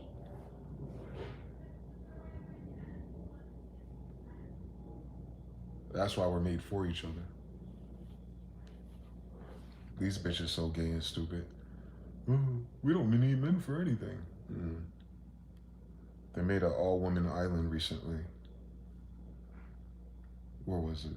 Somewhere in Europe. One of those damn islands over there somewhere, I'm assuming.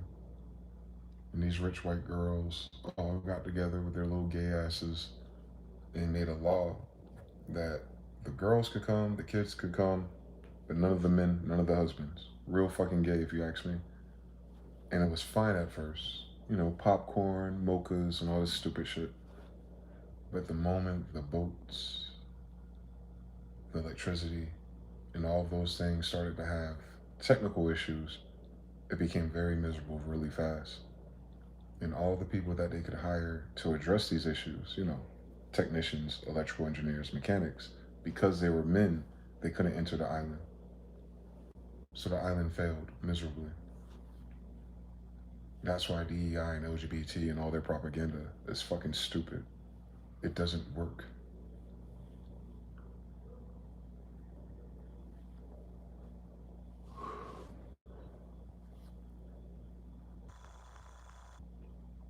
Be crazy if our women knew how to research. Something besides benefits.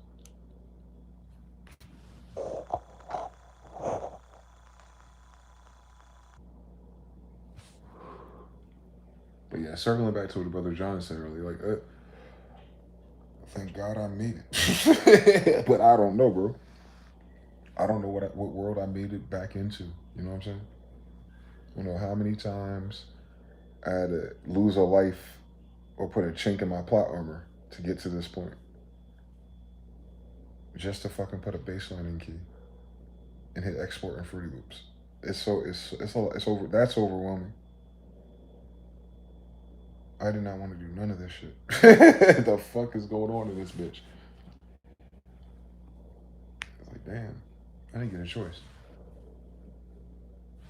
Damn, bond servant. Bond servant. He gonna get my guy gonna use my oldest cousin then? I couldn't be like Aaron or something. I couldn't just be like a little Ephraim. I couldn't be Caleb. Nah. We're not gonna get none of your cousins to do shit. They can get a few churches or something and keep lying and deceiving themselves, but you're gonna have to do it right. And you're the number one person who shouldn't be doing it. Aha. I should have been more reprobate as a child. Maybe God would have skipped me.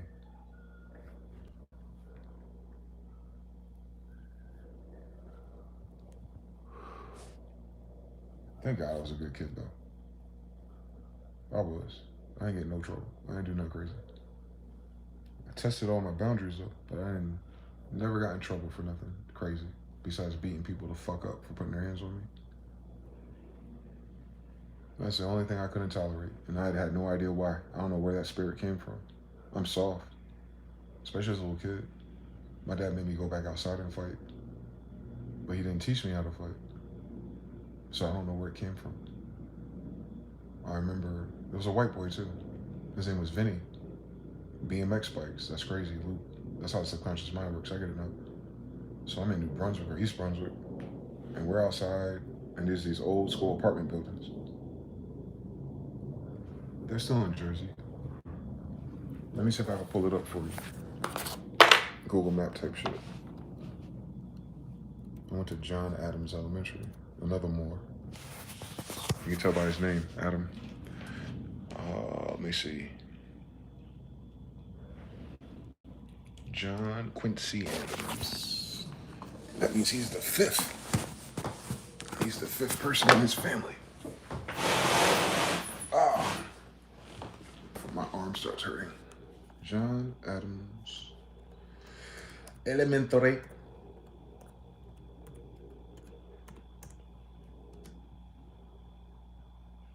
Brunswick.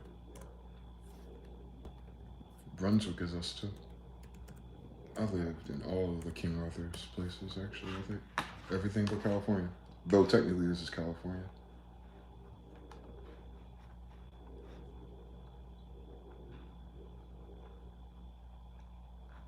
Y'all do have it. The fuck are y'all talking about? AI says you don't have it, but then the next result is a fucking Facebook group of my school.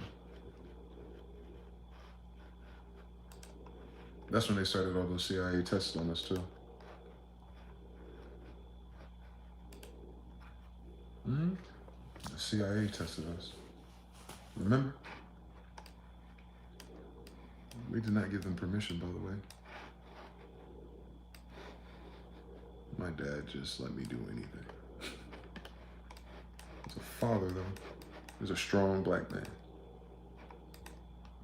He raised me, man. Fucked up individual sometimes, but you know what I can't take away from him? That he raised me, a fucking beast.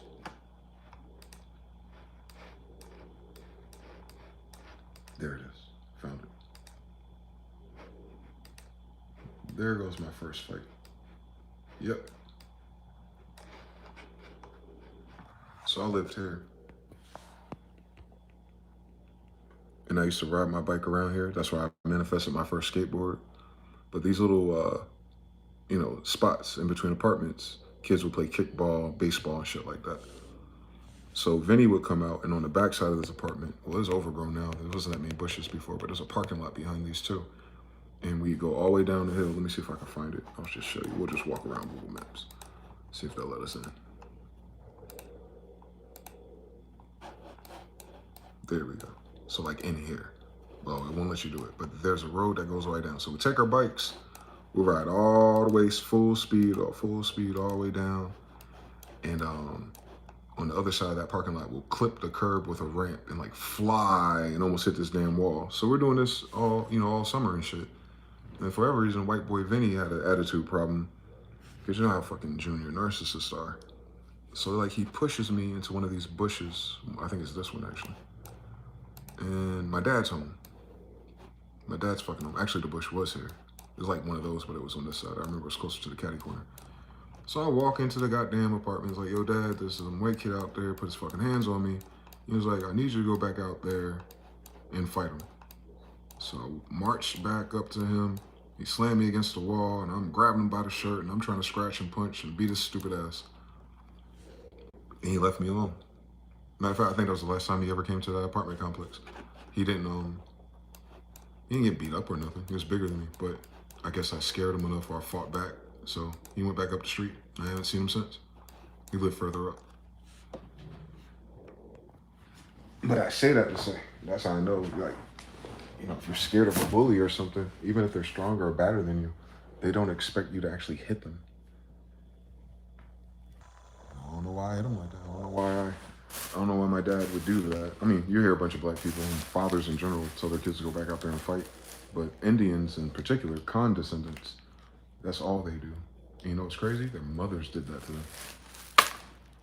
My dad's father did the same thing to my other uncle, the youngest, Chuck, because Chuck was a pretty boy.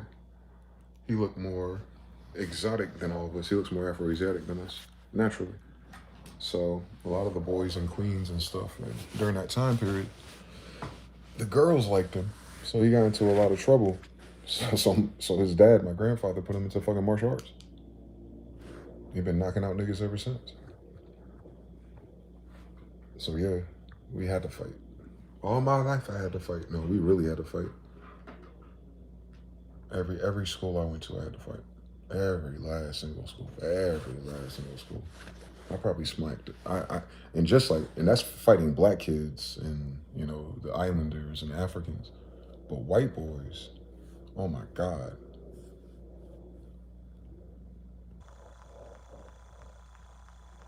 I smacked Jordan. I smacked Derek. I smacked that kid at Norlina Elementary.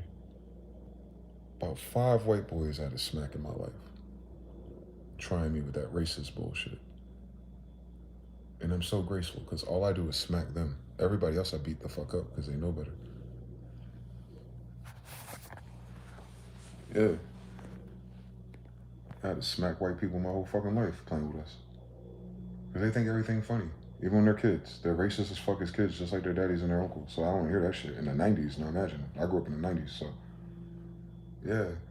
And the craziest thing is, I'm just giving you this as the before and after. When you're a new black guy somewhere and, you know, you're not part of the it crew. Even the weakest and the stupidest of the crew will, you know, try to, what's that shit called? You know how it is. You got the main character and they get away with it, and then all their little henchmen, like Roger on Doug. Like, they're not Roger, they're the other kids' names we don't remember.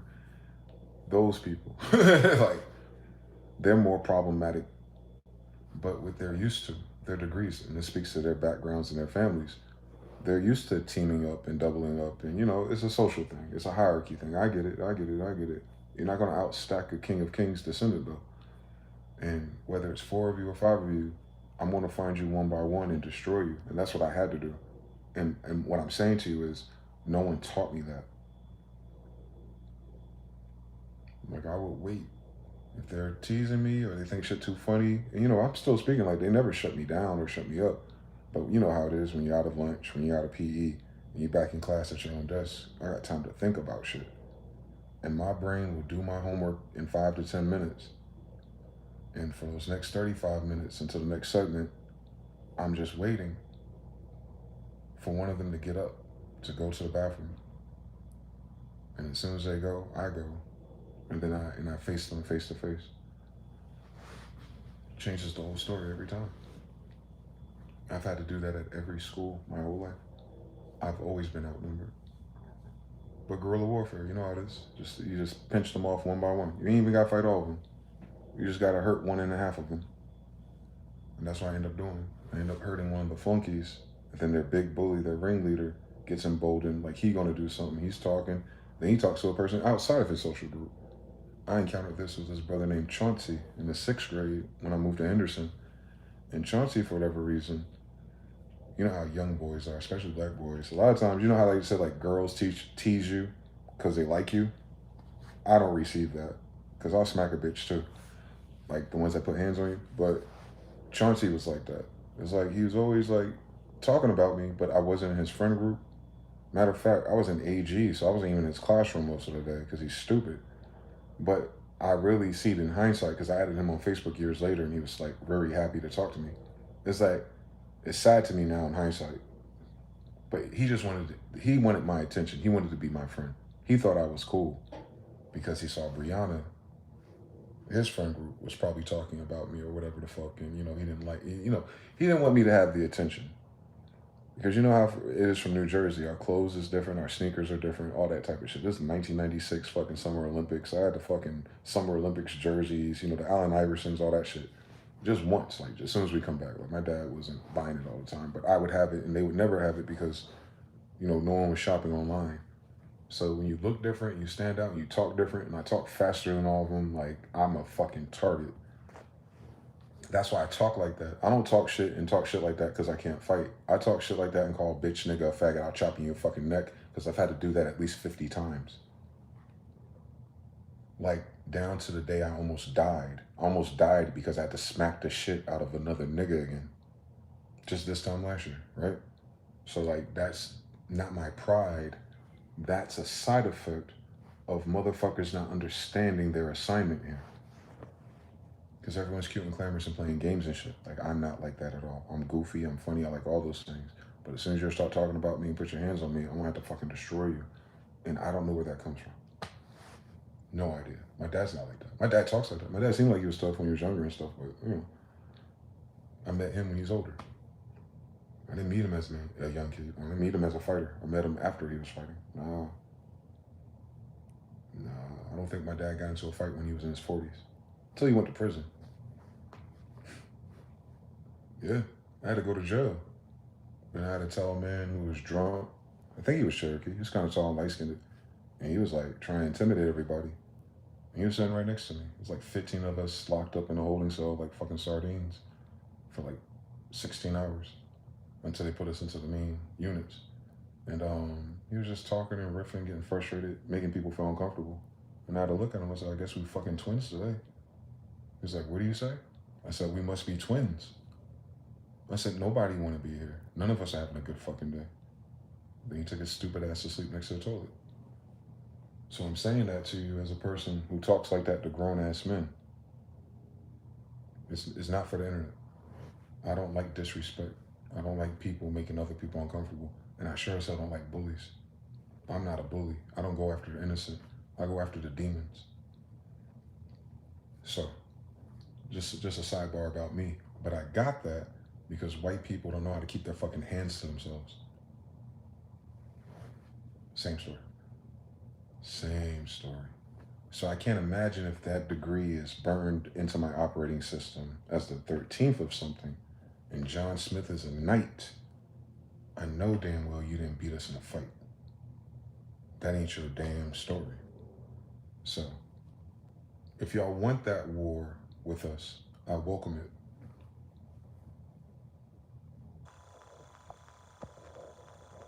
I'm not scared to lose.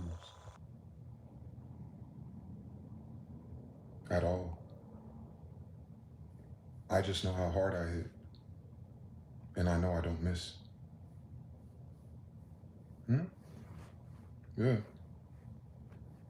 Yep. They'll arrest me and suspend me and all these things for hitting a person once. I had to write a letter to a person's mother. I had to apologize to a kid's mother for how bad I smacked her son. Mind you, her son jumped at me like this, and I just blacked out, and I deflected his punch, and I smacked the shit out of him. He fell out the seat into the middle of the floor, and my left hand just kicked in and grabbed his neck and held him on the ground until the bus driver stopped. And then I had a fucking black stupid bitch in the DA office threatening and intimidating me because I smacked somebody on a bus. Bitch, I smacked him because his fist was going towards my face. Like they don't want. If he would have punched me in the face, it would have been a different story, right? Like, you know. But because I reacted the way that we do, we're always the bad guy. They have reports and they say that I use excessive force. I was like, what are y'all talking about? I smacked him. I smacked him. What's excessive force about an open palm? Because the white boy's face turned black? He had no reason being white, and he shouldn't be saying nigger. What? I smacked him in the face? Why? Because he threw a punch at me? Like, if you want to see excessive force, wait until I close my fucking fist. And that's why they suspended me for 10 days in high school. I was the first person in Wake County to get suspended for 10 days for punching a nigga that put his hands on me. And I just can't, this justice system, this, even in education, is all about, you know, keep your hands and feet to yourself. But when it comes to defending yourself, they even command and demand that you're a bitch ass nigga who can't fight for himself, or they'll punish you if you do. Real life. Real life. They punish me for defending myself, not for fighting. They punish me for over defending myself, for making sure the threat was handled.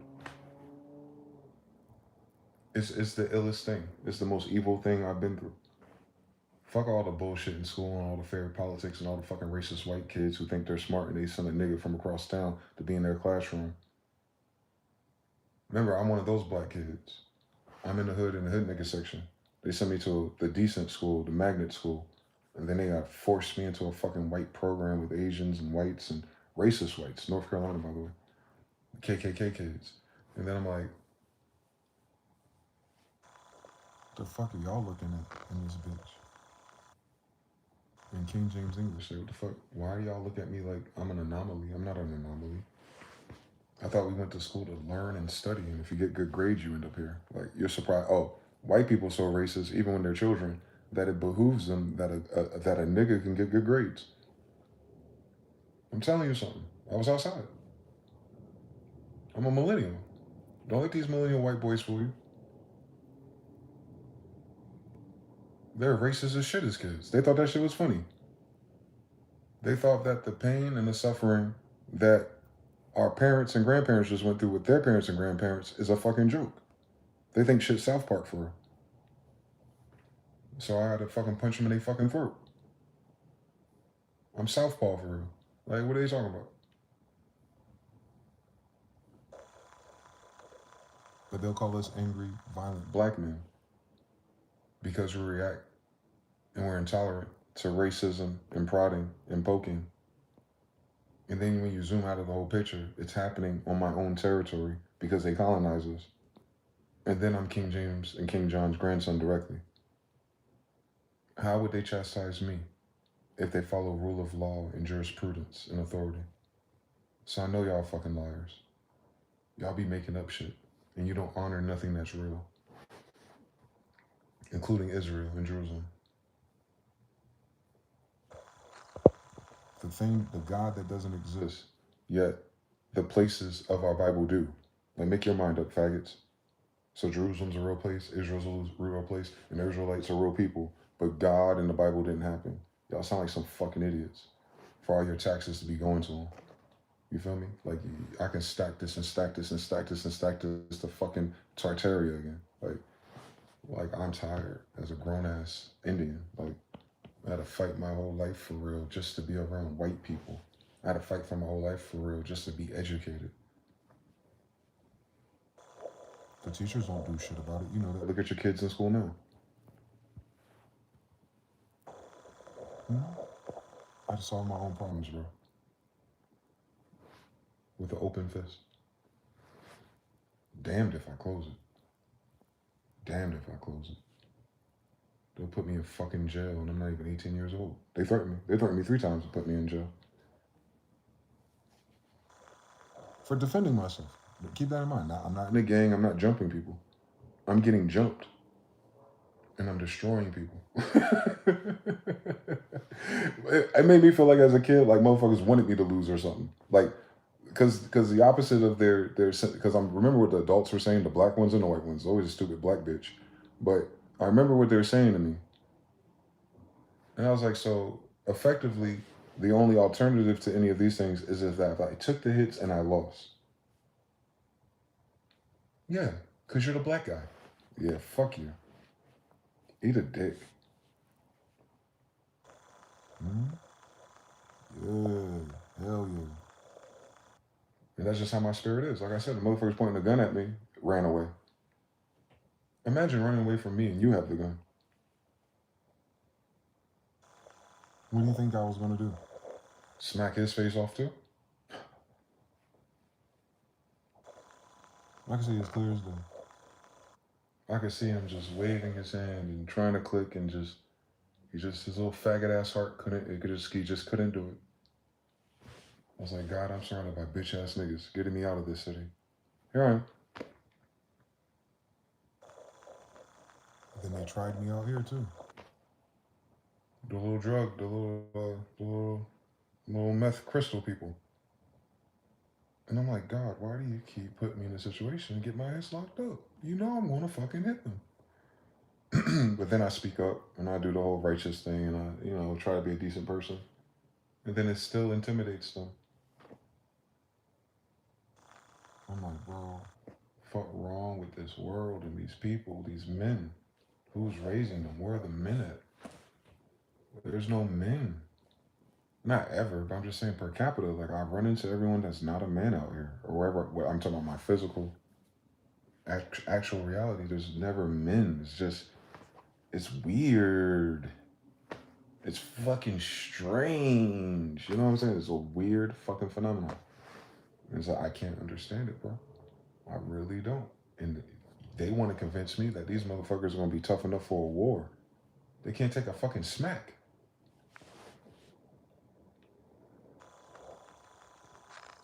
I don't want to die in a war with these bitch ass niggas.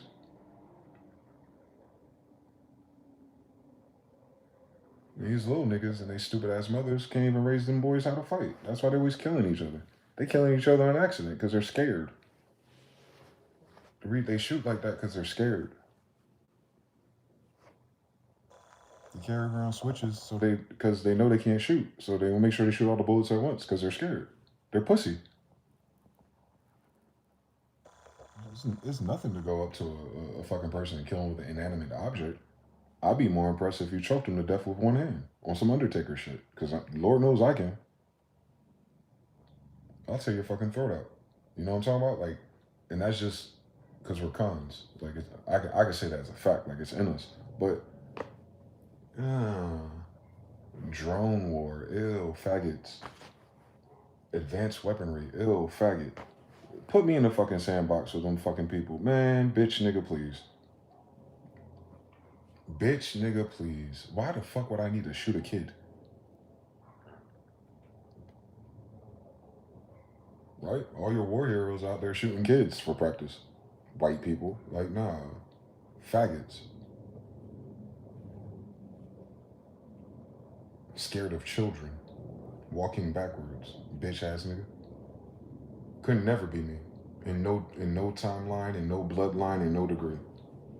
I don't understand that type of science. But you want to hand out medals to people who kill children. Unarmed children, too. The evilest part. That nigga that shot that bitch in the face 3 times, they'll give him a medal, too. Privately, within his ICE academy, since he was their trainer for 10 years. He's been ICE for a decade, by the way. It wasn't a rookie mistake. He intended to shoot her in the face. Or whoever. Part of his little false flag IDF thing. But you know what I'm saying? Like, the narrative was. Like, he wasn't a slouch. Well, if he's an IDF soldier, he wouldn't be a slouch anyway. But yeah. So yeah, man, I don't know. I don't know. The United States go to war with millennials and their kids. Nope. Y'all gonna lose. Y'all gonna lose.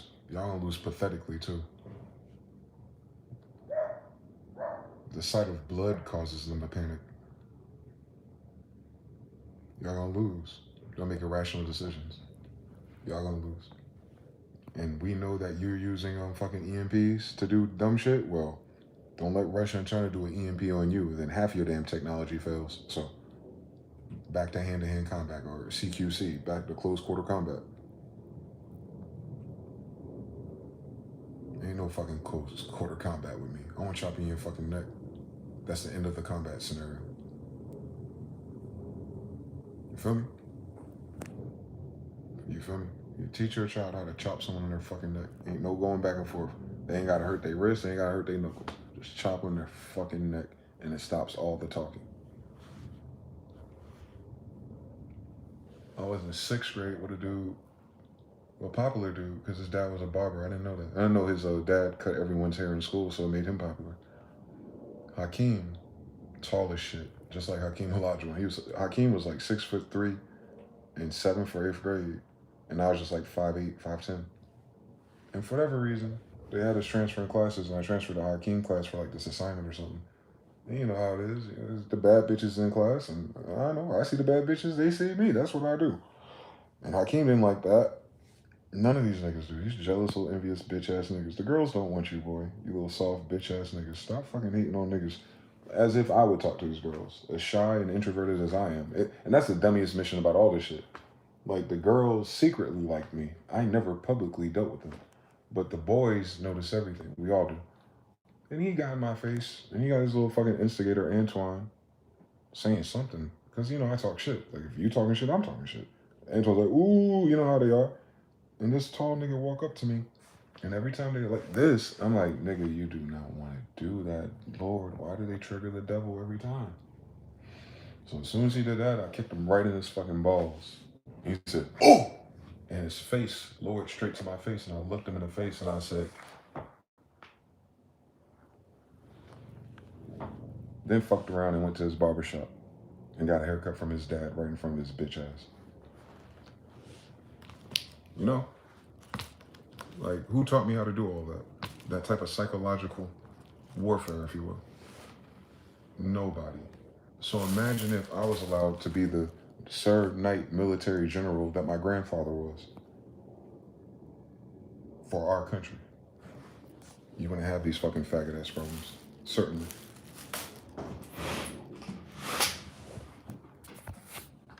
Trump can't beat me. Elon can't beat me. The guy that punched Elon can't beat me. None of them bitch ass niggas you vote for can beat me. So why am I voting for them? They're not men. They can't beat a slave. No, they can't. There's some really strong fighters out there. I'm not a really strong fighter. I will just kill you. You know what I mean? I don't think about fighting and blocking and all that shit. I ain't got none of that. I don't have enough time either. I want to make sure as soon as I hit you, you stop.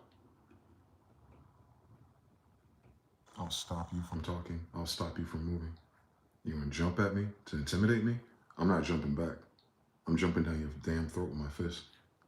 And they don't expect that. Most people don't. Most people do that to intimidate people. I don't intimidate people. I laugh, I joke, I talk shit. I'm not into intimidation practices. Intimidation is cowardice. Because why would I intimidate you if I know I can hurt you? I just wait for you to trigger me to hurt you. And the only way that happens is if you try to put your hands on me. So I don't get why men, and then y'all make all these bitch ass niggas alphas and all these podcasts and all these rappers. None of them faggots can fight. The only person who could probably really fight for real is someone like 50 Cent, Wallow, the quiet ones. The quiet ones. The ones who ain't talking about guns.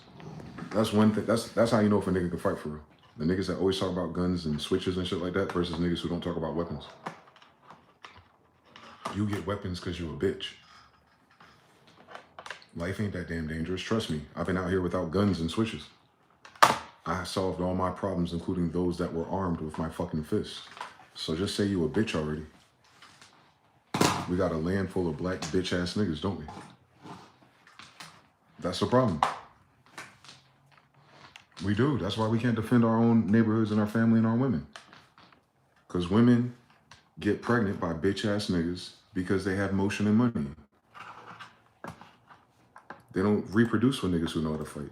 They don't reproduce with warriors. They reproduce with sissies in all degrees and all elements. That's how I know this is a fucked up, dead society. Because most of these men ain't shit. And it's not shit because they ain't got nothing, they ain't gonna do nothing. It's because they've been little bitch ass niggas since they was kids.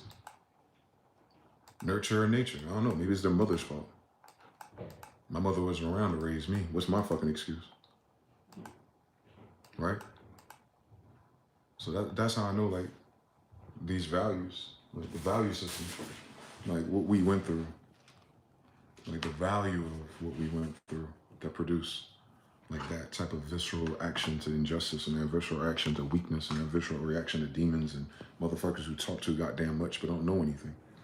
It's because we come from a society that did not tolerate that. No more does a Japanese person in modern day Japan come from a society that's frictionless. So when they go to a society like ours or somewhere else, they experience all that friction and makes them depressed. Everybody didn't come up the same way. Everyone didn't have the same ancestor. Sure as hell didn't have the same kingdoms. I've noticed something. So we live in a very curious timeline of a hodgepodge schmagosh of people, but I noticed the dominant group of people in the male patina are always the bitch ass niggas. Y'all don't value strength. Y'all call it toxic masculinity, and these bitch ass niggas don't speak up. They're down with it. They don't speak against gays or fags or anything, like they're down with them. That's who y'all elect. That's who you have lead your sons into the battlefields in death. These are the people who are supposed to get your wealth and take care of the orphans and widows, and you wonder why it hasn't happened? It's because you brought up a whole bunch of narcissistic divas who can't fight. Just like their fucking stupid ass, ugly ass mothers. And tell them I said it. King James' grandson. Because why the fuck are you in our country? If you ain't about that action. Honor, integrity, valor, men of renown. You know, the warriors. They're in our tribes, aren't they? The men of valor, the men of renown are from our tribes, right? They're in no one else's Bible. I noticed something. So, where our valor at? Where's our men of renown at? At work? Listen to a stupid bitch that's never satisfied? Don't lie to me. You ain't married her yet, so shut the fuck up. So that's what I'm saying, like, we can't stand on that type of truth. And that's an ugly truth, it's a harsh truth, and it's a fucked up sounding thing. But that's how fucked up the truth is. If the truth was something else, we couldn't say it and it'd be true. You understand everything. So why do we keep, as grown-ass people, keep denying the obvious? Like, what's wrong with our society? Well, I noticed it since I was a kid. Y'all let the women decide what flavor and culture and taste is, and then because of money, you pair them and mate them with the weakest, most fucking evilest, most gayest, most molesty, most rapist, most two-sided, most two-faces, most bitch-ass, limp-wrist-ass niggas, and then call them famous. You made your men of renown a bunch of fucking mameluke sissies and eunuchs. That's why your society fucking sucks. Black, white, or indifferent. And tell the black people of the head of your society that I don't think no better of them. Fucking lapdogs, fucking spooks, fucking Sambos. Motherfucker get his booty poked for a Lambo if you let him. You hear their kids on these fucking podcasts? What would you do for $1 million? Man, they suck dick for free. Shut up. No shame. No men. No fathers. No leadership. Not no male fucking father figure who's paying rent and child support. I'm talking about like a nigga that ain't gonna let his son go out here in this world and get hurt and be a bitch ass nigga. Like, you know, at least my dad got that right.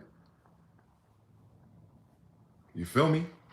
Like, you gotta stand on that shit at a time like this, right? Because like if niggas stood on shit, you wouldn't have people like Trump. If niggas stood on about something or be about something, you wouldn't have this bitch ass Stephen Miller talking about fucking and this stupid ass white supremacist and that bitch ass nigga shooting fucking white girls in the face. If you would have nipped shit in the fucking bud, right? On God, right? If you would have nipped shit in the bud, right? On God. The story starts with nipping shit in the bud. So it doesn't evolve into what we're suffering through now, right?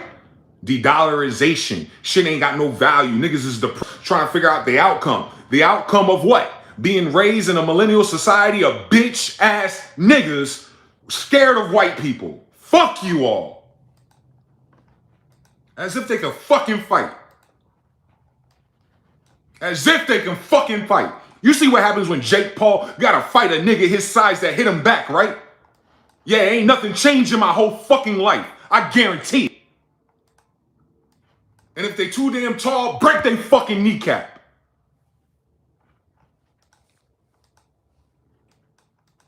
Yeah. Y'all don't have no men in this society if you ain't raising them like that. So you're gonna lose everything.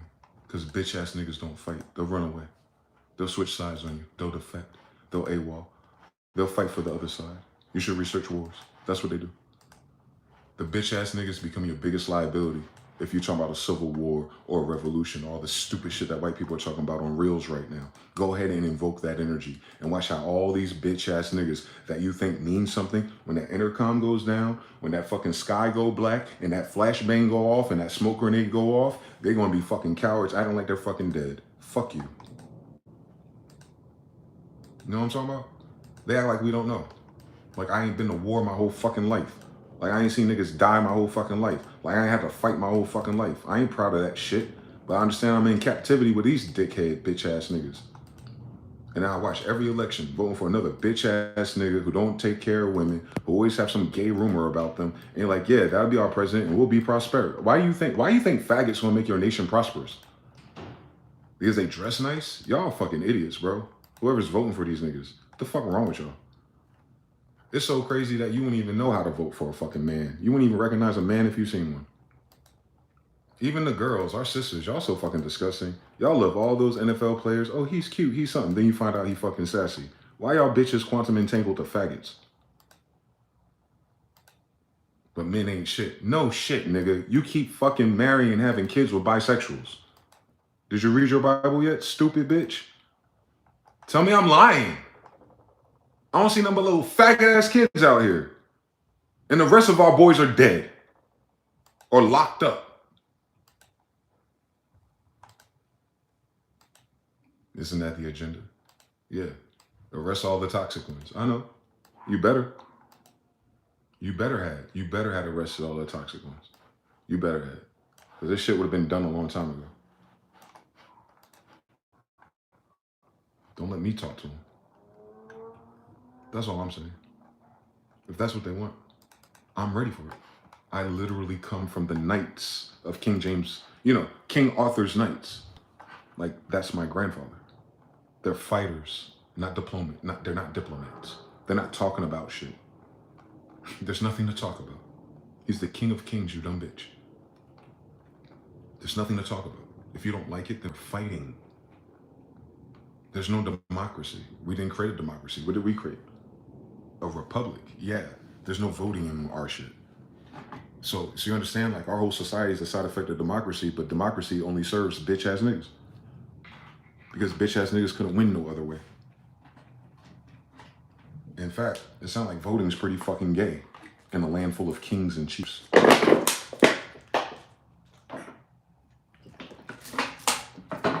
I'm telling you something. I know who my fathers are. I know who my fathers are. Sir Knight John Smyth-EL. Khan. The most terrible military in the world, according to white people. The most terrible military in the world, according to white people. West Point. They're studying Genghis Khan tactics now, nigga. That's my dad. So I know these bitch ass niggas are fags because they betrayed him. In one hand, they're gonna say he's the greatest, richest, strongest, most dominant military ever. And in the same faggot ass breath, they're over here treating his kids like this. And they ain't even treating me like nothing. They're acting like I don't exist. They call it benign neglect policy. BENIGN POLICY. Yeah. Yeah, dumb niggas are not your fighters. Your intellect society of cons are, in fact. You can't be smart and not know how to fight. On Sun Tzu, have you realized something? Have you noticed something? On Sun Tzu, you gotta understand everything. Intellect and the capacity to disarm and prevent harm is all in the same fucking cavity, bro. Niggas don't stand on business if they haven't fucking won a fight before. You owe it to your son to make sure they win a fight or two. Not a controlled simulation in a BJJ where they're grappling and feeling on each other balls every day. Fucking faggots. Yeah, it's very fucking effective if two faggot boys are wrestling and you put them in a headlock. But if I punch him in his fucking throat, there's no BJJ match. Fucking idiots. Niggas grappling and sweating and spitting and touching each other and grabbing each other's feet and balls for 15 minutes. Y'all are some fucking weird ass niggas. But these white boys love that shit.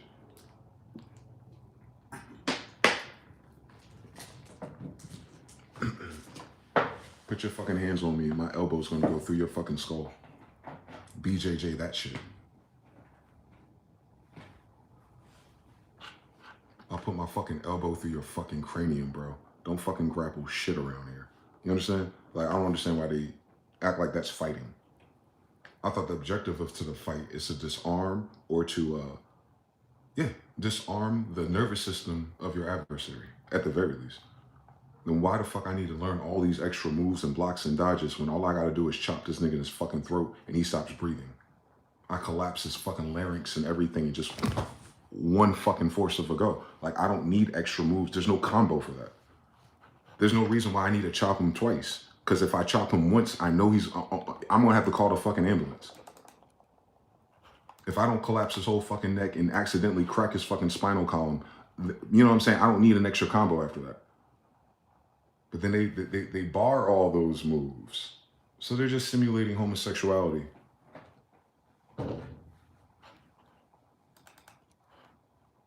You know, the Greeks in the wrestling matches, come on now.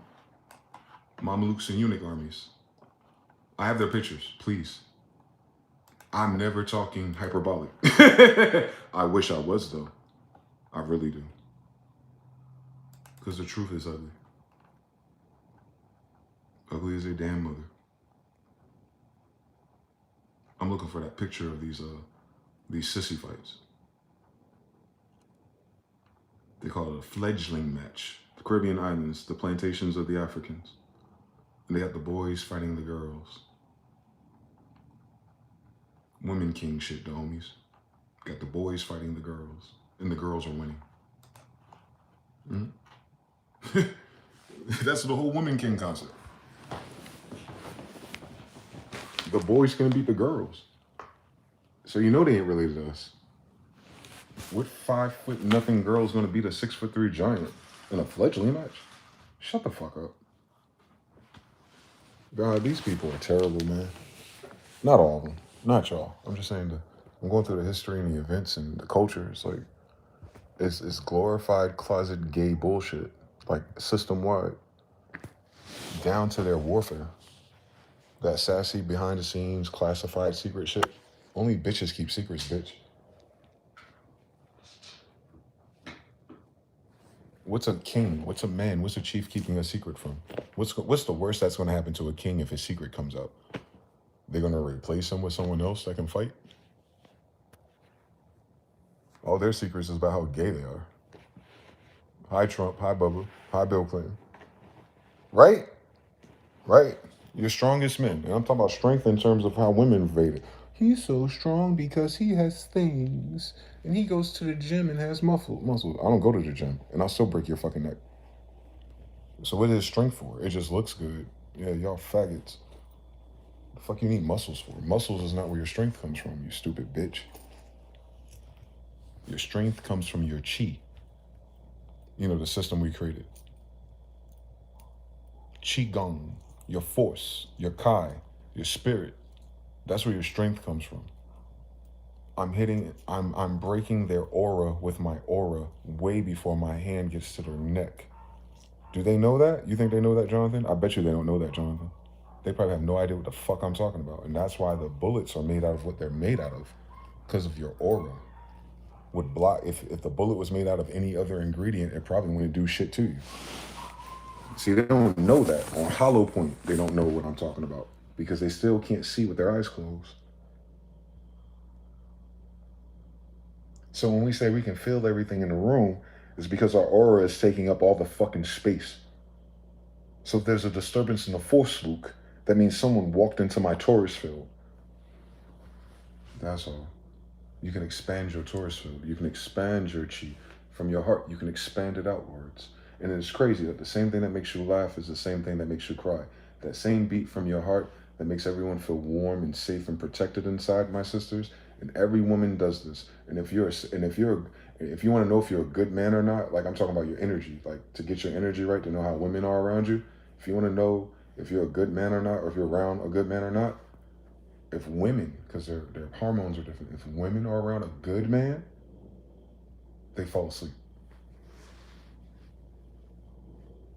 See, y'all can't red pill me to death. Y'all don't even know all the other sciences yet. I ain't talking about y'all. I'm talking about the concept of red pill and alpha, all that faggot podcast bullshit because a bitch broke their heart and they still butthurt. Sound like a bitch ass nigga. I get my heart every time I talk to, heartbroken every time I talk to a bitch. That's just part of the game so far.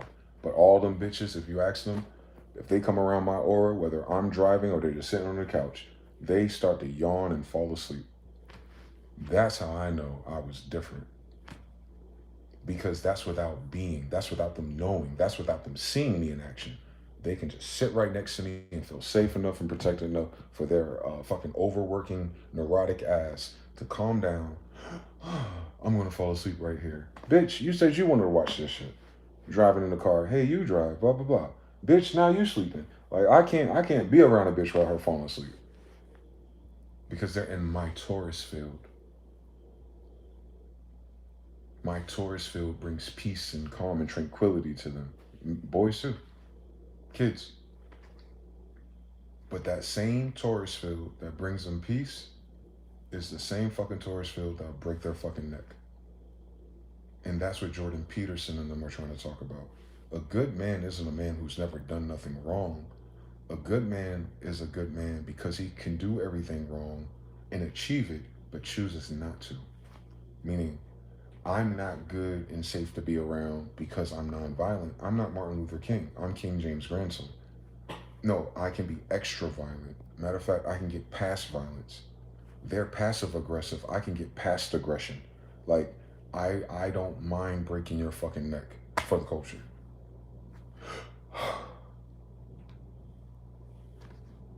I'd rather be in my garden as a Khan than to be a gardener in a battle against Khans. So that's all it is. All them tropes and all those maximes are about our fathers. Tell them to stop fucking playing with us. As above, so below. As within, so without. That's honor. You earn it. Because I can be just like any of these crazy ass niggas and gangsters and drug dealers, and I'm smarter than all of them. But I decided to play this game the hard way, you know, suffer, endurance, patience, All these things that God promised us, or whatever the promise is. I don't know. I'm not going to make excuses for myself, but I want to find out about it. Because I could change my mind at any time I want, for real. I could change my mind and be on bullshit, for real. I really can. So many opportunities. I only know drug addicts. I only know drug addicts, in fact. But there's just something in me that's like, no, wait it up. Fast money, easy money, just to be a fucking pussy. No, no, thank you. No. And then be like caught up in the matrix, and that's what the white man wants you to do to really get you out the paint. Nah, can't afford it. I cannot afford that for my people and all the people that are not here yet. No, fuck them. I'll suffer until. It's a repeat until though. It's not suffer forever. God don't make us suffer forever. It starts right about now. I just turned 40. I got 23 more years of something. Jordan, Michael. So from 40 to 63 is Muhammad the Conqueror's elevation. And you know, we don't start our game until we're 40 anyway. You don't become a man until you're 40 anyway in our culture. So I finally became a man, if you will. Whatever the fuck that means today. I don't have enough things yet. When I get enough things and I start wearing chains and start being all dapper and, you know, taking my little sissy barber with me everywhere, maybe the bitches will believe us.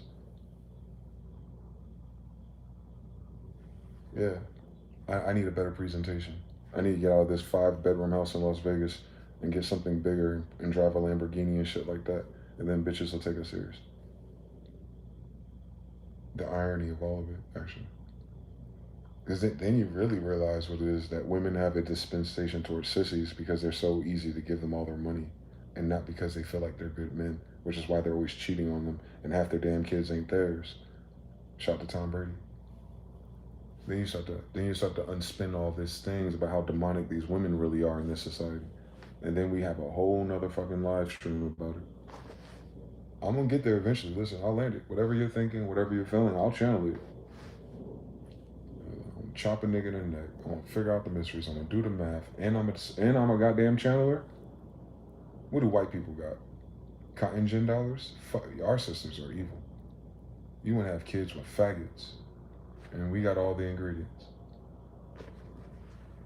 It's a weird story out here, boy. So, as the Bible says, let the dead bury the dead, those without faith and those without work. It's not our problem. Hence, going to war and fighting for them is very anti-Semitic, because that's not what God said do. God did not say save the United States of citizens that came here to rape and kill and steal from you. If anything, I hope y'all go into a revolutionary war. I hope y'all go to a civil war, and I hope y'all go to Putin, and I hope they utterly destroy you. I'm praying that God destroys our military if they attack another innocent person. No one has punched this country in the face. No one has blown up nothing over here. And no terrorism attack that's happened here has ever been anything besides the CIA of Jewish white people. The call is always from inside their own mansion. Miss Mutual bullshit, Silverstein Building 7, okay? So every attack that's been on U.S. soil has been by the white people that came here. But we go everywhere else and drop bombs and shit. All right. I want you to stand on that when they stop dropping those Orshniks on you, okay? Stand on that shit, U.S. military. Stand on it, generals. Stand on it, you soldiers. Stand on it. Stand on it. Keep believing this lying-ass, racist-ass white boy about democracy and defending the thing that got your fucking American Indian heritage and your grandmothers in fucking chattel slavery. You stupid bitch. It's one of these stupid-ass motherfuckers to live on a stupid-ass value system like that. This the damn same military that betrayed us. But you want to be their grade A support. Y'all are dumb as fuck. I swear to God you are. It's 2026, nigga, not 1881.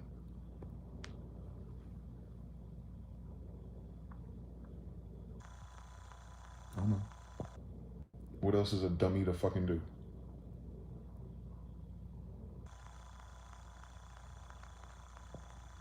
Fathers. to be as a father. Now I don't want to.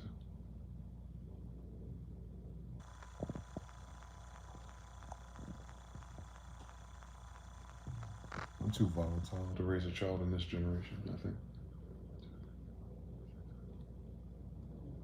I don't want to see my son get locked up and go to prison because he's outnumbered by bitch ass niggas. Damn, there's some murder pigeons out there. It's at least 13. Ain't that crazy? I wouldn't want to have a child, a boy especially in this country, because I know he's gonna be surrounded by faggots, stupid greedy bitches, and a system that wants him dead. And I know the nigga gonna know how to fight. And he's gonna want to fight if he gotta listen to me his whole life. It's like signing up my son to die. That's how evil this place is. I have to look at it like that.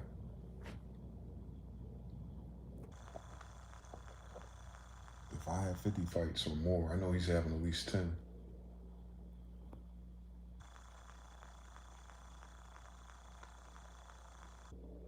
Damn, it's an evil world.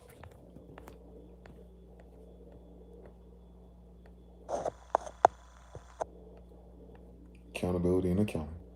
Islands got sold 2023. Same thing happened to me, new kind. The bus driver picked on me and the little motherfucker was the only one that got in trouble. Oh well. Listen, if I'm the only one going to get in trouble, I'm going to hurt them again. Jonathan says, for real, that applies to adult situations too. Many laws protect the violators from being super violated. I know. And I know your situation too. Oh, trust me, I know. I know that you know part two. Mission says, it's a million, bro. 33333 facts. A whole line of podcasts of grapple dudes fans. I know. They're not clocking it. They're overclocking their chi or their key. These women also start telling you things they don't tell their people. There's another sign. Yep. I low-key saved a girl life because she told me all that BS in her family, and I got to see some of it live, and it's still a wild memory. Damn. Y'all dealt, y'all, yeah.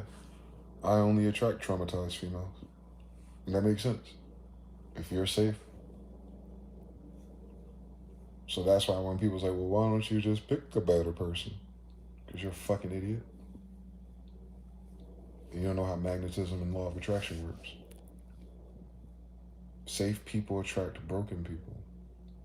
Men, real men attract weaker people. They seek us for shelter and strength and provisioning and protection. You know, the real kind, not the ATM kind. Since everyone can get a job these days. No, those values were installed before white people took over Turtle Island. To provide and protect means literally this whole conversation I've had. To provide guidance and direction and protection from faggots. Remember Sodom and Gomorrah? Lot wanted to offer his virgin daughters to the faggots trying to rape the angels. Provide and protect. You understand everything. It had nothing to do with your paycheck. These bitches are stupid. To provide direction, guidance. The head, not the tail. The head, not the pocket. The head, not the wallet. The head, not the electrical fiat system based on cotton, bitch. So if it's a godly principle, how the fuck did you conflate it with your fucking hypothecated white supremacy squatting on your land parameters, you idiot? Connotative linguistics. You feel me? You know what we're saying. No, I don't. You're a fucking idiot. Why the fuck would I know? Provide and protect is way before a goddamn money system. They're stupid people, bro. This whole fucking world, it seems. The ones always fucking trying to flip the script and teach us and mold us and nudge us to be and do and all these things. Like, the fuck for what? So you can get away with being a faggot?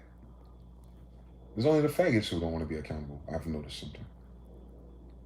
I want to be accountable. Let me be accountable on the law of ecclesiastical under the bloodline of the royals and the kings. Because I want to meet the faggot that can hold me accountable. On what degree do they come from? Who is their family? And under what jurisdiction of morality do they have over us in our land? So even having these simulated conversations is a distraction. Because who the fuck asked them to come here?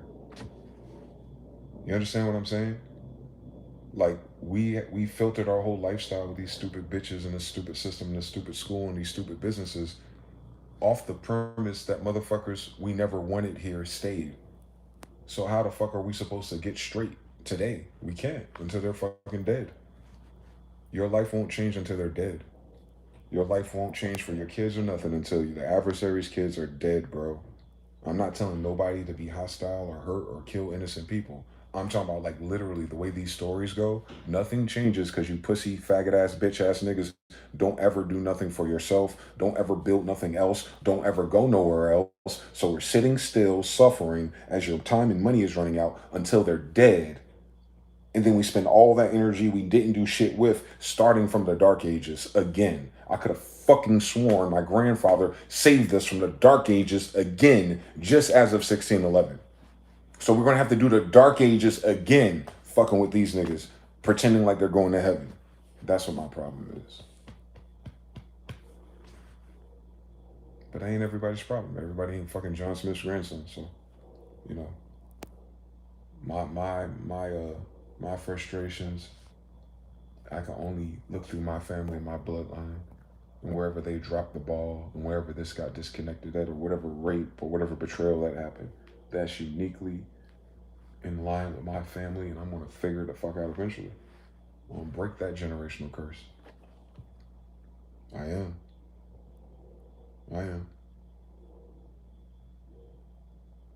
Because I don't think no Gen B, no Gen C, no Gen D need to do this all over again. Please, spare me the gory details. This system will never work. You can't fix something that wasn't made to work. It was made to steal, kill, and destroy. That's all the degrees that we talk about the devil in our book. And that's what it's done. So who's the devil in this bitch? Act like a devil, talk like a devil, lie like a devil. It must be a fucking devil. So, I don't know where our confusion is. But we'll vote Democrat or something. You know. We'll vote. We'll get some socialism. After we call the brown people in South America your fucking cousins. Your real ones. Whatever. Y'all more related to them than a damn African, I'll tell you that. Shogun says 3. Harut says, I checked her Facebook recently. She's still attracting the weirdos. Yep. It's a curse. It's a stain. It's a spirit. It's a demon. It's all meaning the same thing. It's a thought form. It's in their aura. All your thoughts are. All your dreams are. All your intentions are. So it's law of attraction type shit. Like even if you're not, so it's like you'll notice it if you talk to people who have bad addictions. Like if you talk to a person who's like really caught up in the matrix of an addiction, whether it's gambling, drugs, or sex, they already know that they're not doing the right actions and behaviors. What they don't know is how to stop their mind, their ego, their whatever it is, that demonic attachment from whispering to them to cause them to run and flee to do those things. Similar, like, because you understand it if you have a regular addiction, like a nicotine addiction. Like, you can forget that you're a smoker for a few seconds, but then I can just like curse and think about something or get hungry, and all of a sudden I need to smoke, and your lips get dry, and then your brain turns off, and you're like, I know how to fix that. I need to smoke. But now just take that degree and apply it to sex. Take that degree and apply it to like drug abuse. Take that degree and apply it to like people who are around people who abuse them. The things that is going to happen is that the woman who's addicted to getting beat by the person is also addicted to sex. So you're trying to save a bitch that cares more about dick than common sense. And I can't victim blame, but what's the victimization here? Sex is a choice.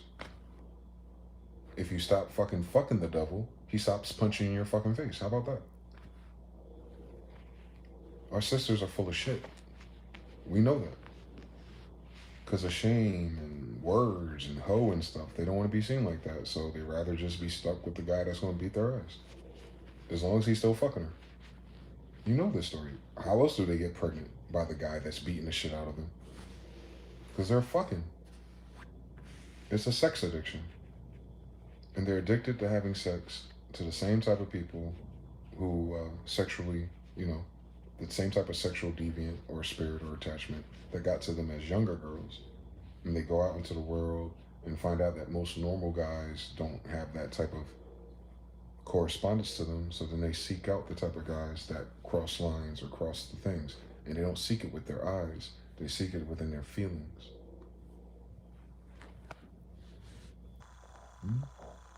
No need for therapy. It's just common sense. But our world tries to be so etiquette and decent that it fucks and flubs and bullshits everybody with their subjugated thinking.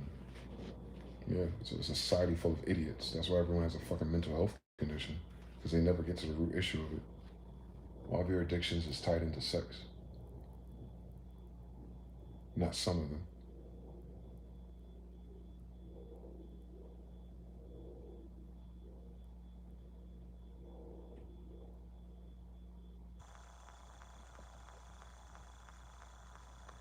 You heard what I said? All the issues of our society socially are quantum entangled into how people perceive, participate, and behave sexually. Has nothing to do with what you see. Hopefully, you're not seeing what they're doing sexually. But on the off chance that no one's told you that overtly, hopefully that'll make sense to you, right? That all their addictions are quantum entangled to their sexuality. All of them. All. All of them. So if you have a bitch that's an alcoholic or something, you go to our house and there's just drinks and bear claws and all types of different alcoholics around, you already know that bitch fucking everybody. Without even knowing her mother or father. It's easy. They act like this shit deep, like people's secrets and stuff is deep. Nah, humans are the same, bro. We have the same type of MOs, like the same type of value systems. I mean, the degrees are different, but the connections, the math, the function's always the same. Like if I just, man, it's dangerous when you get older. Like these pattern recognitions, like I mean, been pattern recognizing our whole life. Us kids with the internet who could download and see it with our own eyes, we've been doing that for over 20 years. So we got compound interest of understanding bullshit. And then I'm always been a person with thousands of friends online and thousands of followers. So it's quantumly multiplied and exponential. I see the pattern over and over and over and over. Like, that's what it is. It's sex. It's sex. The people who race to the top of the hill to get all the money and all the nice clothes and nice things when they're younger in age so that they can impress girls, so they can have sex. Because it's so hard for them to get it without it. It's common sense, right? Are you impressing women because you want their fucking feedback? Or are you impressing women because you're trying to fuck them? Well, if I don't need to do a whole bunch of shit to fuck bitches, then why would I be racing with the faggot that couldn't? I wouldn't. I wouldn't even be in the club with them. You see, your whole social thing is designed that way, right? The nightclub, the nightlife. Nightlife provocation for fucking. We go there, drugs, pills, Bill Cosby, alcohol, and then people are fucking. Look at how wholesome Cliff Huxtable was. You remember? You remember how wholesome HBCU Boule Bill Cosby was? Clean comedian, didn't curse. Come on, let's loop it back. Let's loop back this whole stream. Remember Bill Cosby? Don't curse. Nice little proud black dad for the white community standards. All those comedies, all those vinyls, all those TV shows. And this motherfucker was married, running through white bitches on Spanish Fly or whatever the fuck it was, correct? He wasn't the only one. That was all them niggas they hung out with.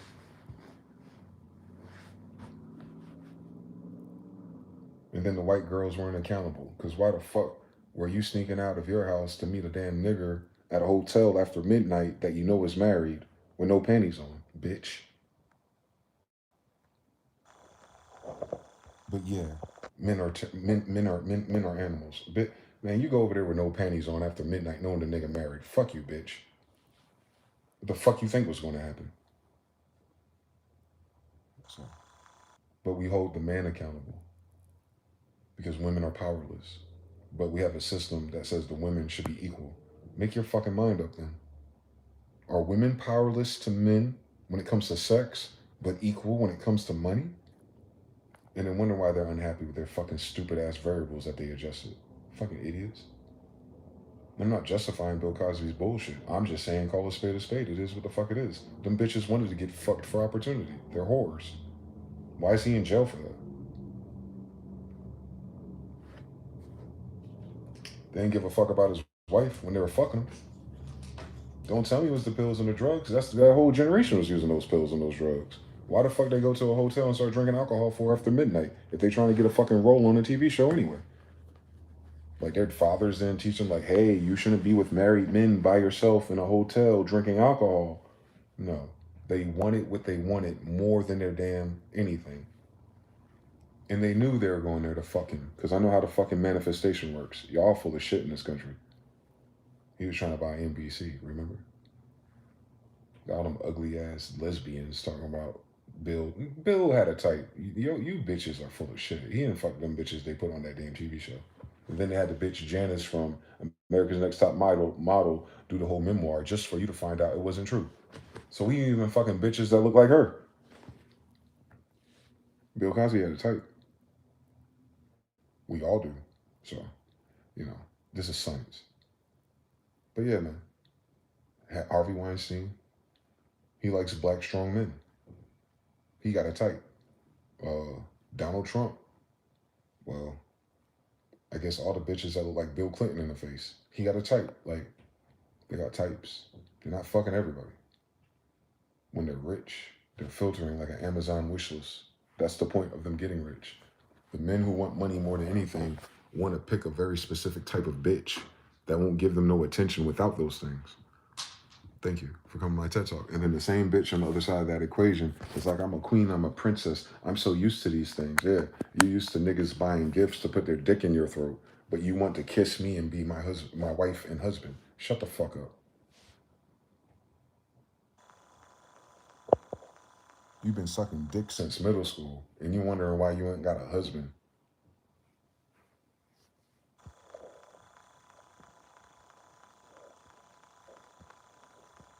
You want to respect the man that wants you. That's why y'all so fucking miserable. Y'all can't respect a nice guy because he can't, because you know the bitch you really are and he don't. That's what makes you miserable. Because he's calling you queen and love and massaging your feet and bringing you stuff. And every time you close your eyes, you're getting your ass blown out by 3 niggas in college. Tell the truth, bitch. That's why you can't stay married. Because of sex.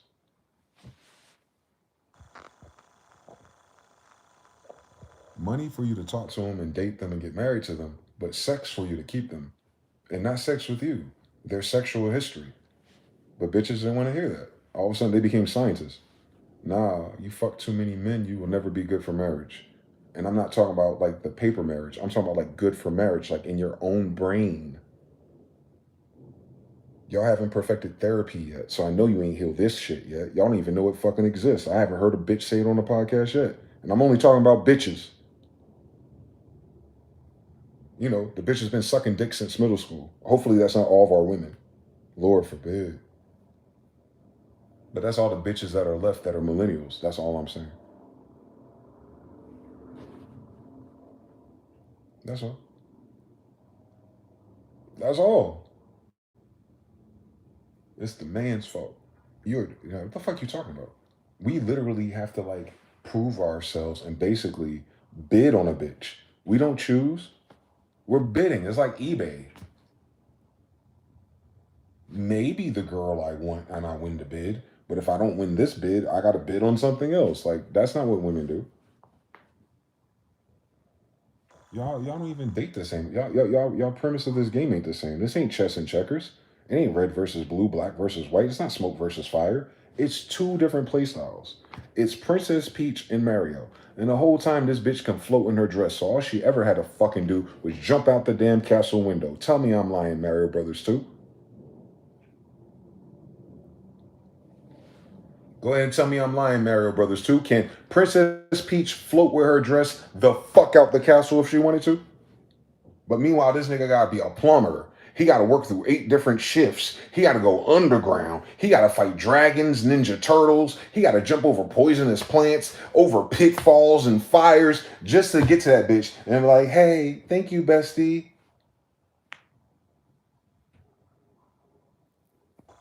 Yeah, I know.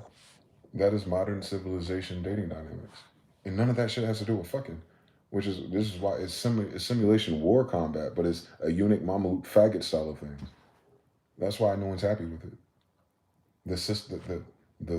The game logic is flawed and broken.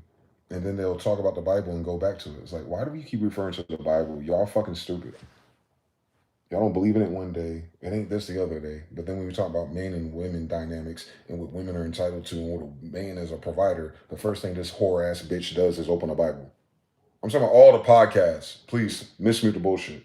They base what a man and woman role is based on a fucking Israelite con demonstration and then wondering why they can't fucking do it when everybody in their damn nation a pussy. Remember, these values of what a man and woman is was set standard by the warriors who won all their wars in human history, including the flood versus giants. So you got to put it together. It's like a tribe called Quest. It's not just one thing or the other. It's the whole fucking package. And the reason why it doesn't work is because we don't have most of the variables. All you have is like the grace of God and you doing your own work and being patient and then attracting a person who's been doing a very similar work because it's never the same. They're girls. And then that becoming cross-compatible with your alignment and your value system and her value system. Because it's not even about you or her. It's about your children, right? So we can go on forever, but we're not in a society that does that. We're in a society that just fucking and fucking and fucking and fucking anyone they can, whenever they can. And the man, I get it. Shit, we get what we can get. And the women goes, I don't know if I like him anymore. Well, at least he's a good job. He can pay for my kids. Like, nah, fuck you. Not anyone in particular. I'm just saying the idea. This is the sphere of ideas of today. And everyone else who's gotten away and gotten out of that system and got grandfathered in. Count your blessings, bro. It's evil out here. It's not going to get better per a generational set. Like our generation, the damage is done. We're in our 40s, going on 40 and over. Like they're not going to learn a new trick now. They're locked in. They're locked into their habits. They're like in 6th grade forever, bro. For real. No doctor, no information, nothing is going to change it. Nothing. It's a math problem, not an opinion, not the way they feel. And their feelings change with the wind in their hormones, so it wouldn't matter what they feel anyway. Y'all gotta stop fucking men. Y'all gotta stop listening to women's feelings. That's not our ministry.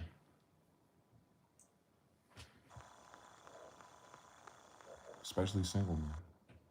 If you enter, I want to tell you something. It's not going to be the right thing to tell nobody. I know, because I know what kind of faggot society we have.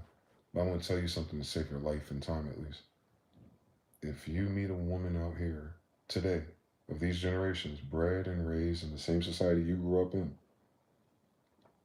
if she cannot take your lead in a conversation, right? If she can't answer your questions correctly, right? If she flips everything and argues and we call it combative, but not loud and provoking you to anger. But I'm talking about just combative in language. Don't even fucking waste your time with her. If you have to do all the things and go on 3 dates and wait 90 days to sleep with her, at our age, don't marry her. They cannot get chastity after their virginity is lost anyway. That is for their own esteem and their concepts. And I've noticed something.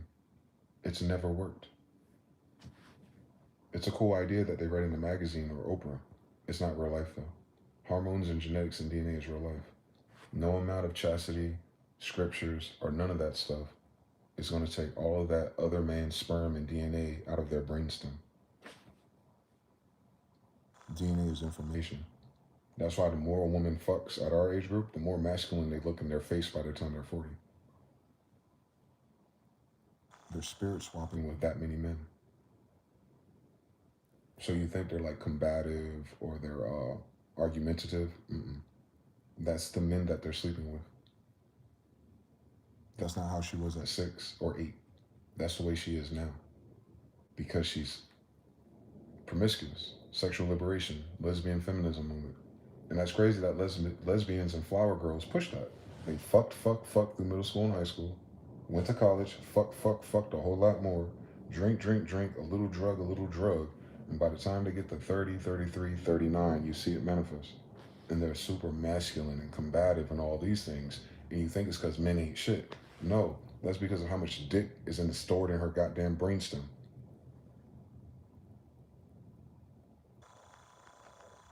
That's why we valued virgins.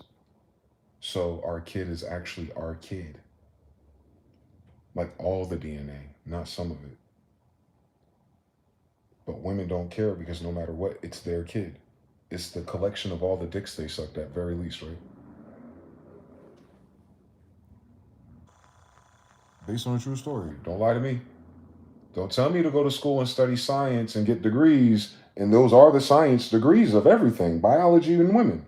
And spirit swapping. Spirit swapping is information swapping on a DNA level.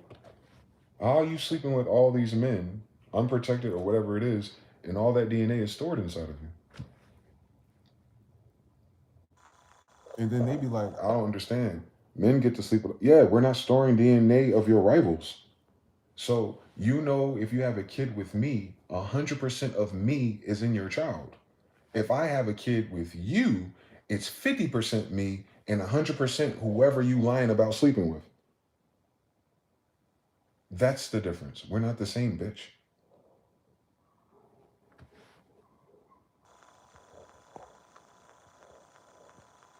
Y'all don't give a fuck about those rules anyway. We can tell by how many fucking dicks you suck and how many niggas you fucked. You don't care whether the rules were anyway. Women just want sex. They want sex without the accountability. They want the child and the family for the benefits and how it looks. And now that most bitches are single and miserable or single mothers, that's now the de facto group think hive mind standard. That's why they're shitting on marriage and husbands and male loneliness. Man, that's cap. They still fucking and fucking and fucking. All they're saying is that they can't get married. There's no good man out there to marry. I agree. Why would he be? Why would you have a society in the United States in 2026 of good men to a woman's standard of today anyway? No. There are no good men per that definition. Y'all bitches are stupid. Y'all don't know what provide is, y'all don't know what protect is. So of course you don't know what any of those things are. We can tell by how much DNA of the other thing is in your damn brainstem. It comes out when you speak. We can hear how stupid the niggas are that you sleep with. That's what grandma meant. That's how your parents knew you were fucking somebody else. Because something in your dispensation and your delivery changed. You don't have to be an empath to pay attention, but I'm an empath that pays attention. That's exactly what it is. That's the same way how a man can tell that you're cheating. Because you're going to come back home and you're acting different. No, it's not because you're being overly nice and snitching on yourself. Even if you didn't do that, you miserable bitch, they can smell it. You know, hormones, pheromones. Men's sense of smell when it comes to women is totally different. And even if he doesn't know what that smell or that sense means, he's going to feel it and be looking like there's something different. Yes, trust your intuition, brother. Because bitches are not accountable. They're going to lie to you no matter what. So if you already have the inclination that she ain't shit and she up to something and you think she's cheating, you might as well go ahead and start that fucking journal, bitch. Because it's just a matter of time before you figure it out. And what you figure out ain't even half of it. Y'all be breaking up in relationships because you caught her cheating with one guy. Meanwhile, that's the 10th nigga. You understand? And I'm not disrespecting none of my brothers out there because this shit hard enough. But it's only like that because bitches are evil. By evil, I mean unaccountable and full of shit when it comes to their fucking sex practices. Yeah, they're great, I guess, babysitters. They're great employees to white people, but when it comes to their sexual chastity and all those things, they're worse than niggas. Women outperform men sexually because of math and science. They don't have to go fishing for sex. Sex finds them. Meaning, if and a girl's knocking on your door every day. You want your dick sucked? You want your dick sucked? That's 365 days 365 days, someone's gonna knock on your door. Do you think eventually you're gonna get tired and be like, come on in? Now switch it to a girl. Exactly. Thank you for coming to my TED Talk. So now imagine the ones that want to look good and sexy and be seen and out in public. Knock, knock, knock at home. Knock, knock, knock at work.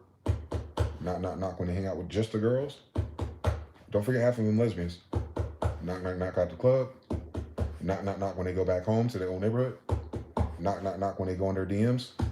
So if a girl knocked on your door once a day to suck your dick out of 365, even when you're tired or you're working or you're busy, do you think you might answer yes about 65 fucking times at least? Now imagine a girl who gets that knock 10 times a day from fucking 16 to 36. Do you understand how the math is different, bitches? So let's just do the law of averages and big numbers. Y'all full of shit. So so men, we have to just accept that that's what it is. And then women think that's equal.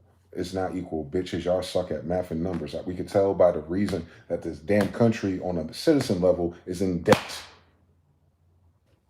Y'all don't pay any of your debts and credits off or your loans. So now just convert all of those degrees that we know to sex. They're always going to lie about sex. Always. Always. Always. Is that important for certain things? Not at all. Not for survival. But is it important for value? Absolutely.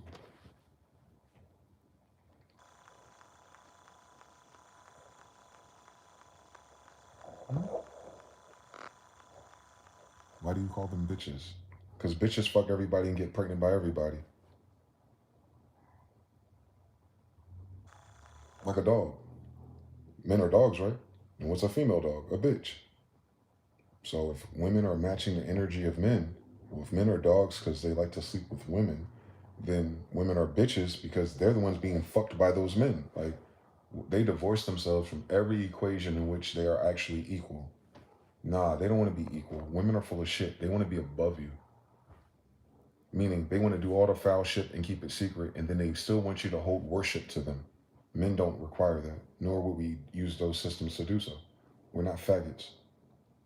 So, yeah, it's an unequal system because this is modern lesbianism from the Khazarian Jewish bitches who husbands don't love them.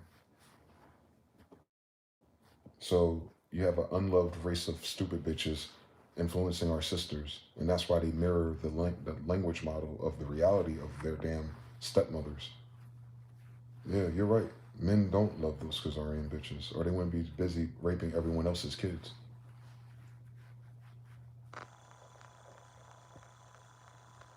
Come on now.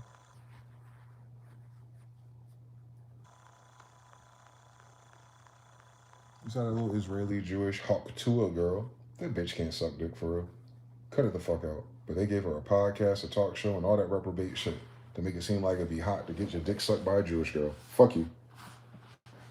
Waste my fucking time. Go ahead, man. We ain't got no podcast about this shit. That's how I know all these niggas that talking red pill, a bunch of bitch ass niggas that ain't got no motion. And the ones that do probably slept with more men than women. Because they want to be famous and important. I know. Trust me. That's not all niggas and players, though. All niggas and players ain't got a podcast. But eventually, niggas and players get out of that game and get serious and find a wife. It takes them that damn long because that's how rare a wife is. Is it fair to his wife? What the fuck you talking about?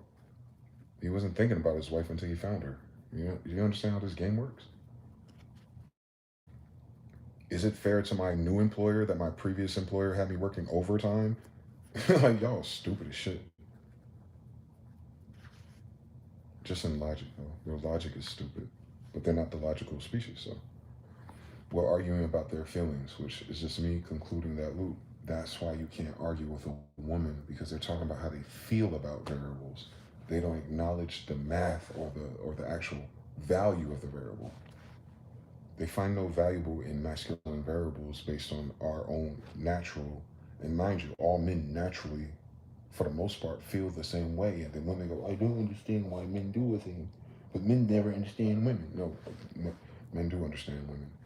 Men understand women better when they have enough money to shut the bitch up. Men don't know how to hack women without the stuff that women want. That's a different problem. Women never had to do that for a man. Women only have to do that for a husband, and that is the difference. Men have a hard time getting a good girlfriend. Women have a hard time getting a husband. Women have no problem getting fucked. Men do. You're not playing the same game, bitches. Y'all are trying to get chosen and being taken care of because of your security. Men aren't looking for security. They're looking for an orgasm. You're not even playing the same game. Stop fucking playing with us. But when a man gets to that point, when it's all said and done and the games are said and done, then he's looking for a wife because he's not wasting his seed no more because he's ready to raise his son or his daughter. It's like a biological time clock, but for us, it happens in our cerebral. It's not our body telling us to do it. It's our mind going, I hate this fucking life and I hate fucking everything and these bitches are fucking stupid. I need to just focus on myself and my family.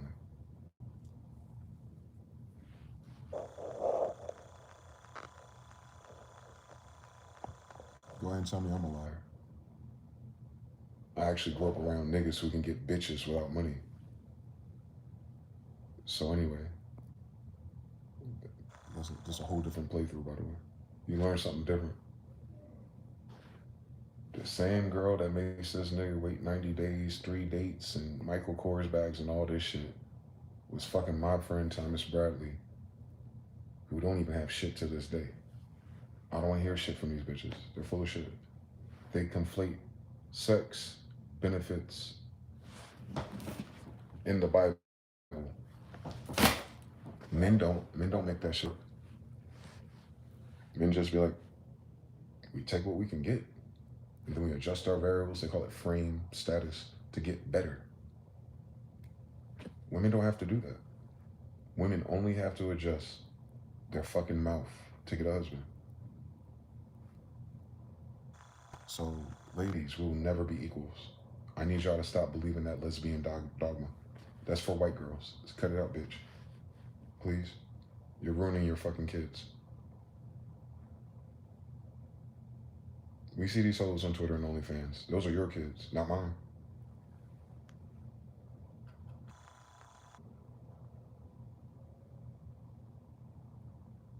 Real life.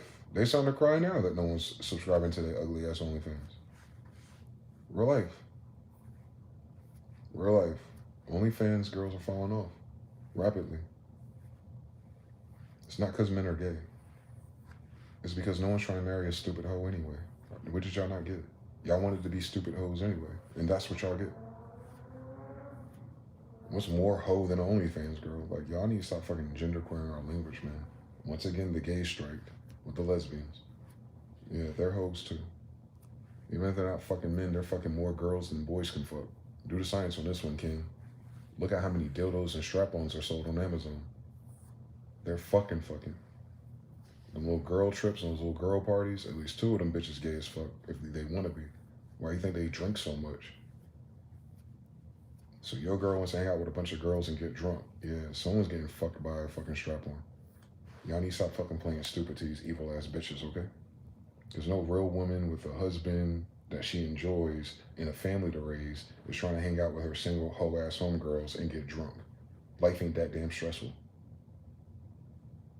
They're just like the Masons and those people and the Lodge people, the ones who are secretly gay. Tell me I'm a liar. Because then I'll show you all the videos of these bitches who are talking about the same fucking thing that I am. They're tired of it. So if the girls are tired of the girls' behavior, why are the men lonely? Because we don't like you, your friends don't like you, your mama don't like you. That sounds like a woman problem, if there's ever been one. Talk to me. Talk to me nice, please. I said don't like you, not isolated. Not that you don't have people, that the people you do have don't like you. That's a totally different dynamic than people who don't have people. You have the people that don't like you. Understand everything. It's a narcissistic paradigm, that's why. So that's how I know narcissism and those degrees of it are quantum entangled to the sexuality and the abuses or the misuses thereof. It'll all boil down to sex at the end of the day. That's why sex is like the lynch point. Like men and women always protest what? Body count. Well, body count's only referring to their sexuality. What do women do? Men go, I don't want to marry a whore that slept with too many people for my child's sake. What do women do? But I'm educated, I'm smart, I'm well traveled. They start like listening to shit like a resume. Their brain can't even fucking fathom or process the thing because that same brain knows it's a hoe already.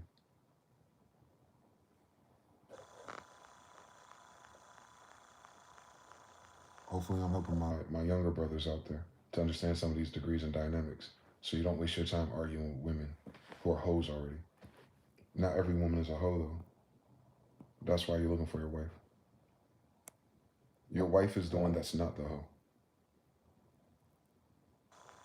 But don't even look for her or pursue her if you ain't get the hoe out your system yet. Cause you're not gonna enjoy that. And don't waste no innocent, nice woman's time fucking around and cheating on her and shit.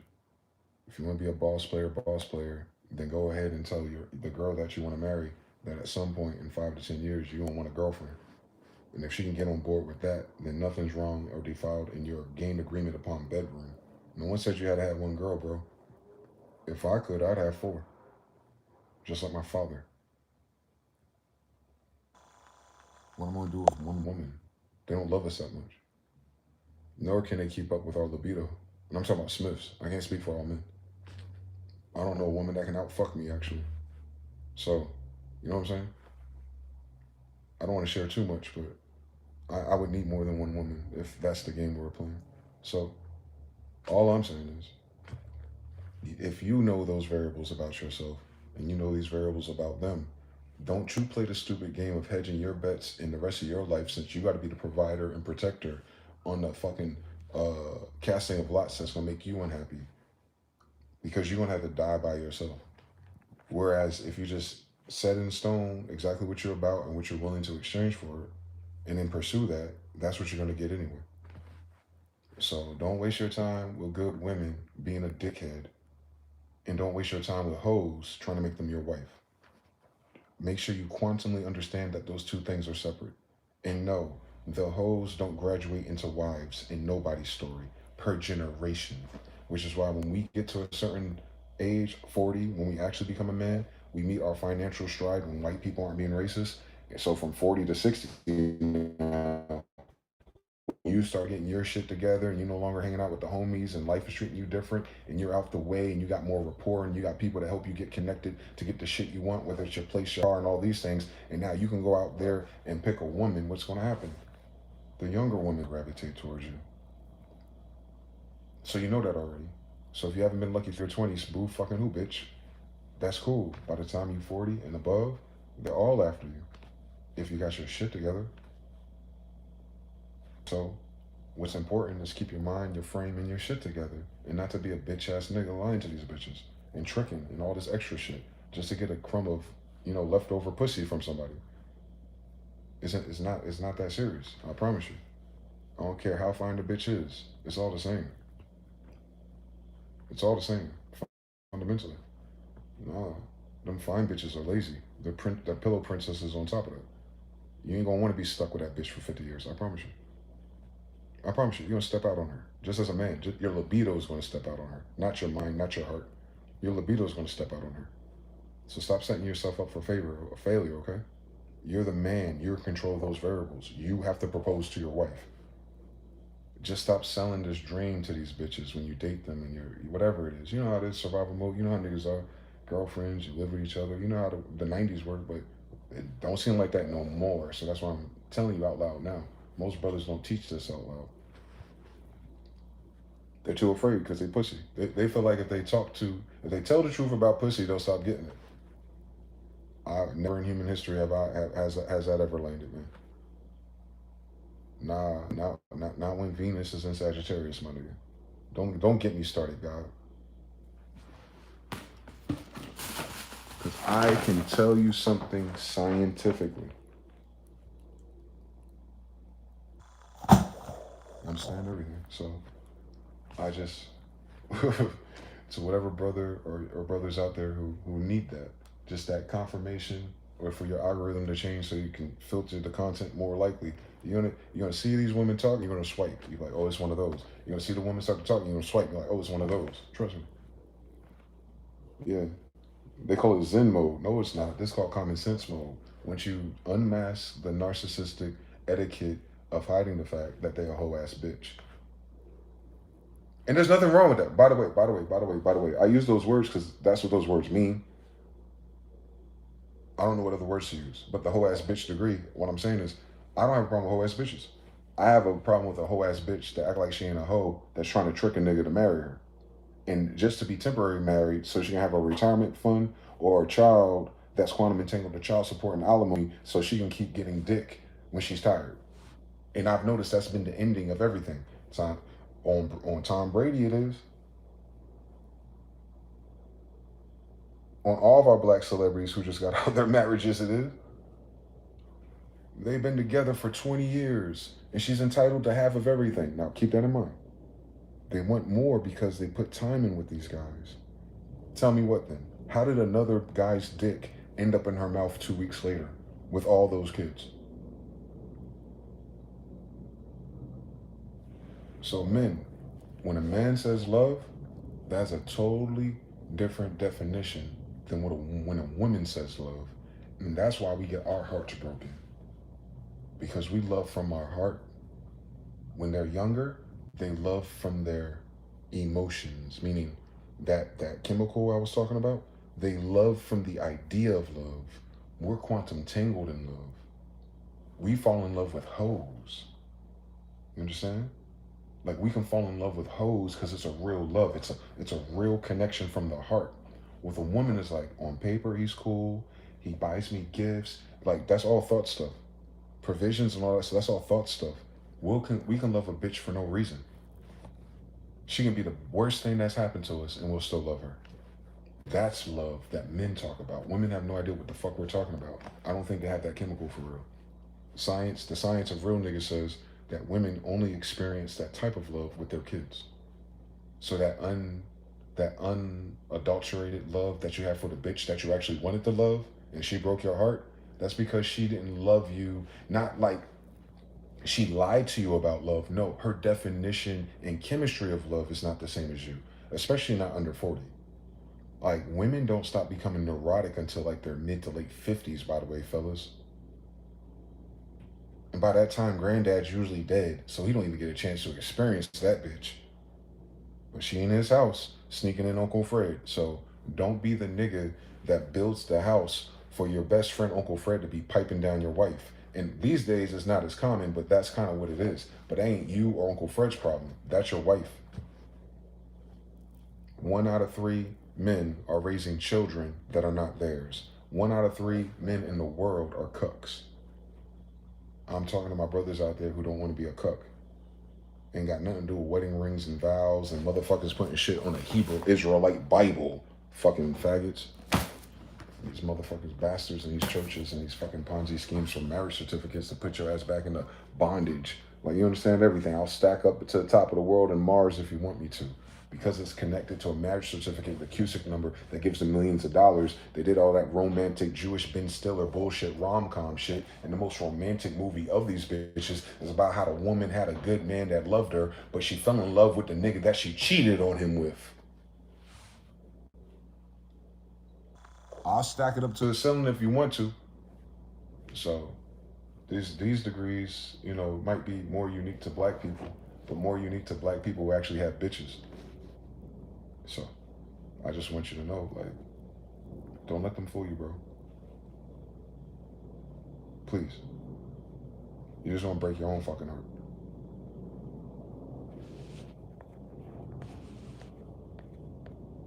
We gotta take accountability.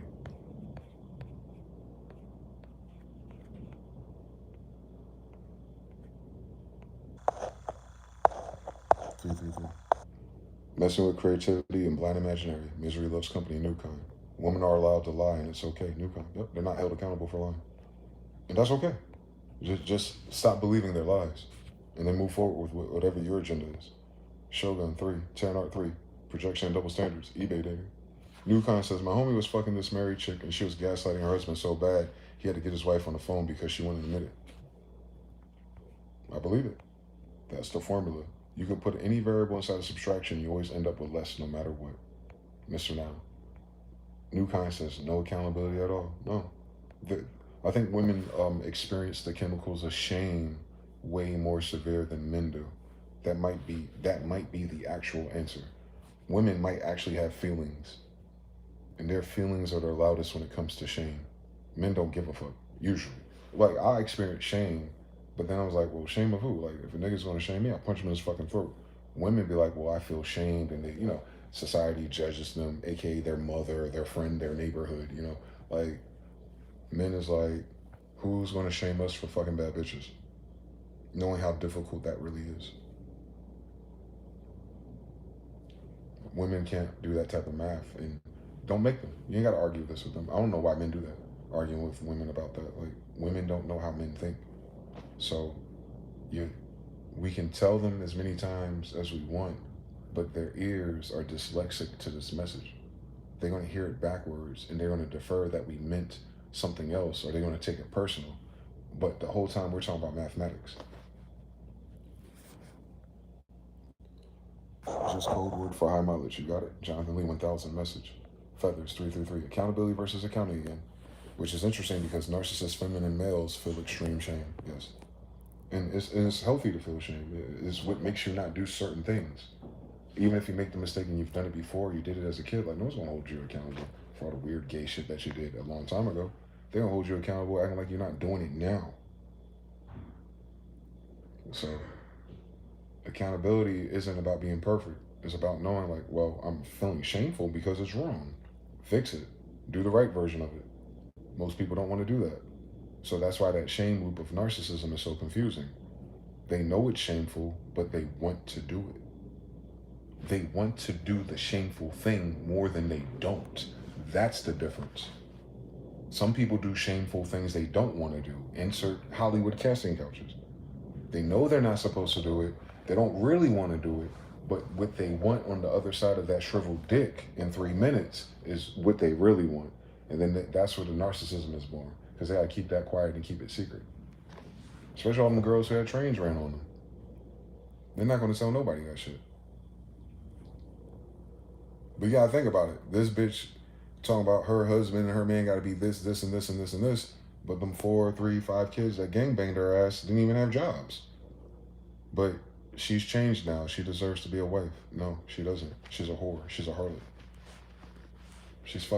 They're fucking like 2 or 3 guys at a time during the same weekend. Like, let alone the same night. So, like, nah, fuck them. You don't marry harlots. Don't even, like, we had harlots in our community for this reason. These hoes can get fucked by everybody, trust me. But they're not supposed to be the wives. And the wife thing only matters because it implies motherhood. But mind you, Israelite societies takes care of widows and orphans, even the ones who are harlots. So that's not to subjugate them and put them out. In fact, the harlots save us the most in our stories. We're warriors. Of course we won't want some bitches around us on the damn battlefield, right? So you gotta understand, like, I barely understand all the dynamics of our culture that long ago, but I understand why all of these things exist. Why Jesus is cool with the whores, if you will. Because he's not judging them as a different type of people. He understands the role that they're in and understands they're in captivity, and that's a social economic decision. So, like, you know what I'm saying? But the Bible even sets the standard for how much harlots are worth. The price of a loaf of bread. What's the price of a loaf of bread these days? $4 or $5, right? So it's like $4 or $5 for what? What the guys say on average? What, 15 minutes or less? Cool story, bitch. But the same harlot that's worth $20 an hour wants a nigga that makes $100,000 to put her in a house that she ain't paying for. Nah, fuck that shit. That's bad math across the board. That's not God math. You heard what the fuck I said? Whatever the average rate of fucking this bitch is, they said in the Bible that they're worth, like, I'm talking about the whores, I'm not talking about women. The whores are only worth a loaf of bread. So adjust for inflation. How much does your bread cost? So that one moment with her that's how much it's worth.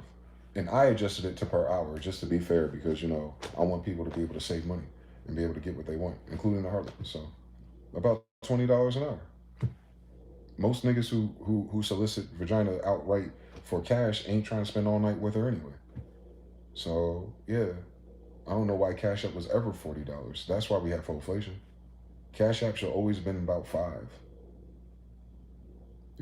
Those harlots are only worth $5 for the session. I mean, on biblical principle, don't play with me. It's love thy neighbors in the Bible, but the price of whores is in the Bible too. When we want to read that one, well, a whore is $5. Stop fucking playing with us. Fuck you. You know what I'm saying? Like, don't, no. All of a sudden they want to be a Jew. Nah, fuck you. Anyway, so yeah. So think about that. We even have provisions for whores, harlots, and their children. We've never thrown them outside of our society and put them at the bottom. Some men do, some people do, but again, my family, my fathers, we understand something different about that role and how important that role is in our society. That's why, like, Oshun and them are the divine whores. Come on, Brother Panic. Talk to me from the grave. Come on, Brother Panic. One of the divine whores, man. Oshun, Yemen, y'all. Come on now. That's all divine. And you see the women that wear the beads and the crystals. Yeah. By the time they get to that final stage, they already fucked like 50 niggas. That's almost how like they unlock that power, I think. Come on now. I'll tell you the truth if you let me. Them bitches be like they had 5 boyfriends. Nah, ask them how many different dicks they've had in their mouth or their vagina. That number's gonna skyrocket. And if she takes a minute, like if she gives you that body count number, it's like 5 to 10, and then you clarify, well, how many different penises have you entertained? And then like she stops and pauses and has to recalculate and doesn't answer, that means that number don't match the number she gave you. Game over. Listen now. Don't let me study all the psychology and CIA shit and partner with this shit too now. So like, what degree do they want from us? They don't want none of this stuff. They don't want a smart man. They don't want anyone who's going to do right. They don't want no one that stands on business, no one that believes in God, no one's in that Bible. They just want what they want. A good fucking time until they're bored. And then someone else comes in the line. And they're running out of time to do that, which is why it's so worse at our age. Women are running out of time. Generational time, I mean. Like women of our generation are running out of time. So they're not going to ever be a better wife if they're not a wife already. It's too late. Not for all of them. I'm talking about the ones who've been fucking their whole life. And this whole conversation is just about that. Like, it's too late for them to, like, develop and grow those traits that makes a man happy. Because they've never had to. You understand? Like you don't fault a person. Like, I wouldn't make fun of you, or I wouldn't put none of my brothers down because you haven't chopped a nigga in the throat or hurt nobody or fight nobody. I would be here to protect you. I would pick that polarity because you didn't have to grow up in Camden. You didn't have my father, and motherfuckers didn't try you every day. So I wouldn't apply that standard to my brothers or my cousins who didn't grow up that way. I do the same thing with women in those variables. Like, it makes sense that you're that way. Unfortunately, that's not a wife. That can be a hell of a mother. There's plenty of widows and orphans in our book, but that's not a wife. What I'm saying is, that's not the woman I'm jumping out of a burning plane for to save. A husband to a woman is different today in millennial generation than what a wife means to a man. That degree of a wife to a, listen, so let's say, just using my forehead as the level. As a man, when we create a wife in our head, she's up here, pedestal. To a woman, her husband is either equal or below. Do you see how like that's a polar opposite difference? A man wants a wife that's here or above. A woman wants a husband that's here or below. It's an inverted spectrum. And we're not talking about money or provisioning. We're talking about values. A man wants a woman with equal or higher value than him. Because we're the pigs, we're the dogs, we're the goons. Remember, bitch? But a woman can't get with a man of equal value who's been a harlot her whole life. Because his existence is going to convict her and hold him accountable, even when he's speaking on YouTube and she's eavesdropping in his damn videos. I've been through this. I wrote a book about it. So you have to understand. Once you understand some of these mechanics that comes to the sexual nature of men and women that are not the same thing, they push different variables in different directions, but we use the same word as if they're the same thing. No, they're the same container, but they're not the same thing that we're putting inside of it. Hell no, it ain't. Hell no, it ain't. That's like describing love between black people and white people. No, it ain't. It ain't. It can never be the same. So, and that's not a judgment of a thing, because there's things that white people do that are great at and wonderful at that niggas not even there yet. We're not even in that spectrum. We're not even beginning on that road. Maybe that's why we met white people. And it's the same thing with like men and women. Like, we're not supposed to all be the same. It's 8 billion of us. Now divide that by 8 billion individual slices. When you break down a fucking jigsaw puzzle, is the top right corner the same as the bottom left corner piece? Then all right, then let's stop fucking playing like we don't understand degrees and math and fucking geometry in this bitch. But the male geometry and the female geometry is sacred. But we don't act that way. We don't perform that way. And this whitewashed society definitely doesn't give rise to that naturally. So you have to do the extra work. And because we're doing extra work, it takes us extra time. And I'm 40 years old, and it's taking me my whole fucking life to realize half of this. So I share it so candidly because I know there's so many younger people and even older brothers. They're like, shit, I didn't even think about that. Yeah. So, but especially for the youth, especially for the next generations and the fathers of the next soldiers we're gonna need when this shit collapses.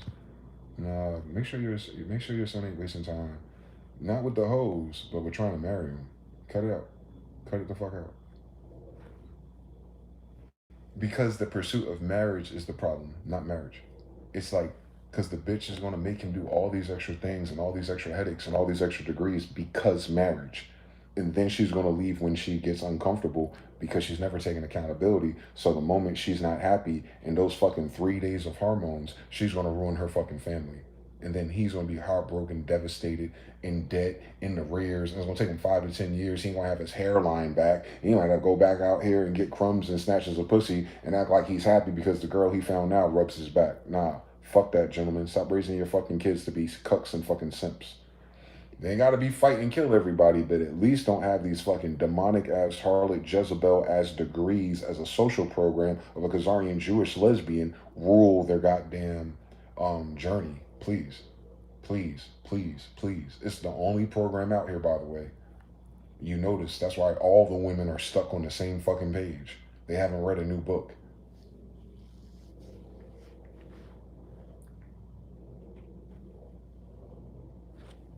I'm not talking about everybody. I can hear you. By then, they double down and don't take accountability. They want to face the shame because they're weak. Yes. And that's why women are the weaker species. Reverse engineer why men say they're the weaker species. Because they never take accountability. Not because of muscles.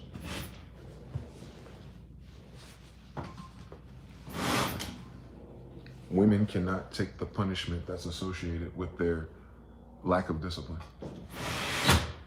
And children are not punishments, but women act like it is. Oh yeah, we're in a whitewashed society where you need money for kids. But if you're in an African village, right?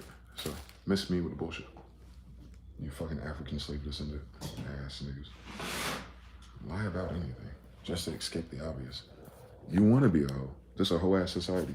They imported hoes to the society since the 1700s to 1750. You're probably just like one of your grandmothers. There's nothing wrong with that, but you have to understand the concept of why she was hoe to begin with. They needed all these hoes to replant these plantations that were flooded in order to get a bunch of children to be the future workers. So naturally, natural selection, I think genetically, biologically, and even frequency-wise, you'll have a whole bunch of whores out here just to repopulate your damn civilization. Does that mean you treat them with disrespect or hurt them or discard them? Hell fucking no. I'll kill a nigga over that. But what I'm saying is we got to stop conflating that idea and that concept with what God meant by your wife and your family. Both concepts are in the Bible. You just have to think about it a little bit longer than Sunday. You know, you got to get older and go through some things. That's why it's so weird that they teach kids Sunday school when they're kids. A lot of those concepts they'll never fucking read and understand until they live through it. So, if you went to Sunday school and you went to Sunday church as a kid, it's about time that you grow up and read the Bible again. It's going to read differently to you. Like any other good book. Or movie, or TV show, or song. Oh, I never heard those lyrics before. Oh, I know.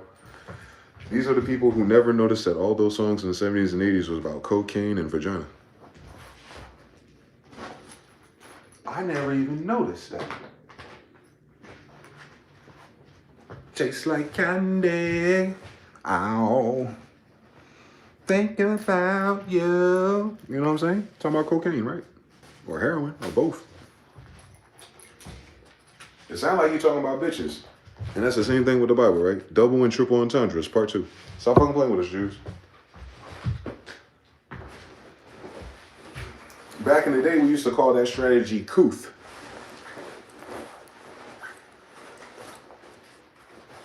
A freak gonna be a freak, nigga. Don't talk like that. They can't help it, so they just change the vocabulary. But they still talking about it. Trust me. Trust me. They always want to talk about it. What's wrong with it? Women be like, all men think about is sex. You fuck more partners than men do. So without thinking about it, you still land on more dicks. Shut up, bitch.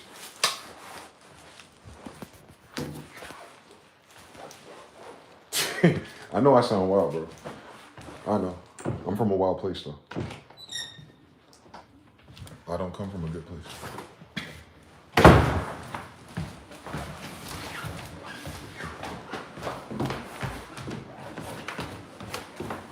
Hold on, I'll put something in the dryer.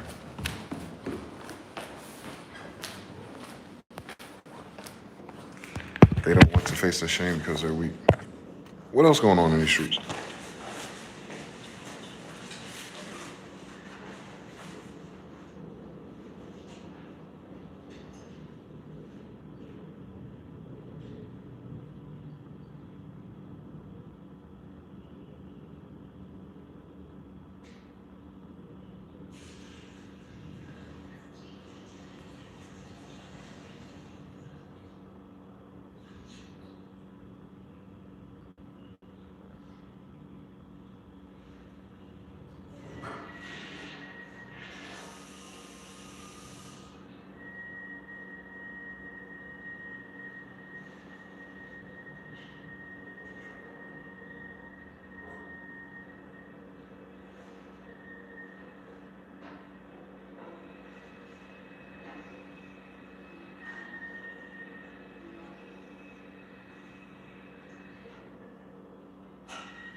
Same story.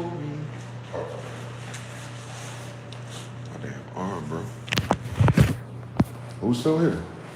Y'all ain't here no more? Y'all got mad quiet, man. But y'all doom scrolling with MG on the background. You can take out people. I'll let y'all go if you want me to. It's only 4 o'clock. I can figure out something to bitch about in my head. They're still doing it. They still doing fucking chemtrails, bro. How they got new ones? I've been running my mouth for hours and they sprayed 20 more fucking chemtrails. Like, yo, whoever's in charge of that department, where's their budget, bro? Because whatever the fuck they're trying to do is highly ineffective. It feels like the magnesium they're is pissing me off on purpose. But thank God I have self-control. What the fuck is going on? Why are they spraying so much? Look at this shit. Hold on. Do you see this shit floating? Right above that cloud? That right there. What the fuck is that? No trail, no nothing. Yet, still I rise. You know what I'm talking about? Like, it doesn't make sense.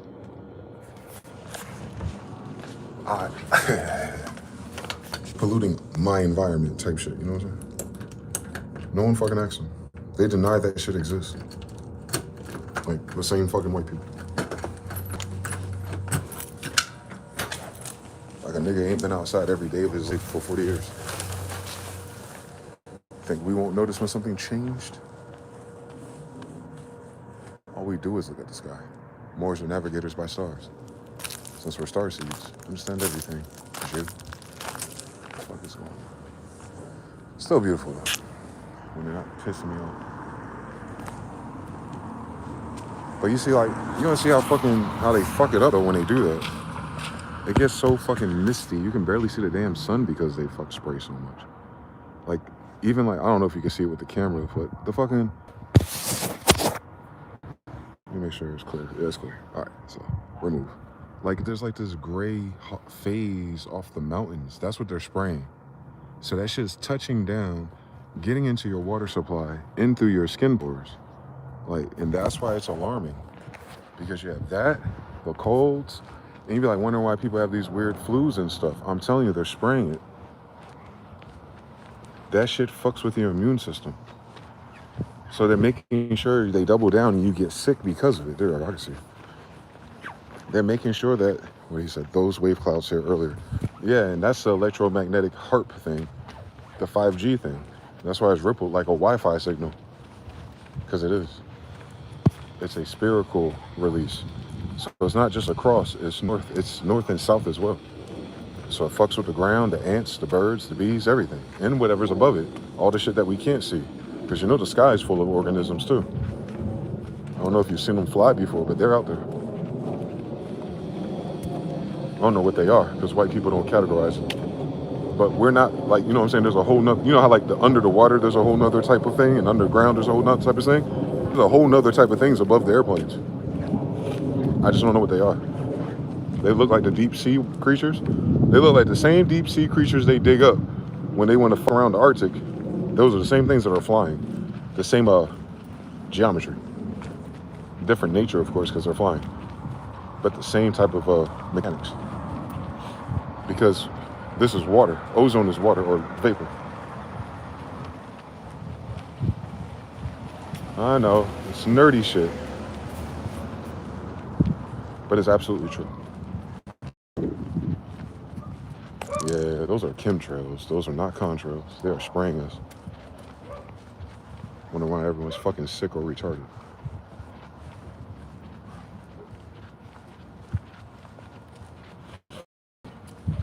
It makes people sick. Pathogens. Yes. Tyron Luck, shout out to you, bro. It does. It makes people sick for real. Especially the immune system ain't shit for real because they injured them at birth with fucking aluminum.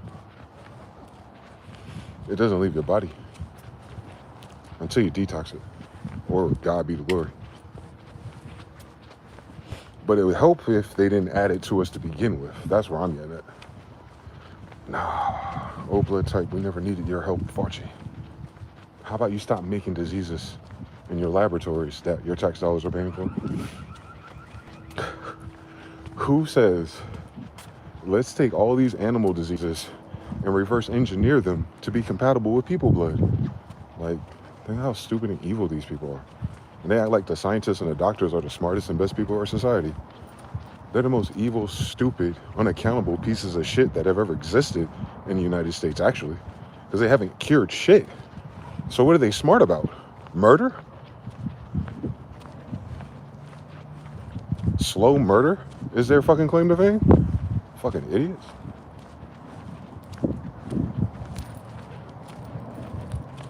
Ain't cured shit. The whole time I've been alive, ain't shit been cured.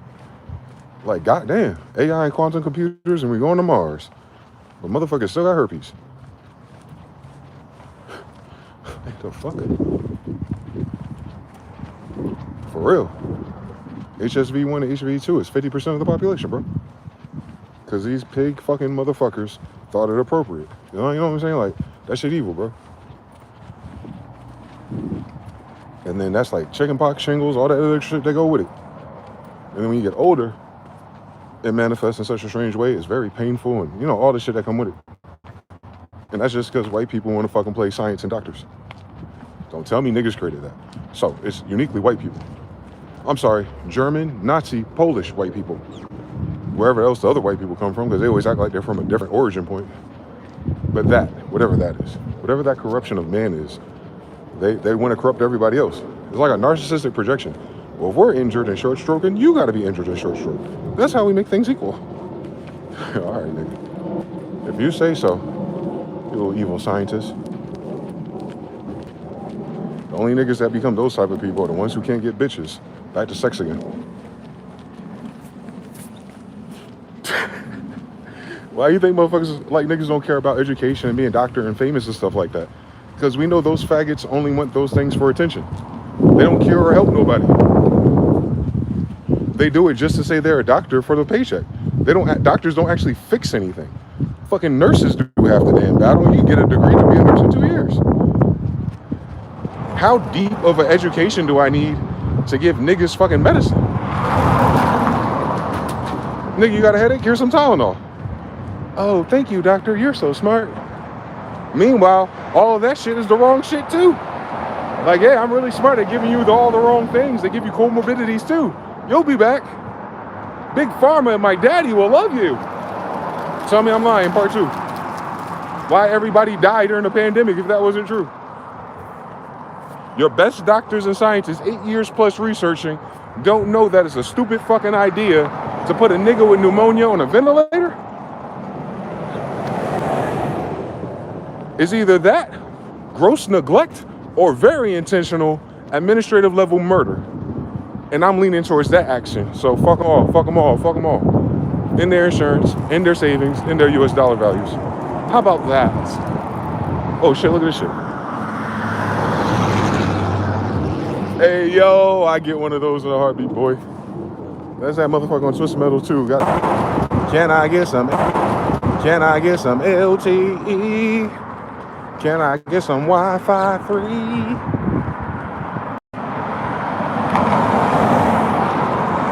Check my melody. Check out my melody. You think you're special? You do.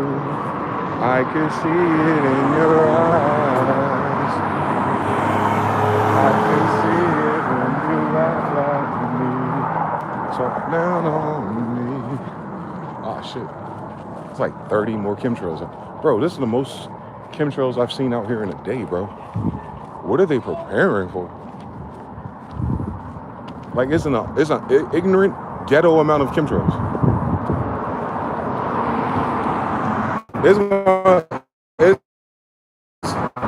They doing something different. That shit cut again.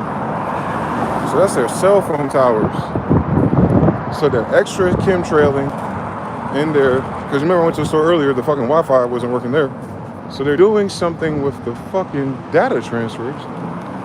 And motherfuckers get a weird strain of flu right now. And we're trying to figure out what happened. And it's all these damn fake planes and their chemtrails. It's like they're spraying pesticides on niggas. Like, it's gonna make us not see that Trump's no more of a sissy punk bitch. It's too late for that. On Bubba it is. We ain't forget about that Bubba in that email. Mark Epstein never said it wasn't true. He said, oh, no, that wasn't Bill Clinton though, part 2. All right. Should have cleared up the fact that it wasn't true. But it wasn't Bill Clinton. Oh. Whew. Meanwhile, Bill Clinton and Hillary Clinton are under perjury for not going to the subpoena for the Epstein files. Isn't it crazy how white people ain't got to follow none of the laws, but we do? Right? If you get subpoenaed, they put a warrant out on you and they arrest your ass. How come Hillary and fucking Bill Clinton just like, I guess I'll go to court one day. It's kind of important because this Epstein list is about all the girls and kids that were killed and raped. Nah, it's not serious. He used to be a president.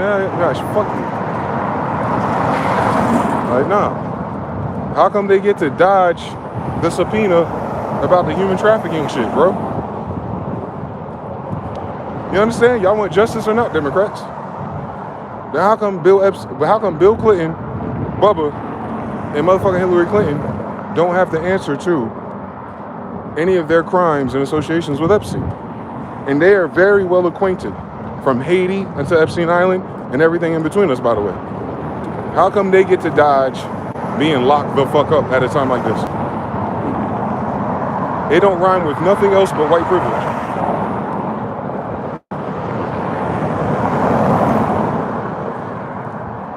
So, hopefully when you vote next time, 3, we back. Pathogens, we back. On the pathogens, we're back. Back. Nick Jr. Yeah, motherfucker, they making a goddamn chessboard out here, boy. I don't think any of the clouds out right now are real. And I can feel it too. Like it's a real thing. It's a real phenomenon. I pray whoever's in charge of the chemtrail, mothers and fathers and kids die horribly of HIV complications from COVID. Amen.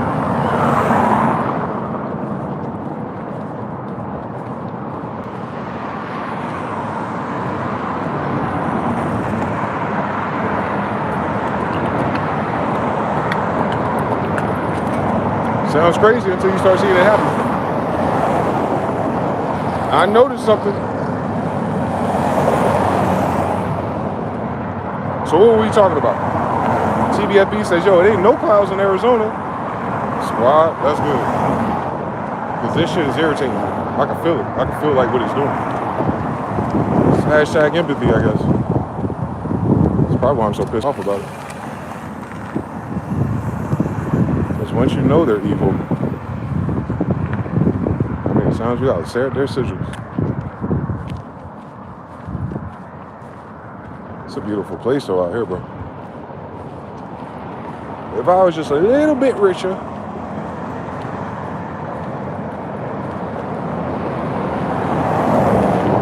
I don't know if I want to stay here though.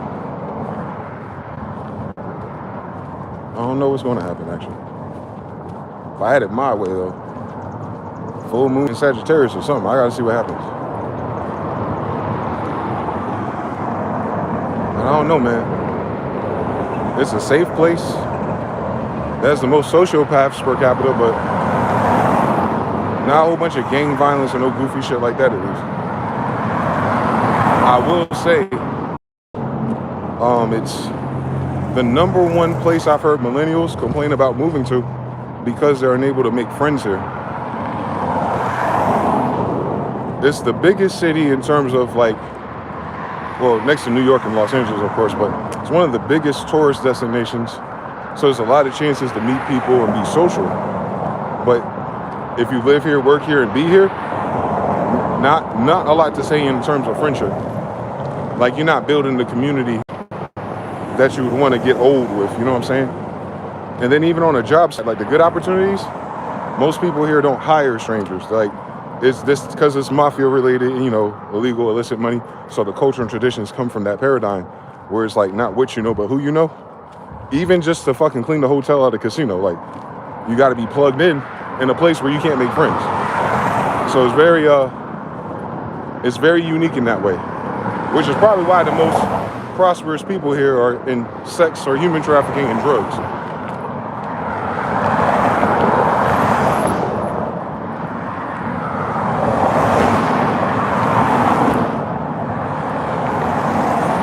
I wouldn't be surprised if I have family out here and I just don't know who they are.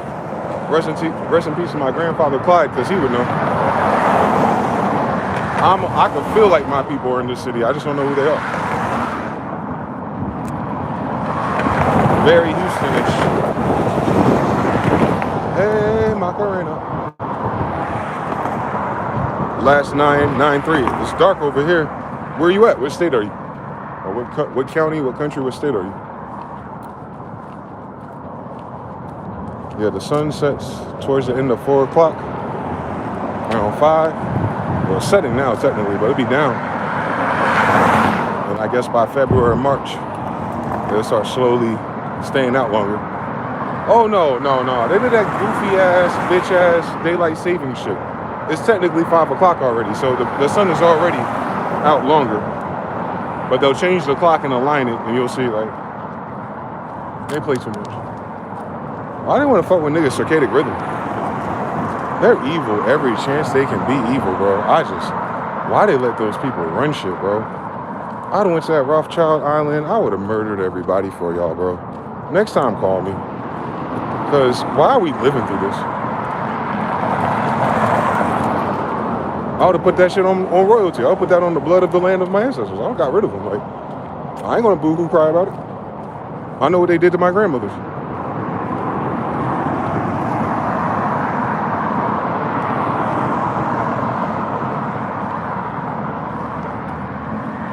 Genetic memories type shit. Hey, God.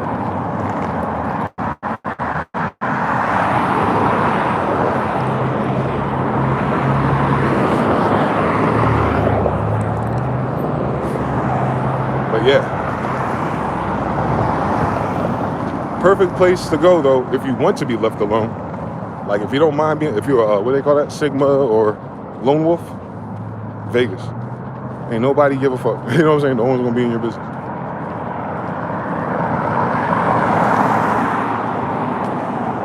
And their listen, this culture, this is a weird fucking. I don't know if this is a California culture though, because a lot of people from California move here because it's cheaper. It's like moving to the suburbs for them. This is like the suburb version.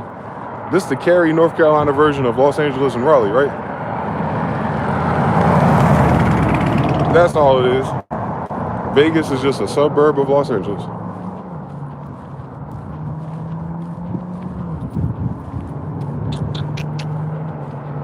You in Delaware? Oh, no wonder. It's 7 o'clock on the dot and the drop top cruising the streets. The sun way on my side of the water. That means the sun went all. We on the whole other side of the Atlantic. Ain't got no sun over it. We in the sun and the sun's at the Pacific right now. That makes sense. This is the e-bike capital of the world, I've noticed. And the crazy shit is about it is probably half of them are stolen. Too many tweakers.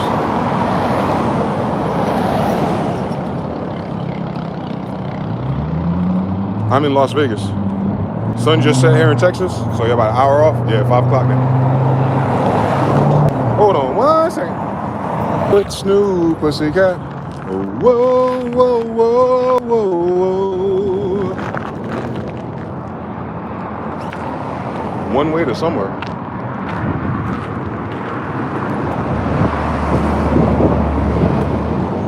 Put Snoop Pussycat. Whoa, whoa, whoa, whoa.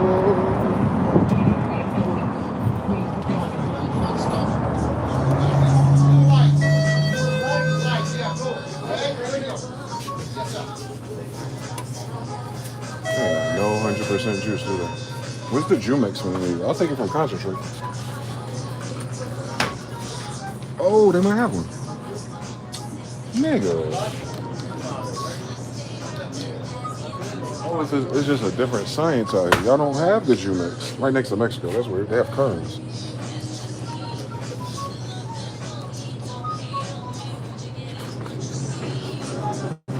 Got real vitamins, bitch. Just vitamin C though. Hold on. Trace amounts of everything else.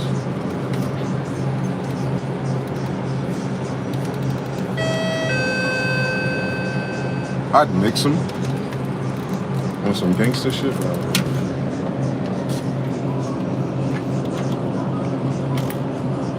Got coconut juice, pineapple juice, everything to give you a fucking cocktail in this bitch. But they don't have anything real. Nowhere does, actually, most of the time. I'm still Jenny from the block. See, we were talking about hoes the whole time, and the biggest hoe in the industry song is on when we walk into a store. I don't want you to miss the nuance of that.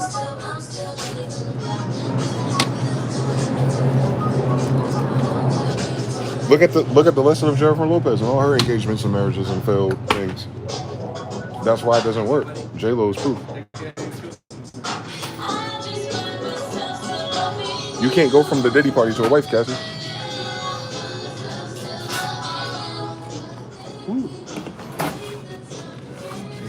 How you doing, brother?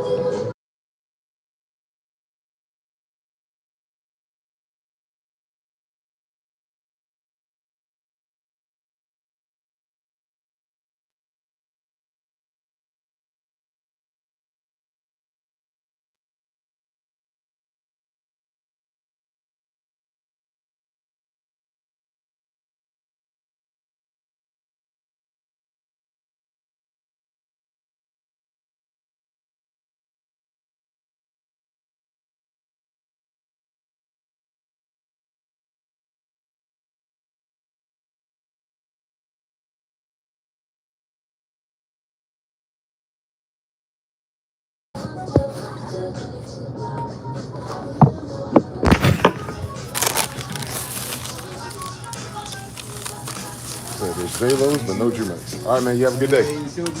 You too.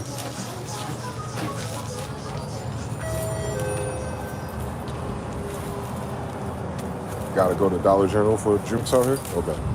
How you doing, brother? You having a great day, man? All right, man. Don't be fooled by the rats that I got. I'm just getting engaged a lot. I used to give a little, now I give a lot. What? Even though I know where I came from. What? So sorry, bro. She done broke Tommy Davidson's heart, man. I know she no good.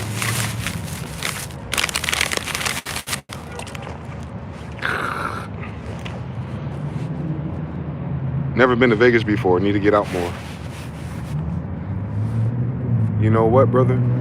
As a brother that's been getting out a lot since the pandemic, nothing's what it used to be advertised as. Nothing. I'm actually afraid to go to Hollywood and Los Angeles. It'll probably break my fucking heart.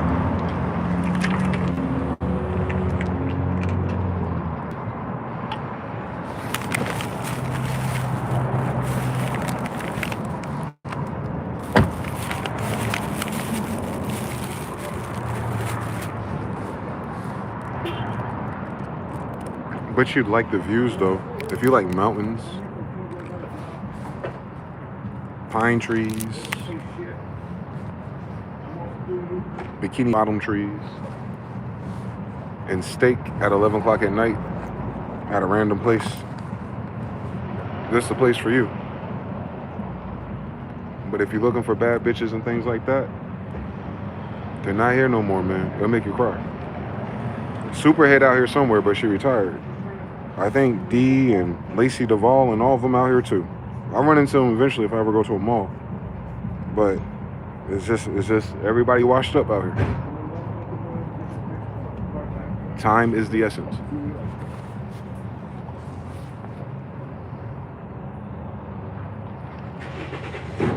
I was just thinking about that the other day. I was like, watch, I'm gonna fuck around and run into Lacey out here. I can't wait. I know she is. If Corinne out here, I know Lacey nearby. Y'all have no idea what I'm talking about. That tells me how old I am.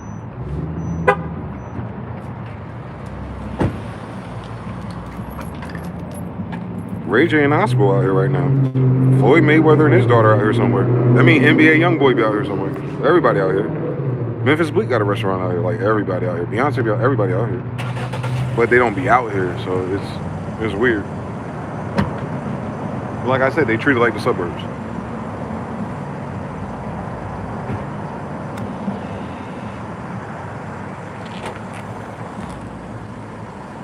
Mike Tyson.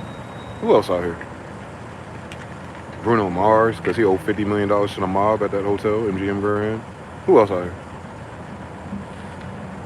If Bruno out here, then the stereotypes are out here. Studio DMI is out here. So I mean, Skrillex and Diplo be out here. Like, who else be out here? All the king's horses and all the king's men of Hollywood entertainment. Just in there, kind of like, you know, in their twilight era.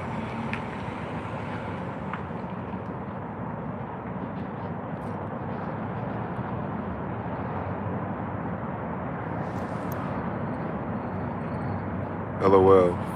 Jonathan says LOL. Harut says, and most of these goes.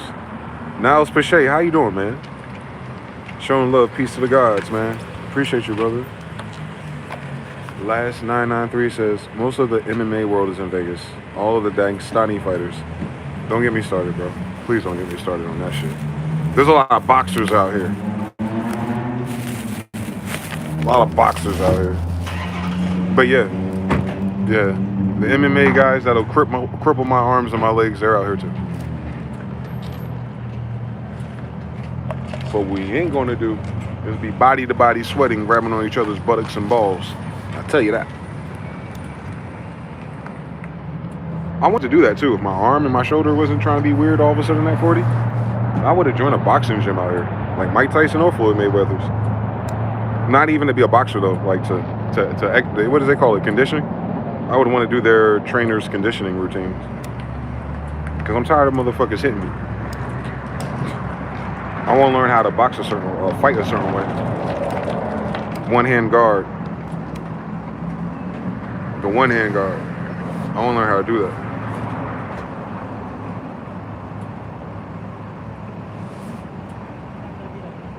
I don't know what that boxing style is called. Hi, buddy. How you doing, brother?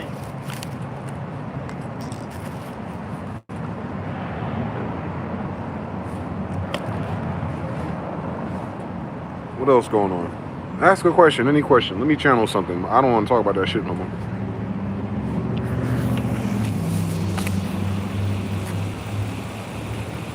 Ain't nothing else going on in this world. What's going on? Did Trump blow up something else, or are you just still pissing people off because it's the weekend and we won't find out what's going to go on until Tuesday?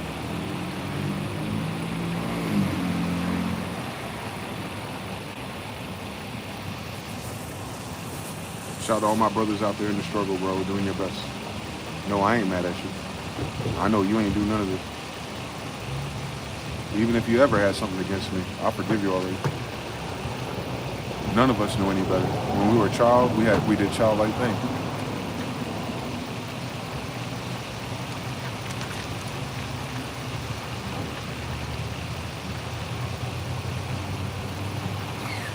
Kim Escobar. The Philly shell is what it's called. I'd stand up and show you, but then I'd embarrass myself in front of all these strangers. But it's when you, instead of you being here with your guard, like that, or like bringing it back like this, you use one hand like that, but your power hand, the hand that you actually jab or hook with, you keep it down, like this. So it's almost like Shogun know what I'm talking about. Brothers, when we were little, brothers kind of do it naturally in slap boxing. It's almost like it might be the Philly show, but I noticed it from so many different other fighting styles, but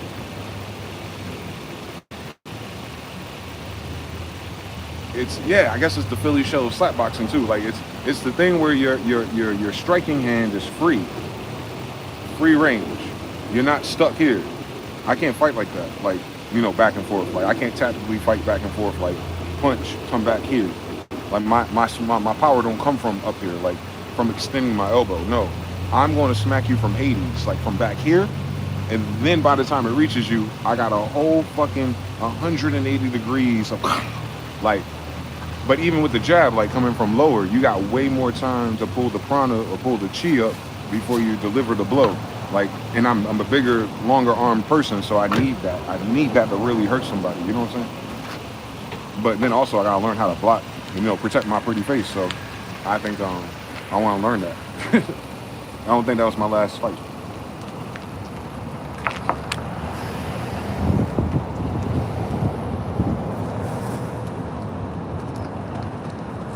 Shoulder roll in Paris. The Orthodox versus the Southpaw. Your shoulder blocks too. Yeah. I want to learn all of that, like the right way, like the the training version of it, so it becomes muscle memory. Just as a 40-year-old, as soon as I get a car and stuff, I'll start looking. I know Mayweather out here, Tyson out here, and they might have like a third party cheaper for the broke niggas competition that trained with them. I'll learn it nonetheless.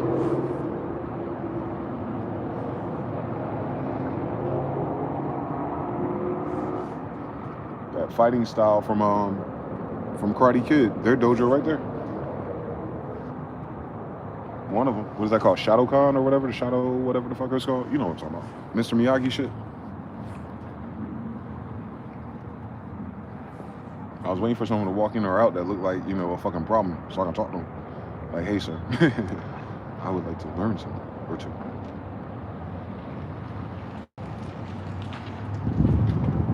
I learn how to fight from a person that's big, though. Not necessarily a heavyweight, but tall. Because we have to fight different. We have a whole different dimensions. Plus, I won't be fighting small people anyway. Although small people talk the most shit and start the most fights, but I'll let them have it. Matter of fact, when little niggas, those type of niggas that talk a lot of shit, I think that shit's hilarious. Like, it's funny to me.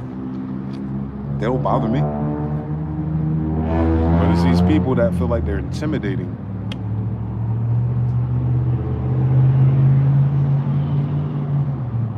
Those are the ones I need to teach. And then if I can get to 50, maybe I can pick up some of these badass YNs and their kids and teach them how to fight. I think that's what I want to do ultimately. When I become an old man, I want to teach fighting and metaphysics together somehow. That's my old man passion. I thought I had like faster cars and better bitches by now, so I'm just going to skip that step and just go straight to old man status.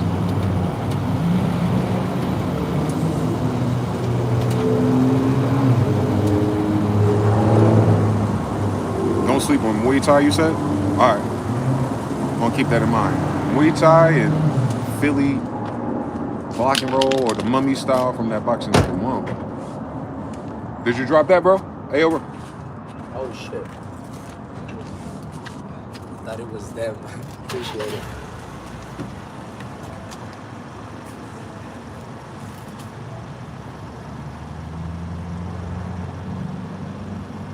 No good deed goes unnoticed, man. To God be the glory.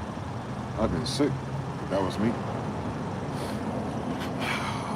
Yes, I can do short jab things because I got short hands and arms. Oh, you fuck somebody up then, as long as you get close enough. But because I'm so big, people don't get close enough.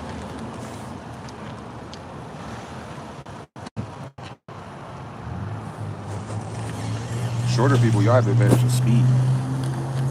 To beat a big giant or somebody, all you gotta do is get within their range. They can't swing around you. So instead of being afraid of a taller person, get closer to them. They can't do nothing for real. Especially you gotta mean jab. If you strike fast enough, because if I have to strike people, I'm not hitting them once. I'm hitting them until I'm tired. So you know what I'm saying. So if you're a smaller guy, it's not one jab. You gotta hit them like 3 to 5 of them. They're not boxers, so they're not going to be able to stop you. They're not. A boxer might be able to block you, but I'm talking about when you need this shit. Most of the people don't. Most people who fight ain't boxers, bro. I'm not a boxer.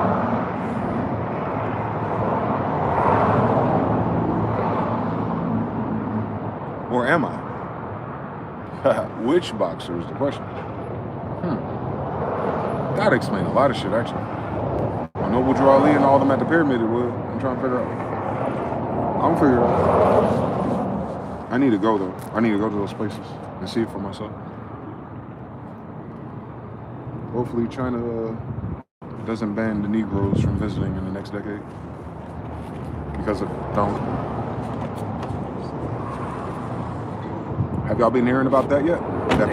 No problem, bro. You have a great day, okay? Y'all hear anything about I've seen a few stories about it. It's usually black girls, so but they're saying they're going to foreign countries with their passport, and when it's time to come back, or when their side of the kiosk interacts with their passport, they report to them that their passport has been canceled.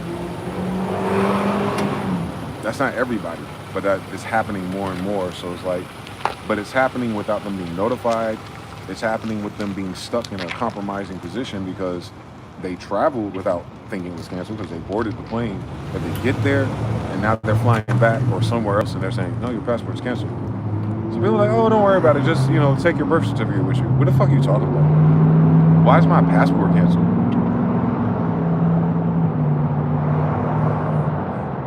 So watch out, please.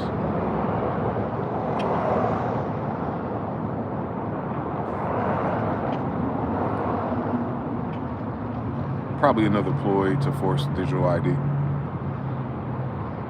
Sounds like it.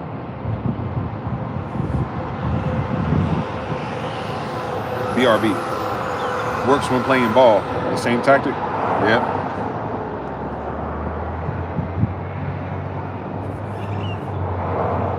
That's another thing I want to do. Learn how to play basketball again. Since they got new rules, since you could travel off of a pivot. They travel off of pivots now? Man, I'd have been a beast if we were allowed to do that. Spin, pivot, and step back? Oh my God. Kobe could never. Jordan could never. But these motherfuckers today would.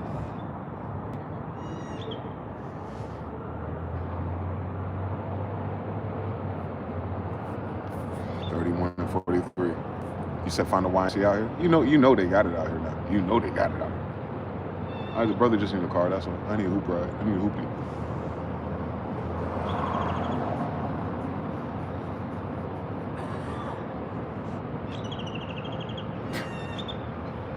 That same pro.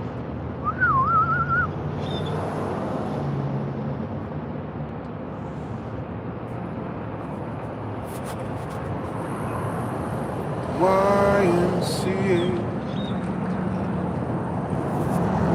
But yeah, Vegas is a weird place. It's nothing like TV though.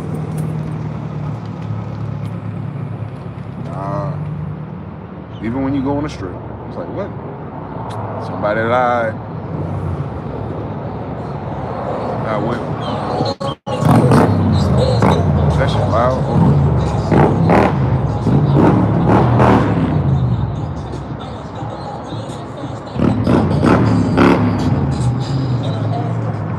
What kind of song is that? You playing shiesty music on a Harley Davidson?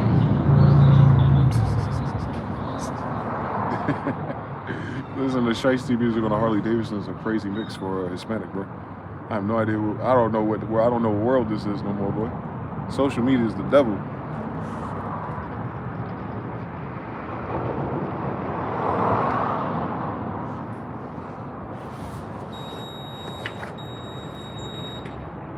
Maybe I should start walking. I love catching the sunset though.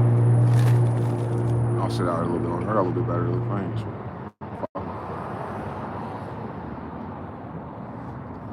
At least I have vitamin C today. But to God be the Lord.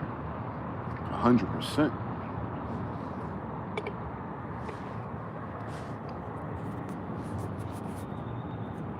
What else going on, y'all? There's only 28 of y'all looking crazy. I must be on your TV. Y'all playing Fortnite, Call of Duty. What y'all playing? Daisy? What y'all doing? On a Sunday. Don't play. I was going to install a game on my Mac. I just didn't know which one, because hopefully the fucking lag that laptop experiences on that network don't fuck it up.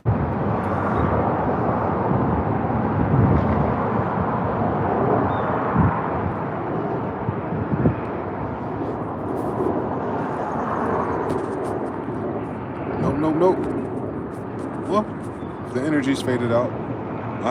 To God be the glory. I can let y'all go. You know more bullshit gonna happen this week when the news cycle actually starts. Oh, you cooking? What you cooking? In tequila shots, Lord have mercy. Don't make me go back in that store, bro. I haven't drank in a minute. I didn't even drink for New Year's. Well, I had a Budweiser, but that don't count. I'm afraid of becoming an alcoholic. I don't want to fucking do it. It runs in my family.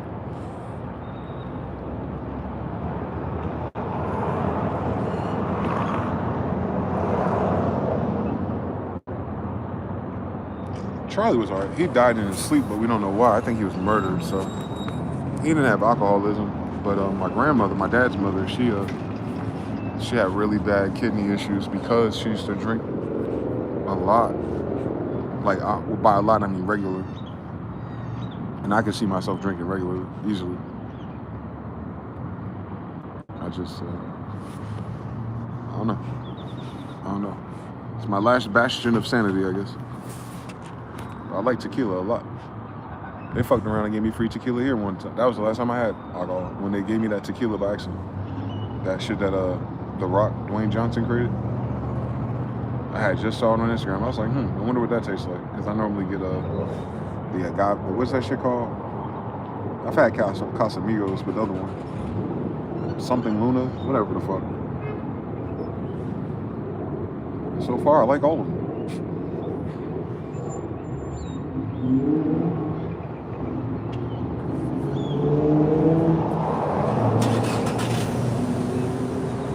You cooking some fried rice? Oh Lord. To the cons be the glory, man. To the cons be the glory.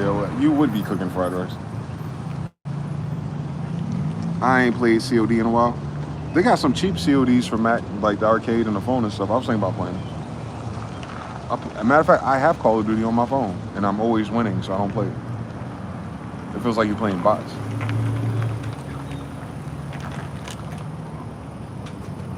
Fried rice. Budweiser a day keeps the doctor away. I can see it. You said alchemy over alcohol, algebra over alcohol. Luna Azul, there it is. That's the one I like. Shogun says everybody can't handle it. And yeah, the Terramana was the other one, the last one I had. Yep, those two. Those are my shits right there. And Paul Masson over Hennessy. I can't drink vodka. Not a lot of it at least. I can't drink it to get drunk because then I'll fucking have an allergic reaction. How you doing, brother? Good. Good, man. Now, Spachet. I have a hard time not drinking sometimes. I've mostly been able to switch to Kratom. I don't even know if that's better. They sell Kratom, the Ministry of Kratom, like it's better. I don't know, man. I don't know. The only thing you gotta protect is your kidneys from any of them.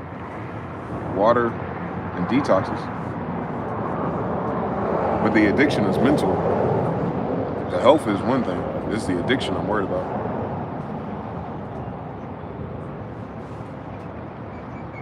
I already gotta ditch these. I'm gonna do it soon. I don't even like them no more. That's the habit of nicotine, I guess. Blah, blah, blah, blah, blah. Eat, drink, and be merry. Come on, dog. He did say that. I mean, I can get wine that doesn't have sulfur in it. That might be the ticket, actually. I might pick up a nice little wine habit. End up in a relationship with one of them bougie girls who drink wine for dinner. Right up my alleyway, sis. How you doing? Pull me up another one. You know I'm 6'3". Matter of fact, just pass me the whole damn bottle. Folks gonna remember it's eat first.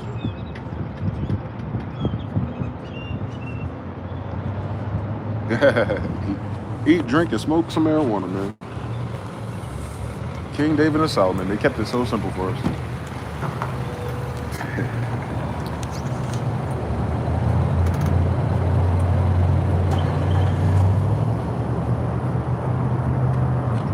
Damn. That's some shit they said when they was old, though.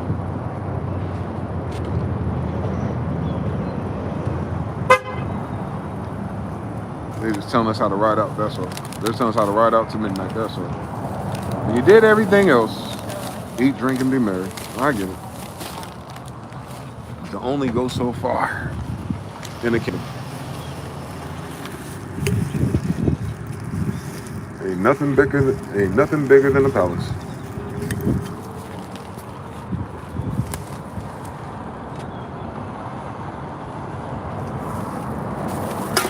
That's gotta suck.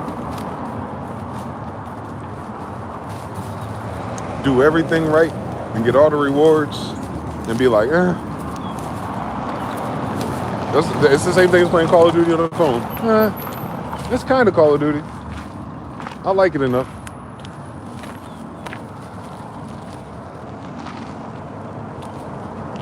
A little Call of Duty. A lot of Call of Duty. Shogun said.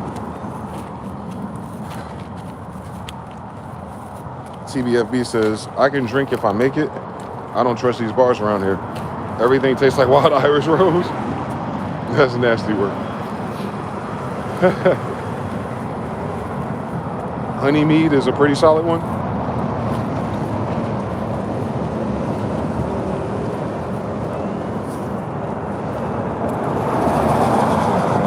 No, I could drink tequila. Tequila doesn't draw me in like that. I'll be alright if I had picked up tequila, I'd be alright. But I don't want tequila without tacos, man. So, another day perhaps.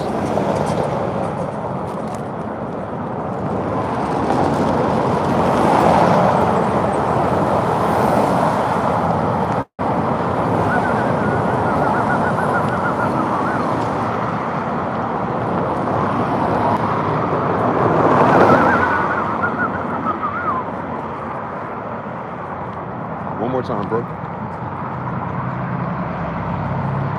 It's digesting.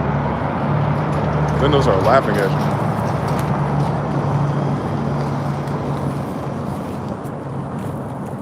But I used to Google map this place. And like, it's so, life is funny, man. I feel, this is, watch out with those Google maps, man. If you spend too much time in Google Maps, you end up in those places in real life. I tell you that. Not Google Maps, Google Earth.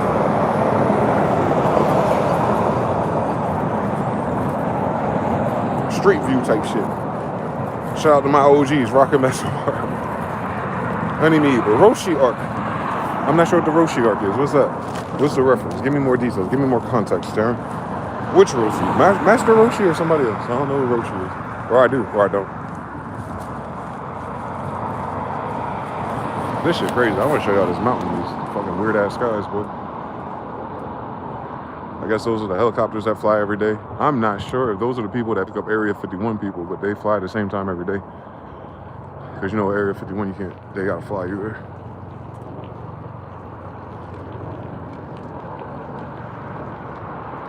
But yeah, man. It's photo-esque. With your bare eyes. The phone is like, The phone is like the Nintendo 64 version of what I actually see.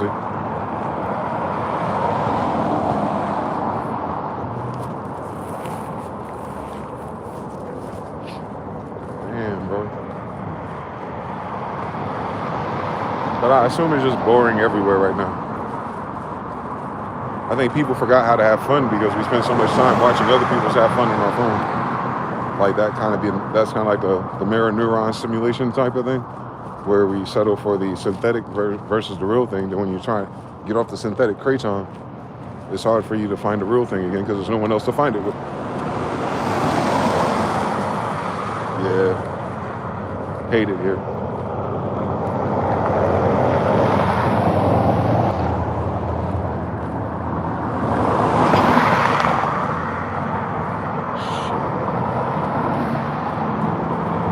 See if I can see the rich people because it's not dark.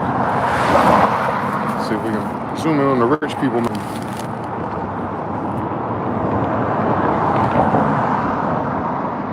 Way back there. Way up the mountain.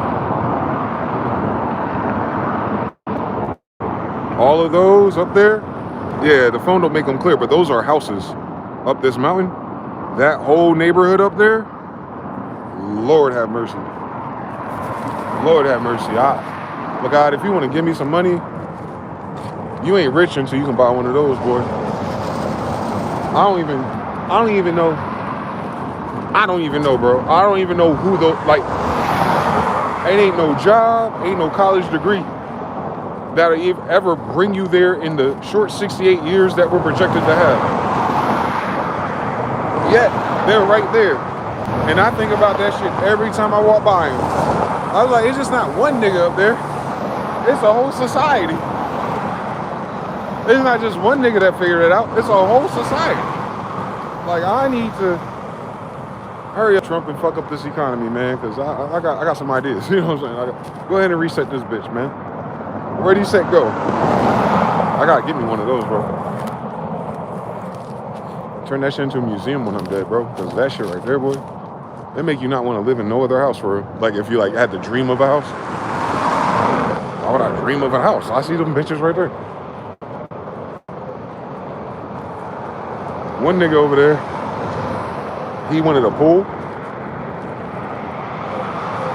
The amount of money that he had to spend to get the fire department off his ass in order to do what he wanted to do with his water and everything, he had to install like a 50,000 gallon something. Basically, the nigga got his own water tower.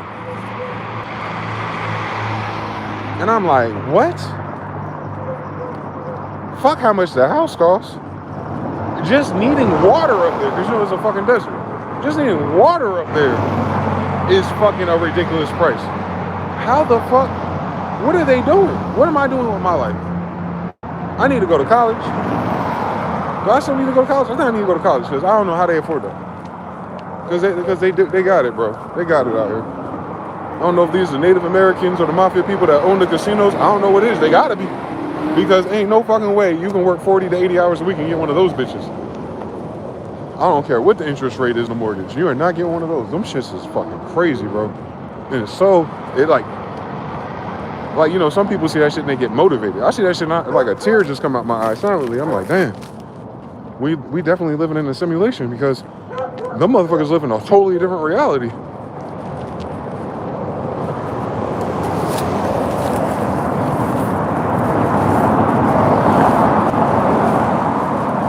I'll take me a loft downtown in the meantime, though.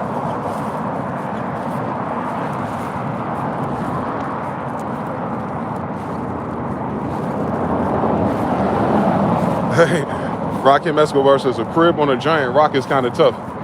I mean, no one can get to you because they got on-site security for the whole neighborhood. They say it take you 45 minutes to drive up the hill. So like you ain't gotta worry about jack boys and nobody like that, you know what I'm saying? Like getting away with it at least. It take you 45 minutes as soon as you pass their gate. When I get my car, I'm gonna try to do it. I don't know if they're gonna let me, but I'll just tell them I'm a social media influencer or something. I don't know. Like yeah, I'm a YouTuber and you know I do lifestyle content for the rich and famous and the luxurious homes in Las Vegas. And you know, I just want to help people see this with their own eyes by creating a digital vision board. Hi, how you doing? My name is Dwayne Deshaun Smith. My grandfather's the king of this country. Can I see it? I'm gonna pull that off one day. I'm gonna land that shit talking to somebody one day. They look like, what? I tell people all the time who I am. No, that's cool. You hear me? It's not cool. It's not cool at all, sir. King James English is not cool, but maybe it'll get me into that neighborhood.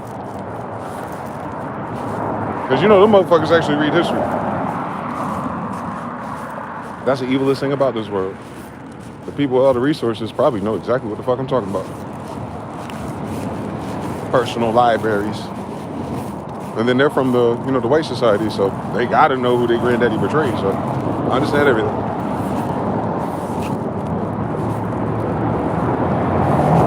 We're gonna get it right though. I ain't dead yet. Hey, Macarena. I love how they race to the second to last light on this road.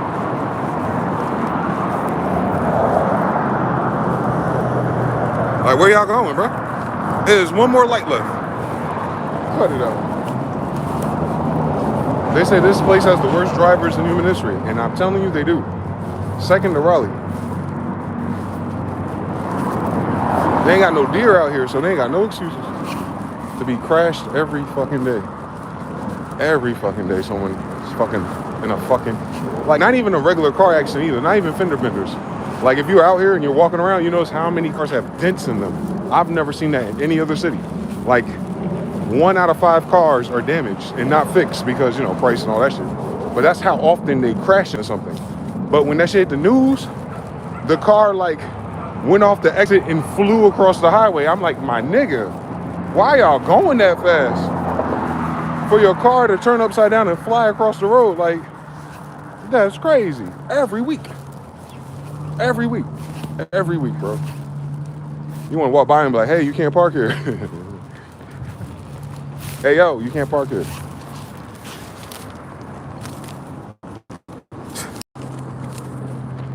So that's a cultural difference. Motherfuckers don't know how to drive at all. They're just handing out licenses.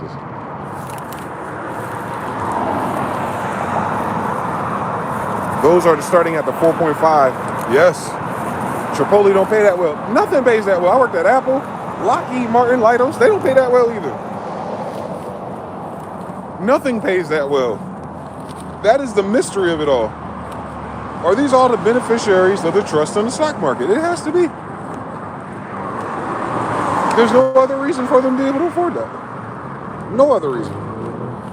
Especially if they're not kings. I don't get it. If Mike Tyson had a house up there, that'd make sense. But it don't even be them. It's somebody a little bit more richer and way less famous. That's how you know it ain't work, and it ain't necessarily entertainment. Might be lawyers though. Might be a couple lawyers up there. I noticed the same thing when I went to Miami. And I went to Star Island just to drive through it. And I looked at the people that actually came outside. I'm like, these motherfuckers won't work, bro. Why they got this house? Where they get this money from? I can see it on their spirit. Nah. Y'all handing these shits out. You know another thing too though, now that I think about it, because how life and science actually works, the value of a house, oh shit, no shit, that's how they do it. They're not paying that much for their house. That's how much that house costs. And when an outsider who didn't put that house there wants it, when they sell it to them, that's called a fuck you price. So the value of that neighborhood is inflated for fuck you, don't live around us. But that's not how much them houses cost. I understand, God. That's not how much they pay for them. That makes so much more sense. Those houses probably cost less than $5 million. And if that's the case, then yeah, everybody can get one.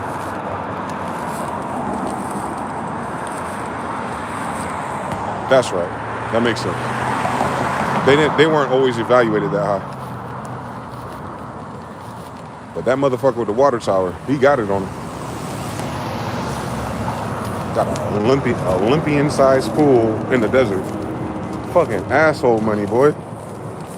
That's some asshole money right there, boy. All I want is an Xbox and a PS5 at the same time one day. I'm tired of switching between generations. Just to play Spider-Man. Nah, that's my vision. A house at a cliff or a rock near a beachfront. Well, there is no beachfront. You can go to Boulder City or something, and the best you get that's like appropriate for the rock, the mountain, and the water would be Lake Mead, which is not too far away. Well, relatively. It's uninterestingly enough, it's exactly where that mountain is. But it's the city beyond it. So they're not facing it. They're facing Vegas. But if you had your house, maybe there is a house on the other side facing, Lake Mead or so. I wouldn't doubt it. Because that's the better idea. Especially if you're trying to get around from niggas and you don't want people eyeing you. Oh. What's up with all these non-chemtrail crap? Let me see if y'all can see it. If we look out, see the white chemtrail. But if we go up a little bit, there's a black craft. There it is. You see that black craft right there? You see that? That speck. Oh shit, I'm fucking up the focus. Come on. Come on, give me a focus. Give me a focus, bitch. One more fucking time, bitch. That's a plane. But there's a craft. That's not a plane. Let me see if I can find him again. Viewfinder, please. It's right here in this quadrant. There it is. You see that? What the fuck is that?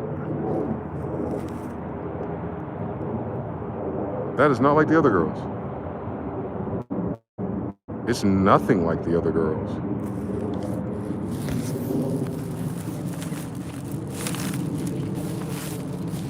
With no chemtrail behind it. At that elevation, like the rest. Yeah, I got. They played with. It's high too. It's high altitude. It's not even driving in the like the other planes at that altitude are driving. Might be something regular, but none of this bullshit. What are those called? Where did you go? Hold on. No, it's still floating. Hold on. It's still floating. Damn, I lost it. It's fast. It's in this cloud. Yeah, it's in this cloud. Where are you at, dude? There it is, that little black speck right there. I don't know what the fuck that is. There's no chemtrail, nothing. It almost looks like it's going circular, like it's not going,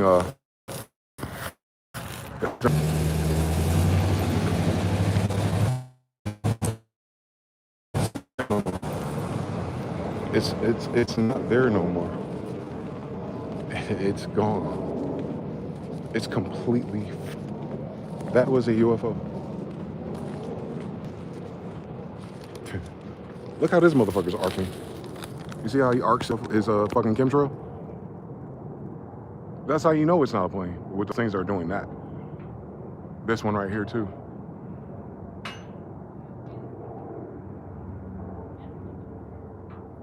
But that black one that was right there in that cloud is completely gone. It's nothing in that sky.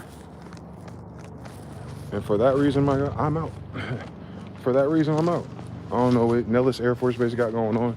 They don't ever seem to scramble when I see all the UFOs out here, so maybe the Greys do have a deal with the White Devils. But that craft is gone, bro. I ain't got time for math and science out here, boy. Because if that was a black obsidian craft, that's the same craft I seen that turns into a manta ray.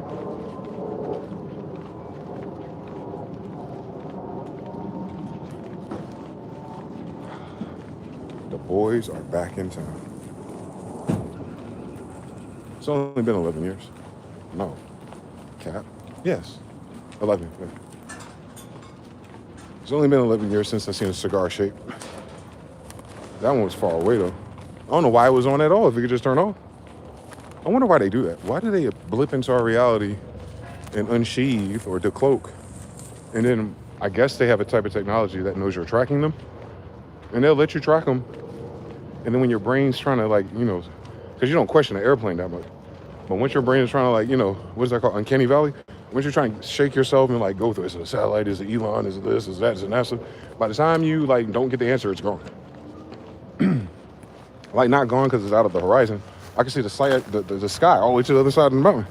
Nah, them bitches just turn off. Like, I don't know what that button is. I feel like we need that. I feel like if black people got that button or something, we wouldn't be in this position we're in. But these guys, they get to fly over with that button, looking at the position we're in. I don't like it here. I'm telling you, don't let these aliens touch down and not be ours, bro. I am fighting them. Y'all go ahead and bend the knee to the mark of the beast if you want to. If they tell me there's another species here, and all of a sudden they want to say hello to niggas and white people and everyone in between us, just know none of the civil rights laws apply to them. So I'm going upside their fucking head. Because why they on our planet taking our resources? Let's do the science one more time. So yeah, don't let them condition you into the you know how it is, Project Blue Beam disclosure. No, they're real. They're absolutely real. They're in our Bible. But if